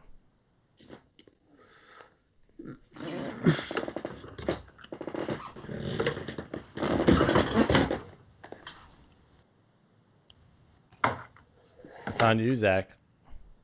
Oh, I gave you two. Oh, wait, what? I said that you're gonna see a lot of me naked. Oh, that's right. And Okay, I yeah. will always be late. I just assumed those two were related because every time you've been late, you're also naked. It's true, but I feel like I just assume every time you called me, I'm on my way, that you are currently naked. So that, like, in my head, they're mirrored. In your head, you're picturing me naked, so that is yeah. Okay. Probably that I get I can get like I don't know if anxious is the right word, but like where I want to like do something. Oh, you get antsy. Yeah, antsy. I don't know how to. Antsy. I get antsy, and that could be anxious, or that could be like a weird, like, not bored, but like, you know. Yeah. Yeah. Yeah, I think you have a unique brain, as we all do, but you're somebody who, I would say that you like to be juggling a lot of things, or that it's sort of, or I don't even, but it is sort of just like your default is to yeah, Sorry, boogers. maybe take on more than the average person would, and that maybe stresses you out a little bit. Yeah.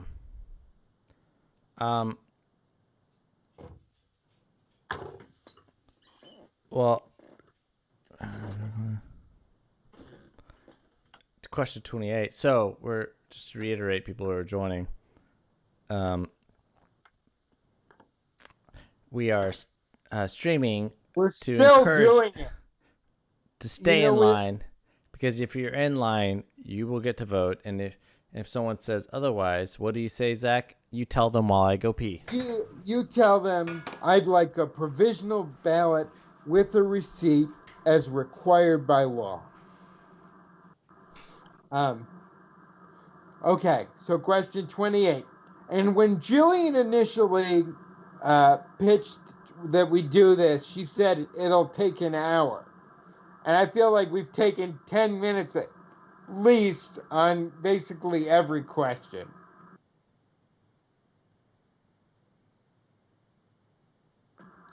Chris, are you there? Did we lose Chris? Oh no. So I'm not going to answer these questions about Chris while he's not here. But we'll try and get him back. It's now, or did he just leave and I didn't notice? Did he go to the, oh no, what happened to Chris? Somebody tell me. Oh, he's peeing. Oh, he just left and peed. Why? Okay, thank goodness. Well, let's hear, like, I haven't peed this whole time. What if if I just went, do you guys want to, hold on. He said it and I didn't hear it? People are telling me that he said he was going to go pee and I just totally didn't notice. Well, I'm sorry. I guess I didn't even pay attention as a partner. Maybe that sells me down the river right there, as I totally didn't even pay attention to when he said he was going to go to the bathroom. I thought we were just still talking about the questions. I don't think I heard him say that. So is anyone still in line? Or are we past that point? What about California and other places on the West Coast? Let me see if anyone is responding on the Facebook. Chris, I didn't hear that you were going to go to the bathroom at all.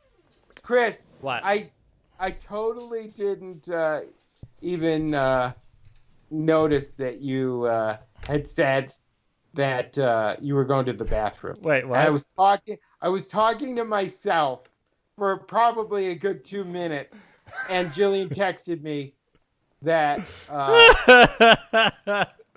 yeah, and I was like, why isn't Chris saying anything? And then I saw your empty chair, and I didn't know what to do.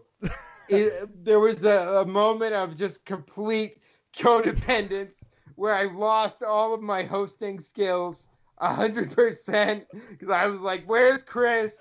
And Jillian texted. It was the worst. I didn't hear. And she was like, he totally said that he was going to pee. And I was like, I was talking about the questions.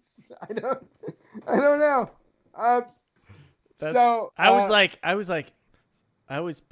didn't realize how bad I had to pee because we've been streaming for 4 hours or I haven't peed 4.5 hours. Yeah. Well, that's impressive. Thank you.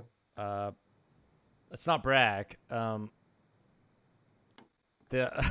sorry I left you alone. Yeah, I was really. What did you say? What were you saying? Were you I just don't waiting? even remember. I panicked, Chris. I lost all my hosting skills. It was the worst. So I feel like we should take some questions from the audience at some point. They've been there. It's not the we have definitely been doing our best, but the audience, the ones that have been hanging in, really, they deserve something for all their time. I hope that they feel satisfied in the fact that they've exercised their right to vote, and that we're just. I don't know if I would call us a cherry on top. Would you call us a cherry, Chris? I would love some ice cream right now. That would be great. I would too, but I'm scared to leave the stream. So that didn't answer your question. I just want some ice cream. But I also didn't eat dinner. I didn't either. That was it, and I really, if I were not in Buffalo at the moment, I would like order food, but I don't think there's many late night places open. Yeah.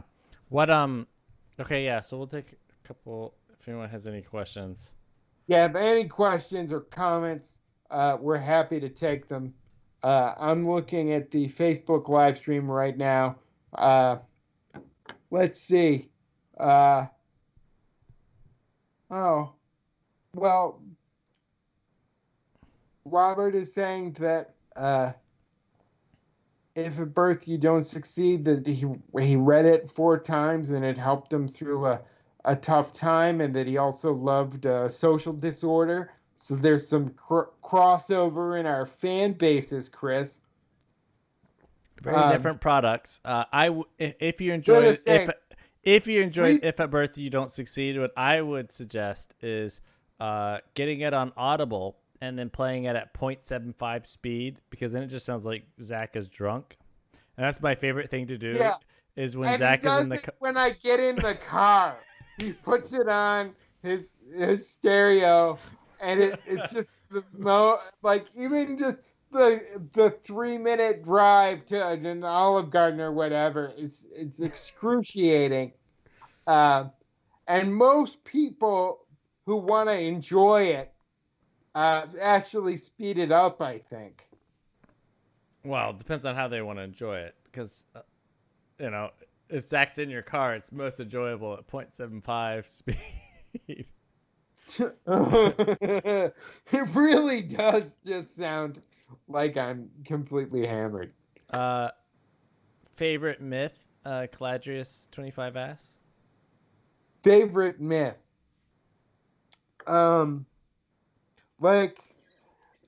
This is a little bit of a BS answer, but my mom used to read us these Greek myths for children, and I used to love all of those. I don't think that's what she meant, but Nah, I don't. the only thing that came to mind. What about you, Chris? Favorite myths. Man, there's probably some horror stuff like Bloody Mary or something, that you speak into the mirror and that she'd come out and kill you. Because I remember doing that as a kid, and it was terrifying. Yeah, but wasn't it also like the flip side of just how magical everything could be? Like, I liked that stuff like that was actually around, or that I thought it was. Or that it was you could do that that was like a thing that you would do. Let's do this. Let's play Bloody Mary in the bathroom for an hour, and it was like entertaining. I mean, I think that, to be honest, we would probably still do something like that and get a kick out of it. For Molotov XX on YouTube, if you guys switch bodies for one day, what would you do as the other person? I'll answer.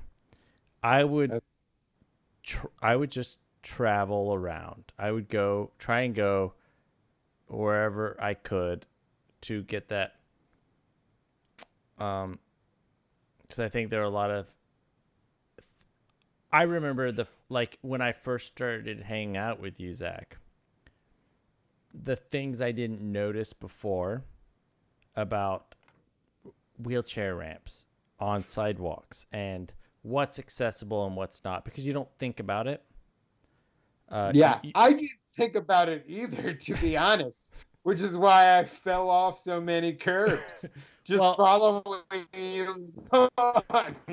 Yeah, well, I remember I have a vivid memory of, I think it was 2005, and we were walking to get food on UT campus, and we were just talking. We were just me and you walking down the sidewalk, talking as I would any other, just walking and talking.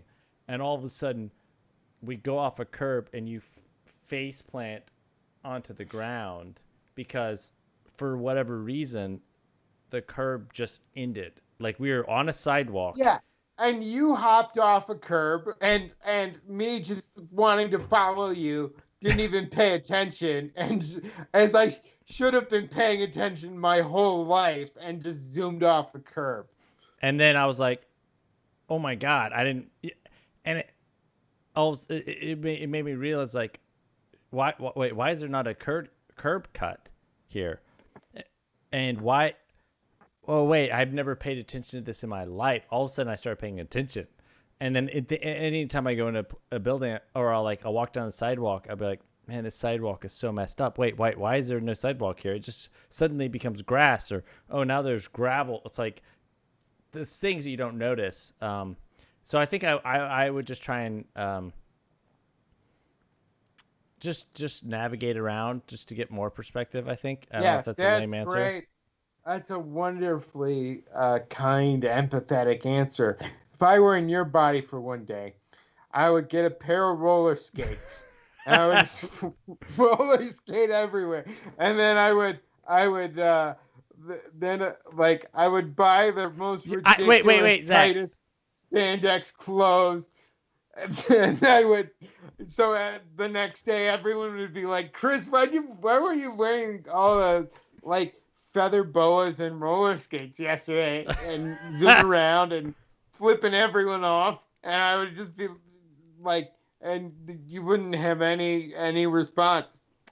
Well, I like how the one day you have a question, you have a chance to get away from wheels. You're like, I'm gonna get back on the wheel. No, the wheels are not the problem. It's just this, standing would be standing on wheels would be even better. Yeah. I think I told you this before. I was like, I can't wait till the day to where you get a robotic whatchamacallit body. Animatronic. Yeah, your exoskeleton. Yeah. And you're not only going up the stairs, but anyone who gets in your way could get roundhouse kicked to the other state. Yeah. Oh man, that'll be a fun day. So yeah, these are great questions from the audience. Let me see here. What is one movie you watched so many times you could recite it word for word? Couple. Princess Bride is one. Three Amigos is another one. And I haven't seen it in a while, but I used to watch Pete's Dragon all the time. What about you, Chris? Dumb and Dumber, Eternal Sunshine. Dumb and Dumber's another one, yeah. Maybe Lord of the Rings, or Back to the Future. That's good.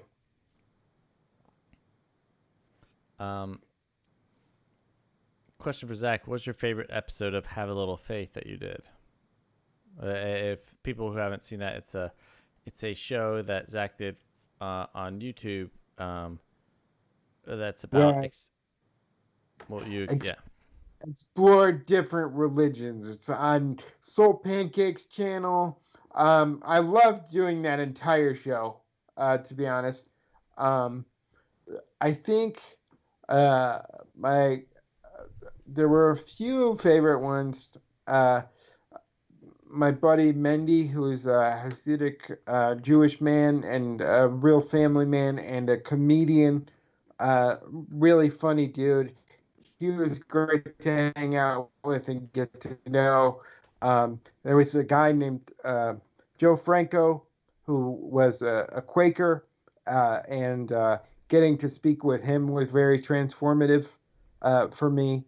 And the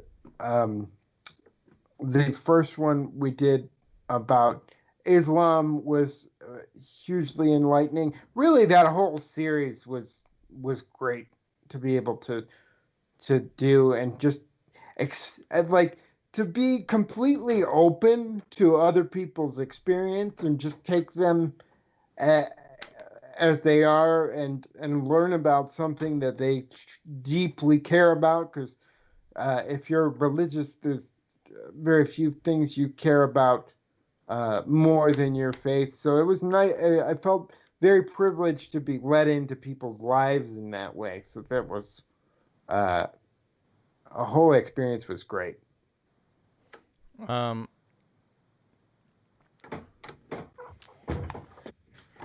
Places you guys travel to, like your dream vacation spot. What's your favorite place you've been?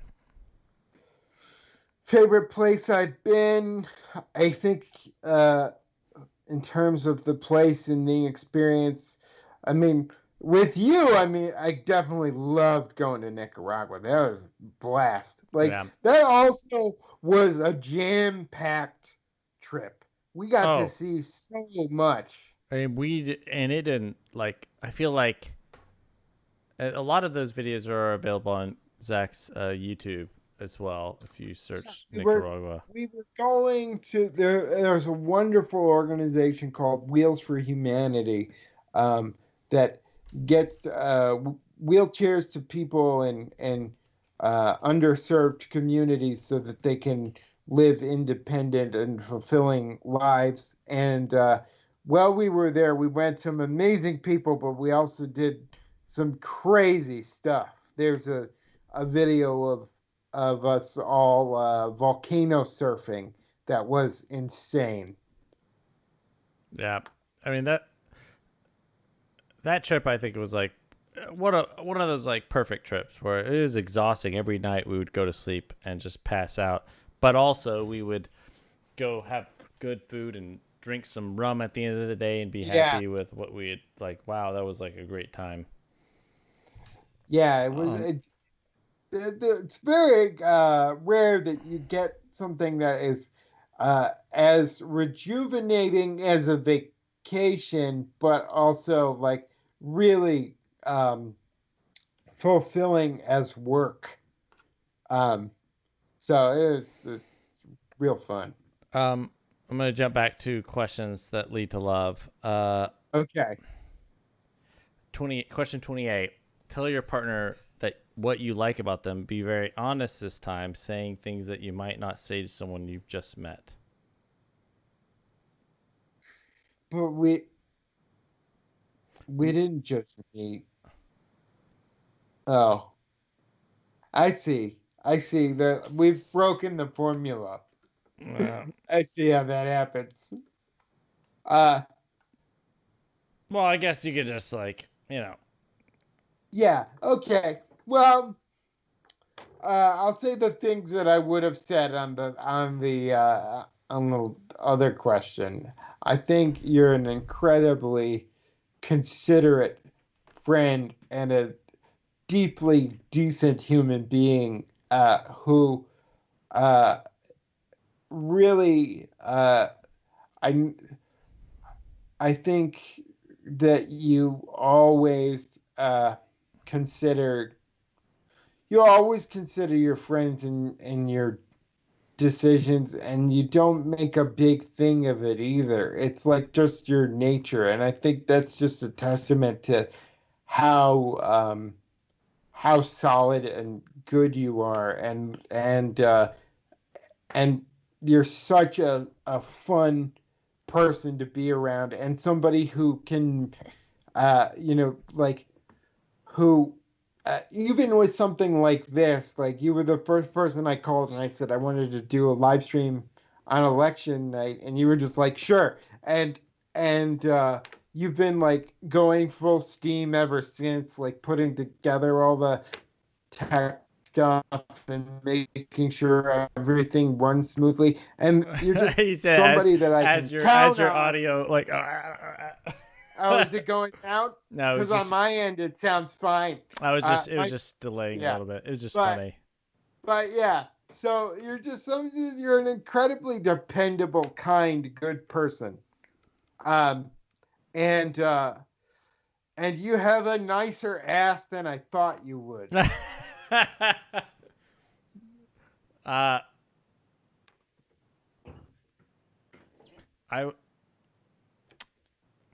I would say, well, this is a weird thing to appreciate about someone, but you have a sardonic criticism that I think is of that is super funny, that sometimes like it's like that, like those jokes of like, it's just so funny that you don't always like share with everyone, that you'll just make jokes about. That's Yeah, I think when you get to know me, I'm a little bit rougher around the edges. And I mean that not as in like they're always like from a good heart and from a good place and you're a good person, but you can make jokes that are really, really funny, but also kind of like, again, like a little pointed, where Yeah. like, and none of it is ever like malicious or evil or anything that you wouldn't share publicly, but it's also like, oh yeah, you're able to identify a situation and make commentary about it that is spot on and so honest that you can't say it publicly. Does that make sense?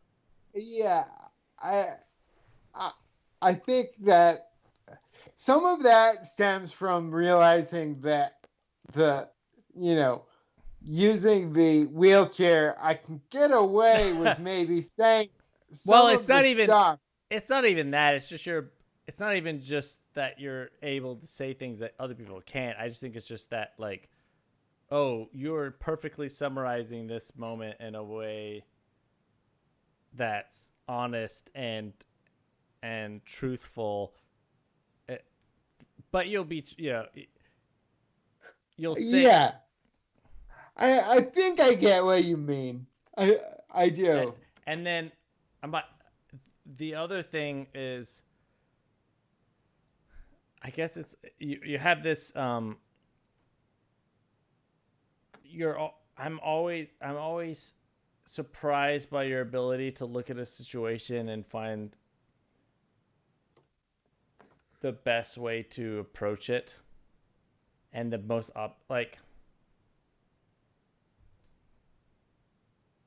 I guess you often will push me to do things that I wouldn't do. We're like, hey, let's do an election stream or I'm like, I wouldn't have done that on my own, but you're like, hey, let's do this thing because it's a good thing for people. And you're always like, you look at opportunities and you find opportunities in things that you'll look at a situation, you'll find the best opportunity in it.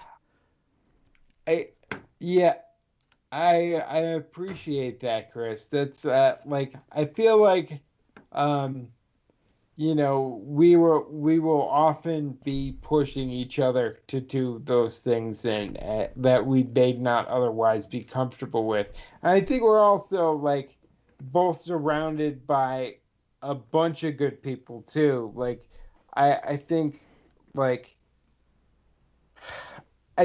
both of us like go to a lot of people to try and get the best opinions we can and figure out what to do. Like, I know you're always asking people their opinions. Like, even when we were in college, that would be something that people would get annoyed with you, is like inviting people over to watch edits of things and really taking their opinions seriously. And I think that is a testament to how much you care about other people. Yeah,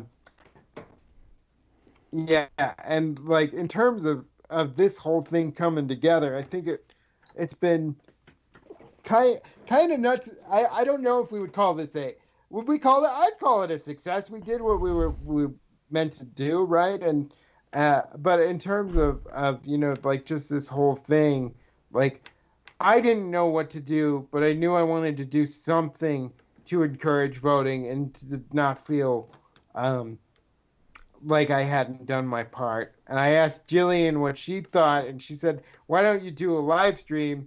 And I don't know how to do a live stream. I've never done a like anything like this. And I immediately called you, not thinking that you would know how to do it, but knowing that you would figure it out. Like, you're somebody who makes stuff happen. I remember when we were working on the trailer for Riding Shotgun, and we needed you to make a Terminator ball for me to emerge naked from. And you just figured out how to do it like in a day. Yeah. And I think that's how you sort of approach a lot of things in life, is like, I don't know how to do this, but I will figure it out. So yeah. What's the next question? I think we've kissed each other's asses. Okay, I could do more. But I could do more. I just don't know if anyone else wants to hear it. Okay, the next question is share with your partner, in this case me and Zach, an embarrassing moment in your life. Also, for anyone who's joined recently, you should stay in line if you're at the polls. We're hanging out. Also, just giving an alternate, stressful version of the world right now. Yep. Yep. Because if you're in line right now, stay in line, because if anyone gives you shit, then you should say, what do you say, Zach? You say, if you're in line to vote at the polls, you say, give me a provisional ballot as required by law, with a receipt. Or some variation combination of those.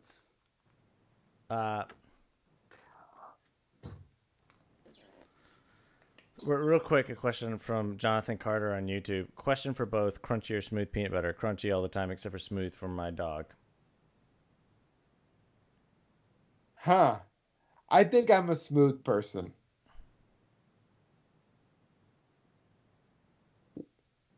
What about you? I'm crunchy. You're a crunchy person. Yeah. Oh, I thought Jonathan said he was crunchy. He's crunchy or smooth peanut butter. Okay. I'm crunchy, except for my dog. Well, I'll give my dog smooth, because that's how I differentiate the two. Smooth is for Booger, crunchy is for me. So if I have peanut butter at your apartment, I'm going to be eating the dog's peanut butter? No, you get crunchy, or you get the dog. You get a choice. You get crunchy or the dog's peanut butter. Okay, that is actually good information to have. Well, I wouldn't offer. It's not like we're going to be sharing the same bowl of peanut butter. Yeah, the peanut butter also, it's like, I'll just take a knife and put it in his little conch thing and then give it to him. So it's not like he's like licking the jar. Oh, okay. All right. Do we have any more questions, or are we good? We haven't been asking for questions. There's comments. All right. Well, this is us officially asking for questions. It's getting late, isn't it? It's just like about almost midnight. Or 11 if you're in Texas. Oh yeah. I forgot time zones. What would you each say has been your most interesting or memorable animal encounter? A duck bit my toe once, and it was shocking and horrifying, and it's changed my perspective on animals and kindness. And I think ducks are devious, and I also, ever since then, had a little trouble trusting my dad because I was barefoot, and there were some pretty crazy ducks, and I was like, that duck is gonna bite my toe, and my dad's like, there's no way this duck will bite your toe, and it just waddled up and went what, and bit my big toe. Like it knew what we were talking about. Ducks are way more intelligent than we give them credit for, and they're using it for evil. I will be a testament to that Zach is afraid of ducks. I've been at restaurants where they're like by the water and there are ducks, and Zach won't go to the table. He'll back up and leave before. Yeah, it's true. It's true. Don't trust those ducks. My animal encounter. One time I was in Australia, and the first time I saw a penguin in like up close in real life, like in the wild, I saw that it had a piece of plastic around its neck. And then I worked with the friends that I was with, and we like caught the penguin and pulled the plastic around its neck off and then set it out.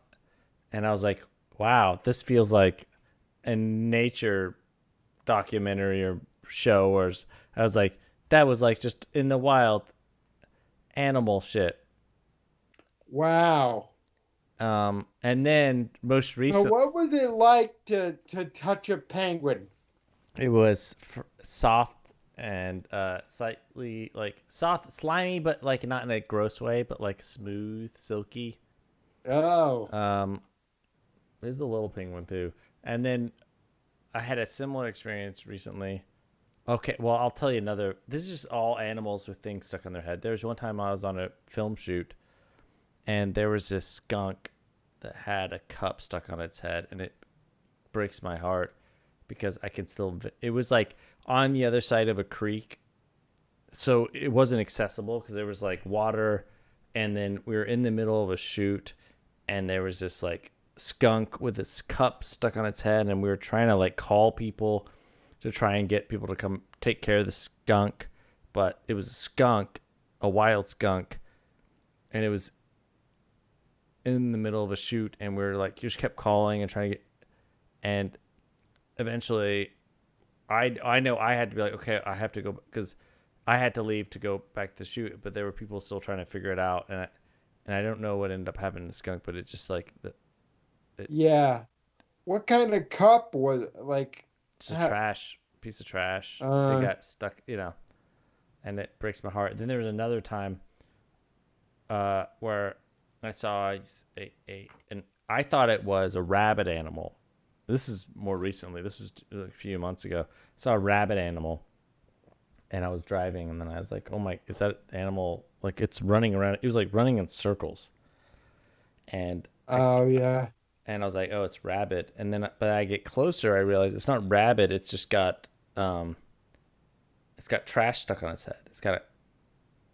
So then I get out of my car, and then like another car passes by, and they're like, oh yeah, they saw the same thing I did. And then, so we both got out. We didn't know each other.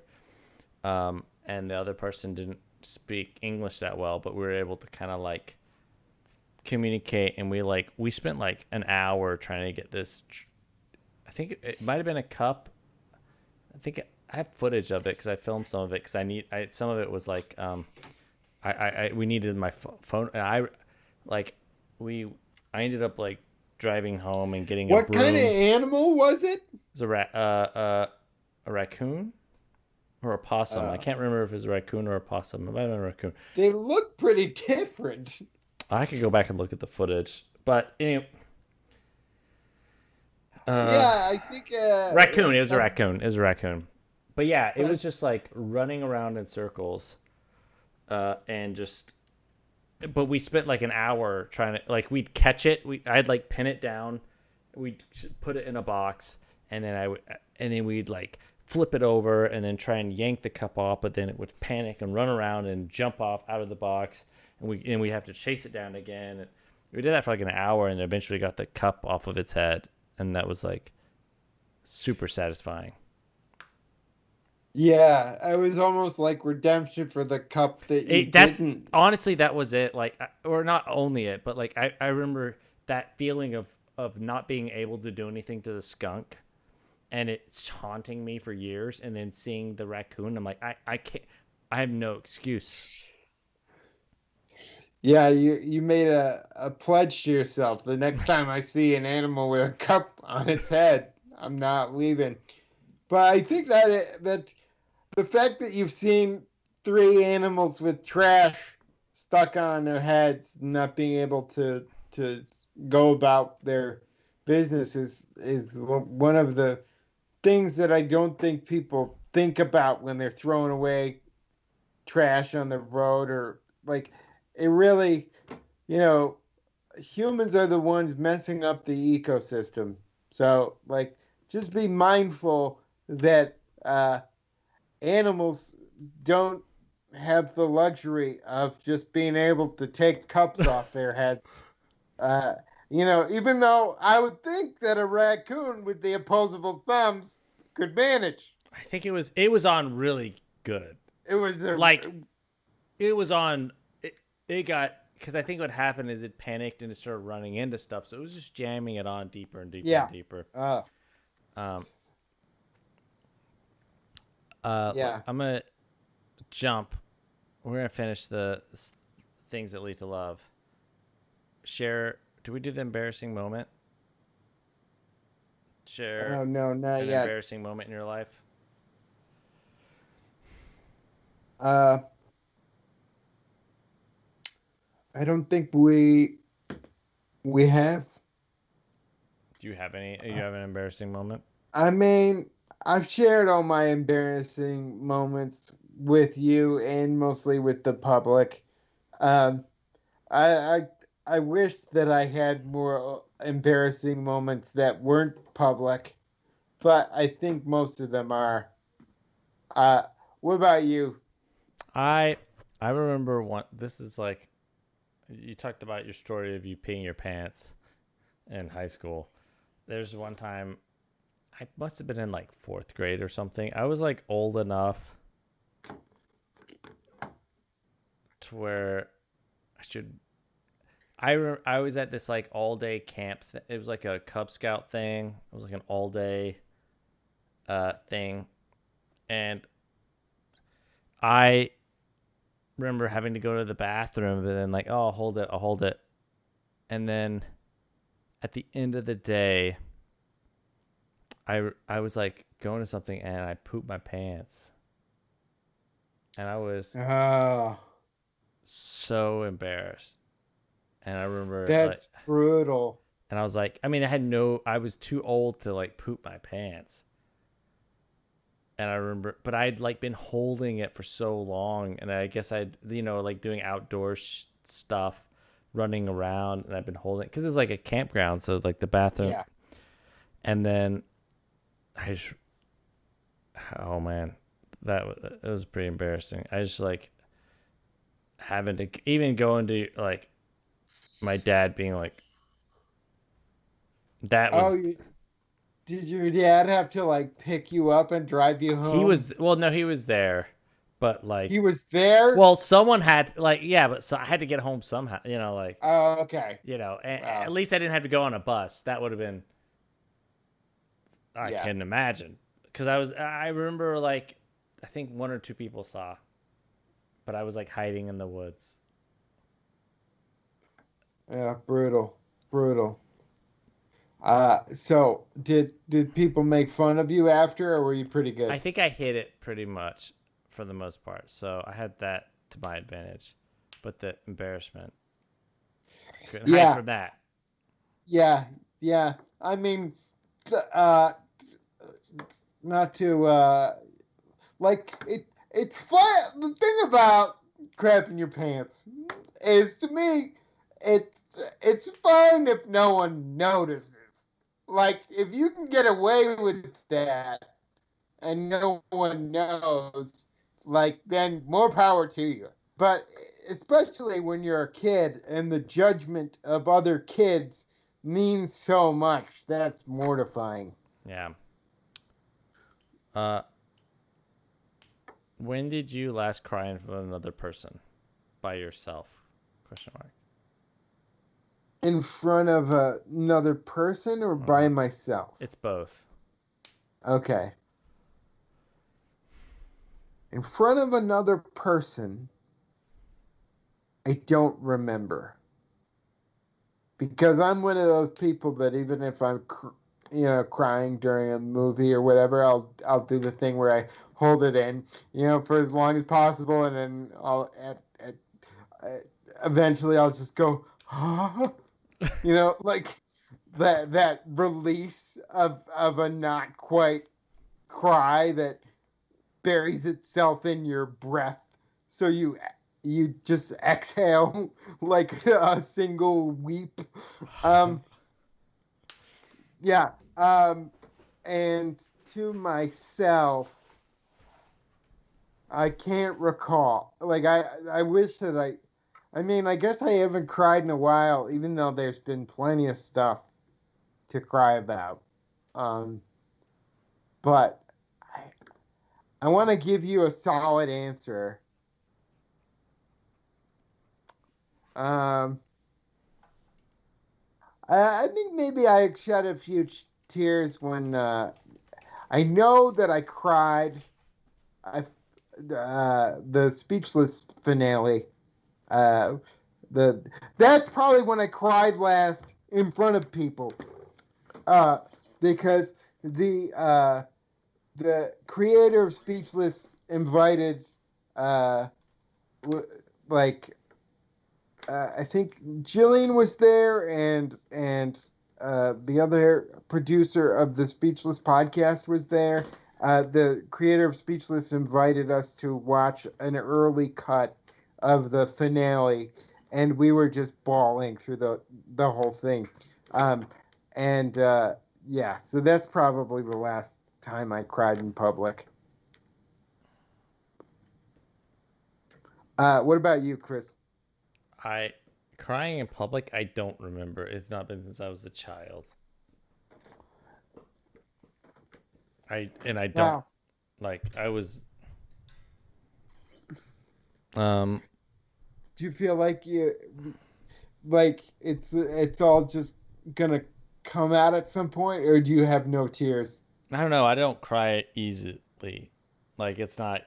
I just don't cry easily. I wish I cried more easily. I think it's like a good release, and I admire people that can cry all the time and have no for me, I don't know what it is, but something has been drilled into me that it's a sign of weakness to cry, even though I know it's not, and I don't think that for anyone else. I just think that for myself. I know. Yeah. Okay, so are we in the 30s now?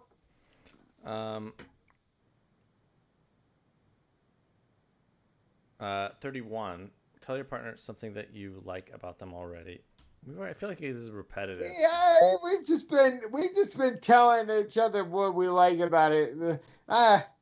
What I like about you. Move on. What if anything is too serious to be joked about? I think it all depends on context and what community your jokes are serving. If you're because I think you can make a joke that is about almost any subject matter as long as it serves to create empathy and not punch down and force a sense of otherness, I guess. Yeah, well, I feel like, there's not anything that you're not able to joke about if your joke is also informing people in a way that's beneficial. Like, you can make jokes about things that are uncomfortable or off-putting, but does the punchline have a positive message, or is it teaching people about something, making them more aware? Yeah. Oh wow, that's fucked up, but yeah. Yeah. So we only have a few more questions. If you were to die this evening with no opportunity to communicate with anyone, what would you most regret not having told someone? Why haven't you told them yet? Well, we have the opportunity to communicate with people because... Yeah, we do. This is a live stream. But if we died right now, like, well, this is a tough one because people can go back and watch this live stream. I think,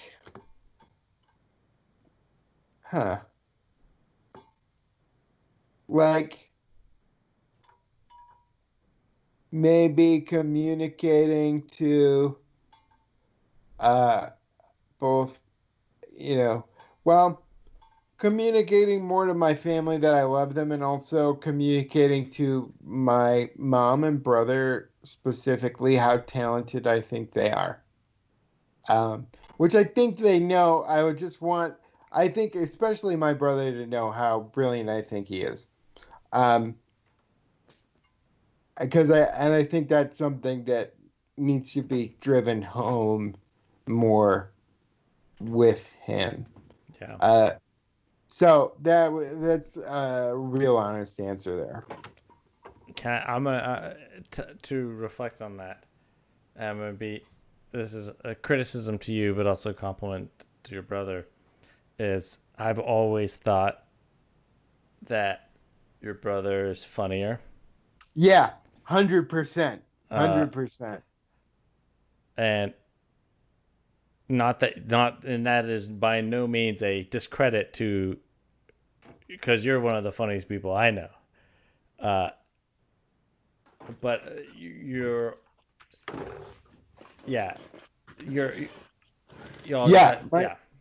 yeah, for sure.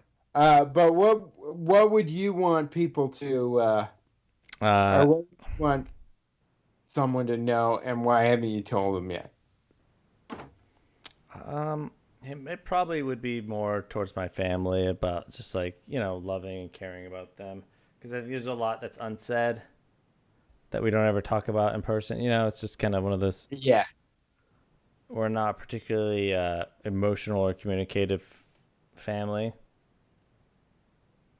Yeah. So now you just told them on the stream.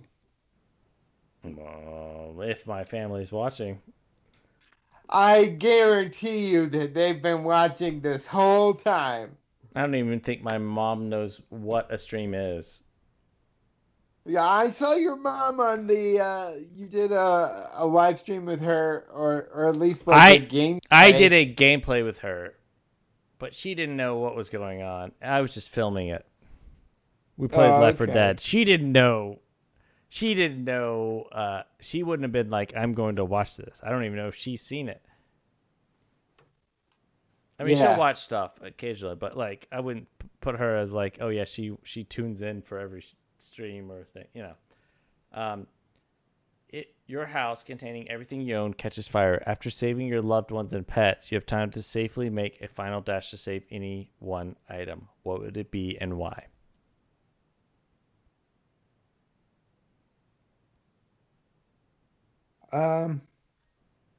One item? Huh. I got some. Hold on. My Google Home is playing something weird. I think. Hey, Google. Stop.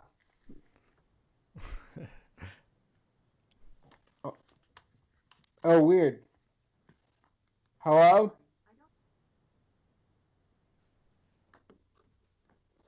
Where'd you go, Chris? Oh no, is my Google Home playing your stream? What? Hold on. Stop giving Google commands on the live stream, Zach. I have to just get the Google Home was playing sorry. It was playing your audio through my speaker for some reason. But anyway, what was the question? The question was, Your house Oh. containing everything you own catches fire. After saving your loved ones and pets, you have time to safely make a final dash to save any one item. What would it be and why? I don't need anything.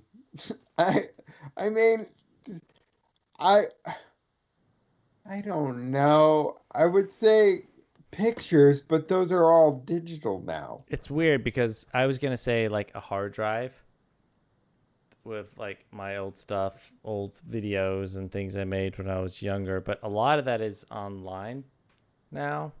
But I think there's one probably hard drive I would grab where it's older stuff from high school and middle school that probably doesn't have stuff online. I'd grab that. Yeah. That's I don't think there's anything like that. If for me, if something is not online, it's not online for a reason. Yeah, I don't think there would be much. Once you get your family, like, I would, because you'd say you have the time to go back into a burning house.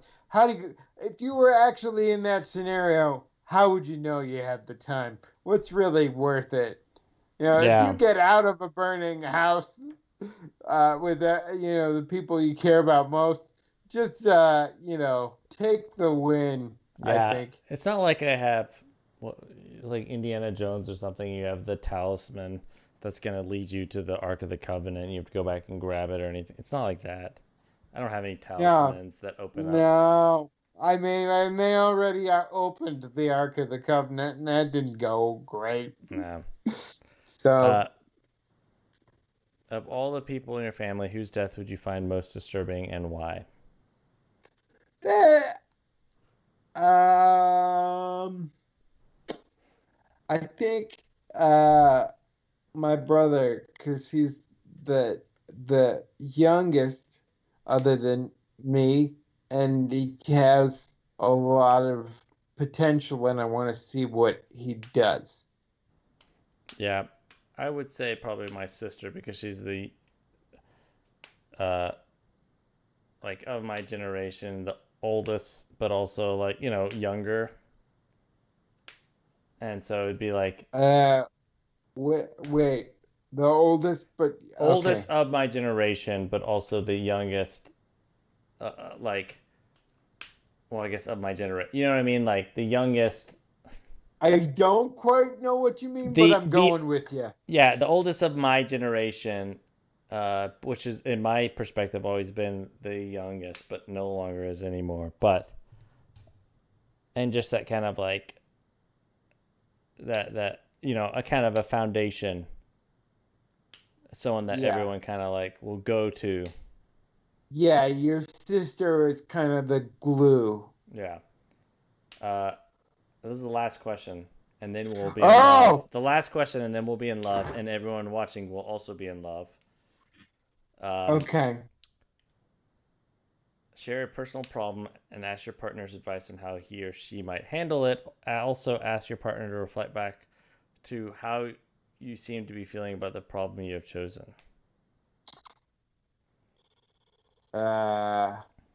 Let's see. I feel like we're in a unique place where a lot of people's problems are stemming from a similar thing. But it's a personal problem. A personal problem. A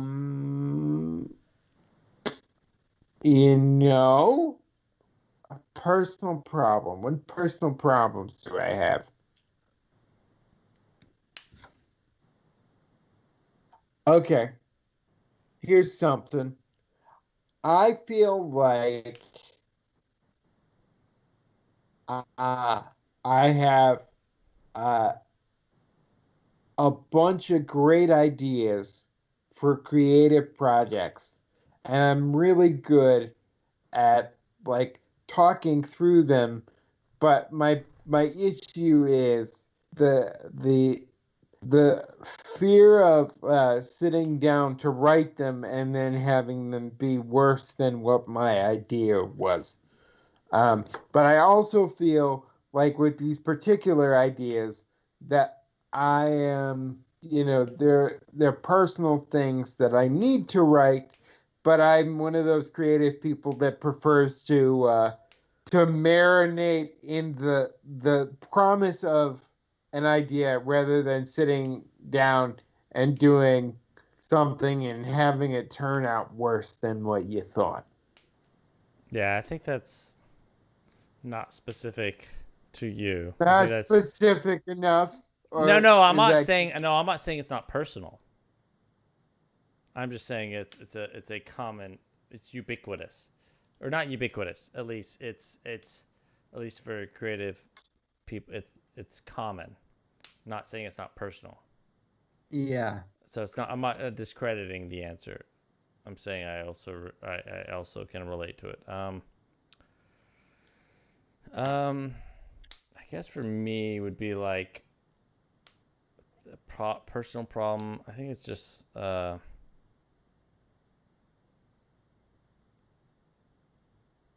probably like getting closer to people, letting people in my life on a more intimate level. That's like not as. I have a tendency to keep people at like kind of arm's length. Yeah. So do we give each other advice? Yeah. On the live? You're laggy sounding. I'm trying to think of what Huh. You're kind of like I was playing when I talked about earlier about playing your audiobook at 0.75. You're a little sounding like that right now. Oh, sorry. Maybe I'm just tired. Maybe that's all it is. But anyway, yeah, advice. Well, I think it's we're in a pandemic, so keeping people at arm's length is not the worst idea. But I also think like it might be, at least in this context, for you, an opportunity to like reaching out and talking to people about this vulnerable stuff. I feel like in a way the situation that we're in as a country allows us to sort of go away from our normal stuff and really take stock of what we have and how we want to be better friends when we have the opportunity to be friends in person again. So I mean, this is really a piece of advice for myself that maybe can apply to you, but like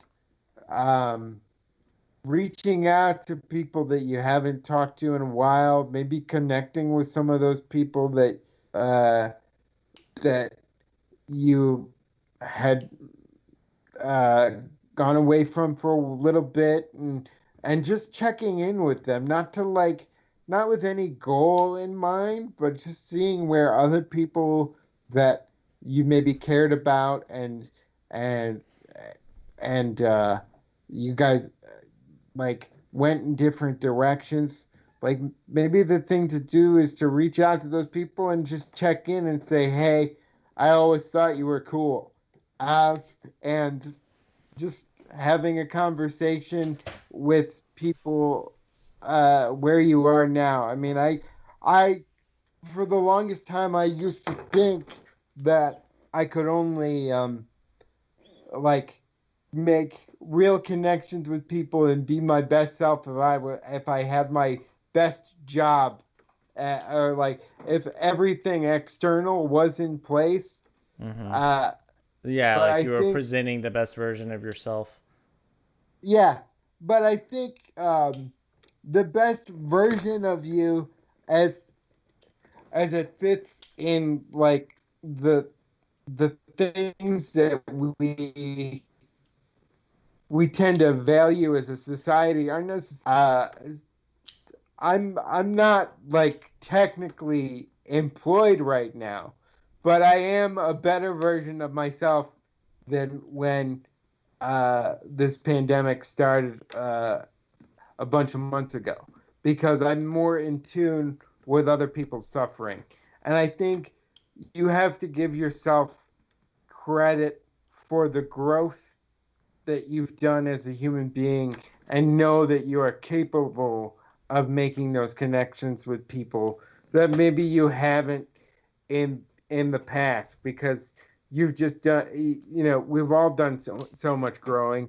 And like, I wouldn't necessarily think there's anything wrong with the way you communicate with people. I think I think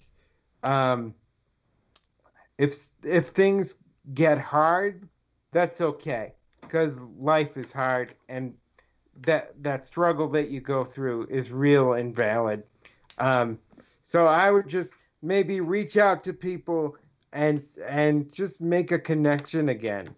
I don't know. That sounds like BS. Probably is. No, it's all good. I would say to you, if you're being that things are better in your mind than they are in person, but if you have to just make them or put them on paper, because otherwise that'll just be a regret in the end. Yeah. You say you're afraid of making it because it might be better in your head, but if you don't, yeah, like, then it just won't be there. It won't be anything. It won't be anything. And also everything is bad at first, and the only way for things to get better is by doing. There are a lot of people who have good ideas but don't know how to execute on them. And if you don't practice, and even if the execution is bad at first, but by practice and hard work, it gets better. Yeah. And if you don't without the other. Yeah. And that's something I should know by now. But it's a lesson that you continually have to learn. But thank you, Chris. I appreciate your advice. I know you're right, and I hope that I take your advice. Same. Molotov XX said being vulnerable is how you get close to people. I think letting other people see you when you aren't at your best, letting other people help you sometimes. It's hard sometimes letting people help you, or showing. That's a lesson that I had to learn early, and that's one of the things that I have a lot of gratitude for with the disability, knowing that I need people's help, and knowing that that I need to earn and deserve their help, I think has made me a better friend and person all around. But I guess the question now is, are we gonna make love? Are we gonna make love, or are we even in love, or is it just gonna be a bone? I gotta be honest. My feelings towards you have always been like borderline in love anyway. So I don't think there's much of a change for me, but I'm glad that we got to have this conversation and maybe know each other a little better. But I'm also heartened that we seem to know each other pretty well from the start. Yeah. I do feel closer with all the people who are watching. Yes. I feel a little bit naked, and I'm naked a lot, and that's just part of knowing Zach. Now I'm just wearing a shirt and feeling naked. And I don't know if I've been monitoring chat, and there are a lot of, because of all the different platforms it's streaming on, and it's been everyone here has been really great. Everyone commenting. Yeah, we really appreciate you. It's 11:30 in Austin, 12:30 here. How do we feel? I know that some people are still. Do we want to keep going, or do we want to maybe? So the polls closed at 7 in California. So it'd been 9. That's 2.5. in Alaska, they're still open, I believe, and also in Nevada, maybe. In Nevada? What time does what? I don't. Is it? I don't know, man. So, I'm just giving you the info that was reported to me and probably wrong.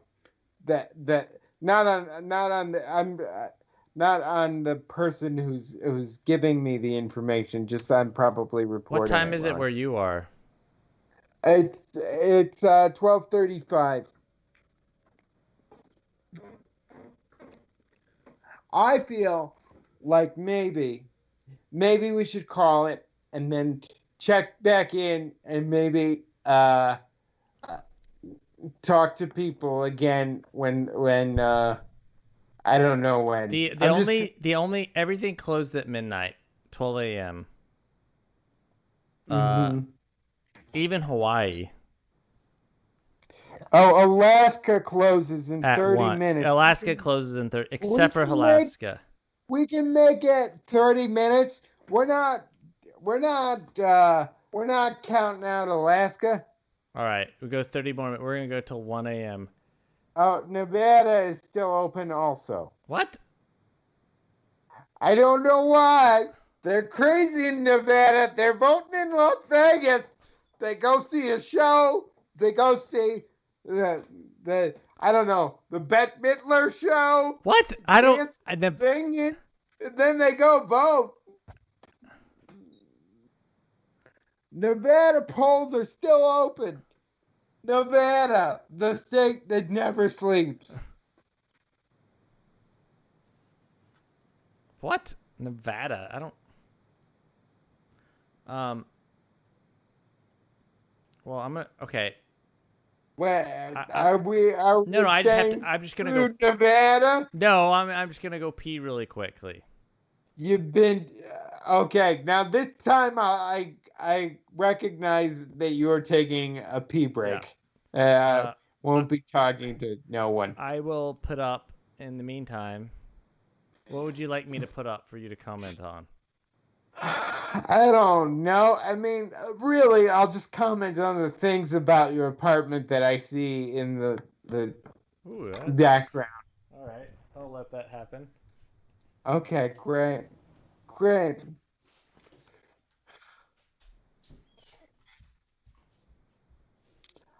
I always thought Chris's taste in lamps was pretty good, but if I had gone lamp shopping with Chris, I would not have chosen those lamps. Like, I feel like they're great first choice lamps, but when you go to the lamp store, as I often do, there's always one lamp in the back row where it's just like, that's the one. And I think if Chris had invited me to go decor shopping, is that a thing? We would not have come up with the same aesthetic. Also, I do like that he has set up his webcam directly in front of his toilet so that we don't miss a beat. I feel like if we listen closely, we might even be able to hear another type of stream. Let's listen in. No, nothing. I'm not even sure if he's actually peeing in there. I'm worried about him. Can one of you, I'm sure someone watching the stream is able to text Chris and make sure that the urination process is going as well as it possibly can. Hold on. I got a text. Let me see. Oh. Okay. I'm just getting word. I'm getting word that my source telling me about Nevada Times was in fact misinformed. And in this age of misinformation, I feel like it is our job to report to you as honestly as we can. I was wrong about Nevada. Sorry, was confusing with the last minute extension. So that actually doesn't say if Nevada is closed or not. Hold on. I'm assuming that Nevada people are if they're in line, of course they can still vote, but I do believe that the polls are closed. Okay. And we've got 20 minutes until the polls in Alaska close. I feel like we should use the final 20 minutes to talk about how much we love Alaska. And I have never been there. Have you? No, I haven't. I would like to. I feel like if you're Into the Wild, the book or the movie, the book's better. I haven't read the book or seen the film, but I do know the synopsis of both. I guess what I would say about that, it's about a guy who's like a well-to-do white dude who finishes college and just like, I'm gonna just travel the world and be by myself. It does an interesting thing of kind of like glorifying him, but also I think he dies in the wild because he's not prepared for any of it. Yeah, he goes off into Alaska by himself and ends up dying because he's. But it's also it's a weird thing of like glorifying him, but also I think there is something to be said about people who choose or are homeless and making it seem like people who are homeless or are different than what someone like that might be. Where it's like it's glorifying him versus like it's glorifying him and diminishing the other the struggles of people who don't have the choices. Yes. Is that that's okay. Yeah, where it's like there are a lot of people who are homeless who don't or you can also view someone who's homeless as not as a person or not exclude the struggles that they've had or the choices made or why they are where they are, or maybe and I think that was what was missing, I think, from the book and the movie, is the perspective on being homeless. It kind of just told this like story of this person. Yeah. Without really giving, I think, the commentary that I think we need about like homelessness in general. I think that's a very valid and poignant point, Chris. It took me a little while to get to it. Would also just like to say that I would love to go to Alaska because, glaciers, that would be cool. And also, I would go in the summer when it's light all the time. That seems like that would be neat. But we would also go there and not be that guy who just goes out into the wild and dies. Are you eating ice cream? No, I'm eating potatoes. Potatoes? I haven't eaten since I had two meatballs when I went and peed like at the beginning, like at 8 or something. I almost feel like you came out of the toilet with those potatoes. I just you have a buffet on your bathroom vanity? It was pre-prepared little meal prep thing, so I just grabbed it. That's cool. On the subject of Alaska, did you see that movie? That was like a vampire movie about vampires in Alaska where there's like no daylight. 40 Days of... Is that with Josh Hartnett? Yeah. We might have seen it together. I think we went to a free screening in college. Were you there? No, we saw. I didn't see that with you. I saw Turistas with you. another like crappy horror movie. Yeah, that was terrible. And then we saw like one of those focus group screenings, and Chris and I made the mistake of like basically they wanted to know if we loved the movie, and we like gave them edit notes. They didn't appreciate that at all because they were obviously done with the film and couldn't fix it. But yeah, we had some definite We issues. had notes. Yeah.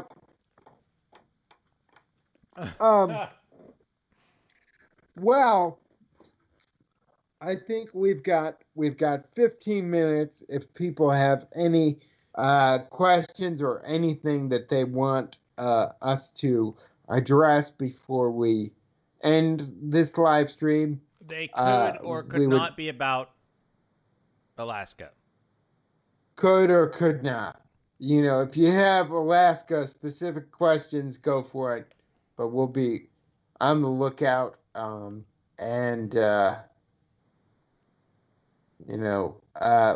definitely are very grateful that everyone joined us this evening. We've definitely had a good time. We finished Mist. We beat it. Easy. Pretty easy. We did it in like 5 minutes. Really simple game. Into it. Okay, I'm reading comments.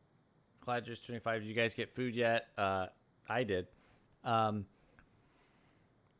getting a lot of comments about my lamps or lamp. I did talk a lot about your lamps when you went to the bathroom. And all of them or just the one behind me? I only saw the lamps I could see. Well, the one behind me was a mistake. Thank you. I didn't want to say it, and I didn't say it in such explicit terms. I said it was a good first thought lamp. But if I had been lamp shopping with you, I would have come up with something more interesting. Well, it was a mistake for different reasons. Tell me why you think it's a mistake. I bought it on Amazon, and I wanted a lamp for like behind, like for this room on each side of my couch, and there's not a size to scale comparison on Amazon. So I thought this lamp, there were two of them. I thought they were like double the size that they were. Oh, so you got surprise tiny lamps. I got tiny lamps. And it's not the first time I bought something on Amazon that was way smaller than I thought. I was on this the last laugh competition show. Yeah. And I bought a mirror because I thought it'd be good to like if I'm like about to laugh, you're trying not to laugh, hold up a mirror and someone sees themselves. The problem was I ordered a mirror on Amazon that was the cheapest mirror I could find. It was a mirror that was it was like a doll's mirror. It was like so that doesn't work. You gotta check the dimensions, Chris. You know, on that Amazon it can be tricky. You gotta scroll down. Yeah. Check out those dimensions. So I wanted a lamp that could that was bigger. So and then I ended up just with two tiny lamps, and I was like, oh, I need to return these.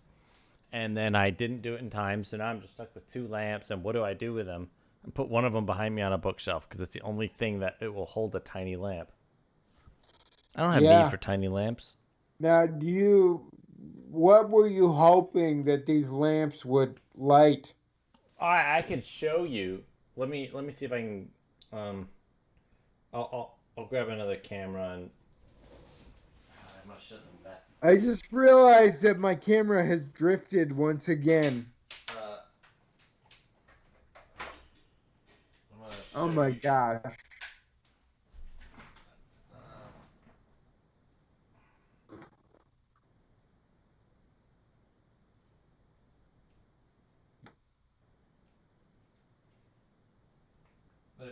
Excuse the mess. Okay. This has been this is the most important part of the stream. Oh, now I'm seeing. Oh, See that lamp there? See it? That I Oh, thought okay. that's what I thought. The size that I thought. Yeah, you were way off. That you can't tell because that one's further away. They're like twice the size. Yeah. So now you're just stuck with an abundance of lamps that you don't need. Yep, exactly. I mean, I think a lot of people can empathize and sympathize with that situation. I feel like there's no better way to wind down a live stream than talking about some light in this world. Even if it's just the lamps. Unintentional little lights that you don't Yeah. you're not expecting. It's like the song, "This Little Light of Mine, I'm Gonna Let It Shine," even if it's some crappy lamp that I got on Amazon That didn't. and it's not what I wanted. Yeah. Well, it's oh What? oh. Jillian asks if either one of us have ever seen the Northern Lights. Unless those are them, I don't think I've seen the Northern Lights. Are you talking about the light behind me? Yeah.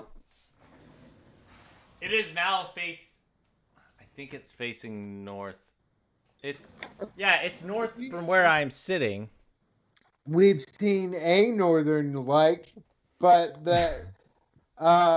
I know that Josh has. Speaking of, did you notice that Josh left the live stream to eat something and then never came back? Must have been hungry. He probably just, like typical Josh, didn't like us making him small and left. So, yeah, I haven't seen the Northern Lights. I think Josh has. I want to see the Northern Lights.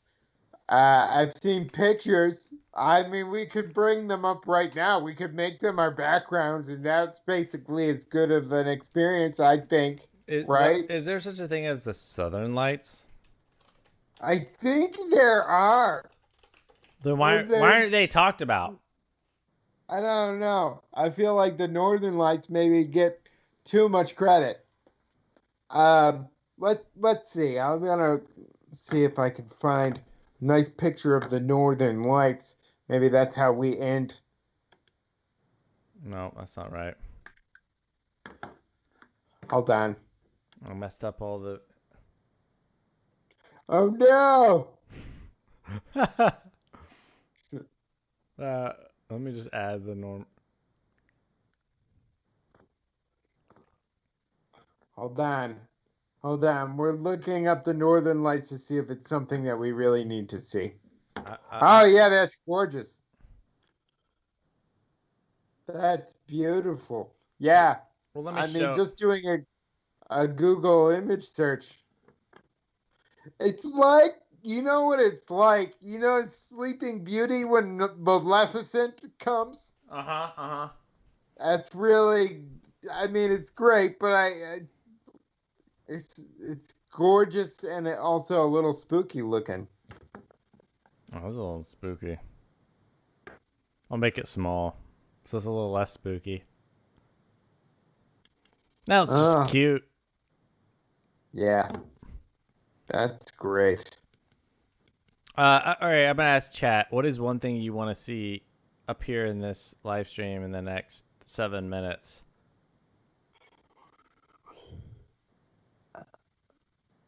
That you want to see pop up? Yeah, anything really. Anything. Things have gotten crazy. We're both sleep deprived, and we're drunk on democracy right now. Democracy and and a little beer. Oh man, you had beer? Why do you think I had to go pee so many times? Oh, that makes sense. That makes sense. Wake booger? Oh, wake up booger. I was like, what's a wake booger?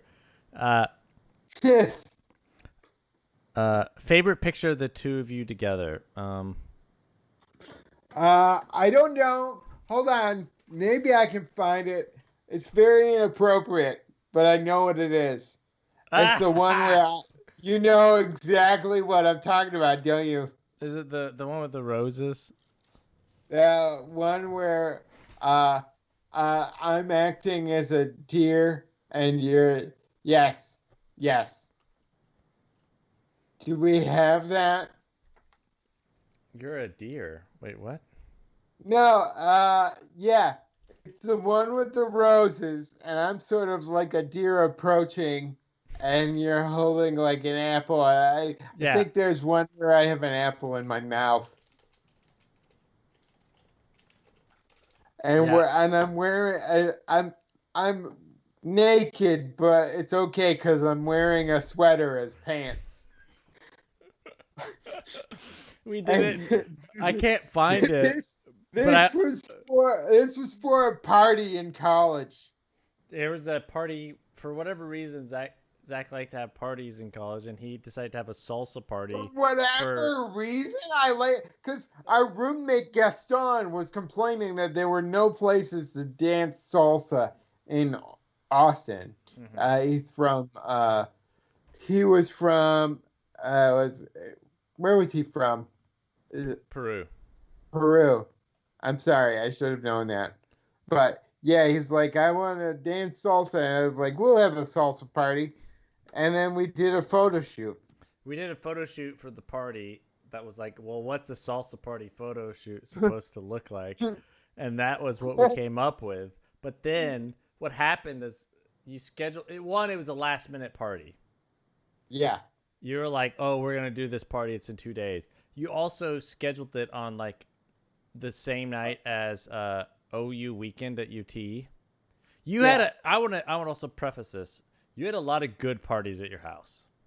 Yeah, there were a lot of good parties. You had a lot of good parties with a lot of people that were like, oh, that was a solid ass party.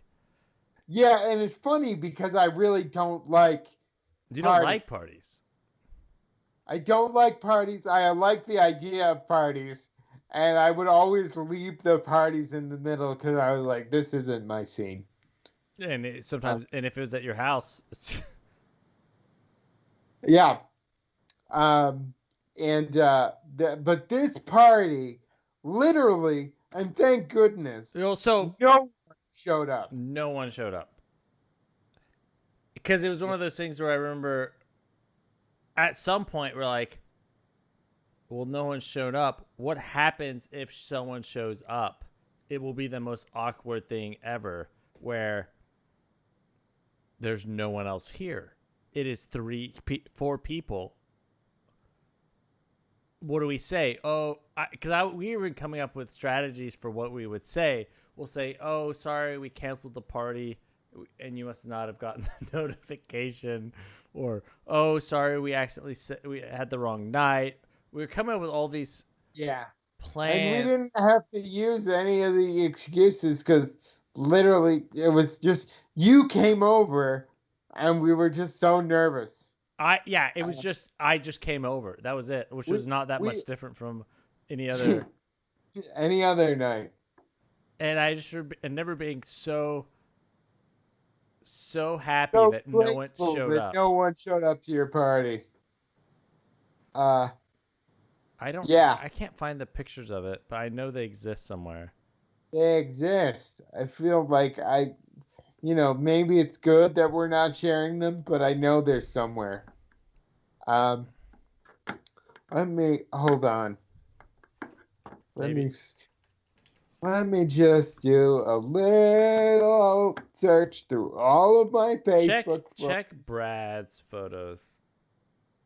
Okay, you're right.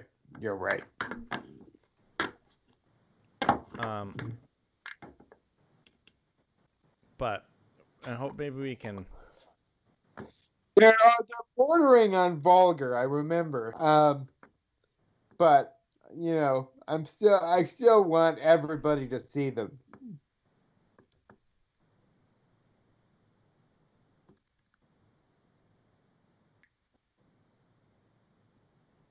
Uh, Are you looking too? I'm looking, but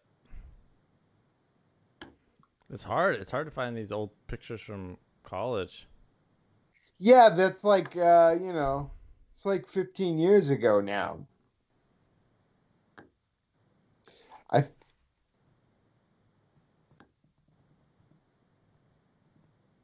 Yeah, I feel like he used to have more. Oh, hold on. No, a lot of the albums that he used to have aren't up anymore. Bummer.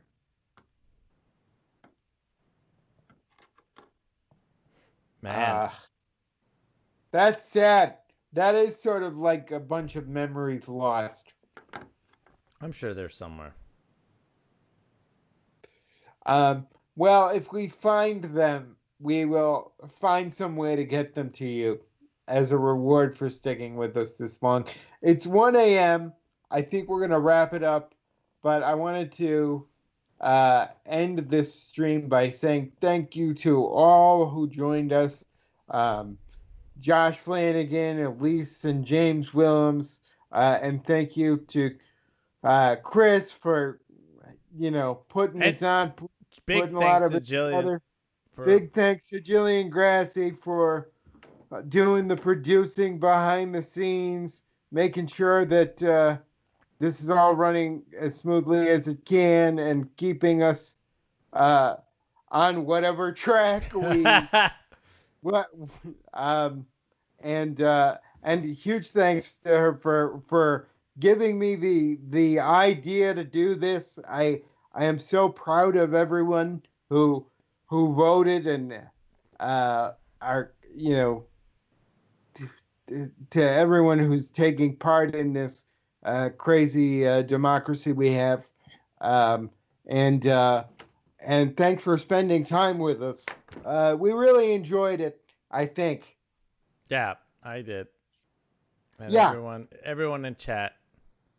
And if you still are in line, hopefully we've provided enough great content for you to just go right back to the beginning and Watch start again, over. or Right. I'm sure Mist is available somewhere online. Yeah. That you could play, that you could have the whole adventure like we did and complete the journey. Yep. Stick it out, because we know sometimes it's hard to vote and they make it hard, but it's your right, and we are proud of you, and we thank you for being with us. So wherever you are, Twitch, Facebook, YouTube, all of you. Yeah. And hopefully we'll do this again in the next maybe for the midterms. Yeah. 2 years. We'll do another one. All right. Well, see you guys later. Get some rest, and hope you have a great. I'm tired. I'm going to bed. Have a great Bye. Yeah. Have a great Chris, everyone. Bye.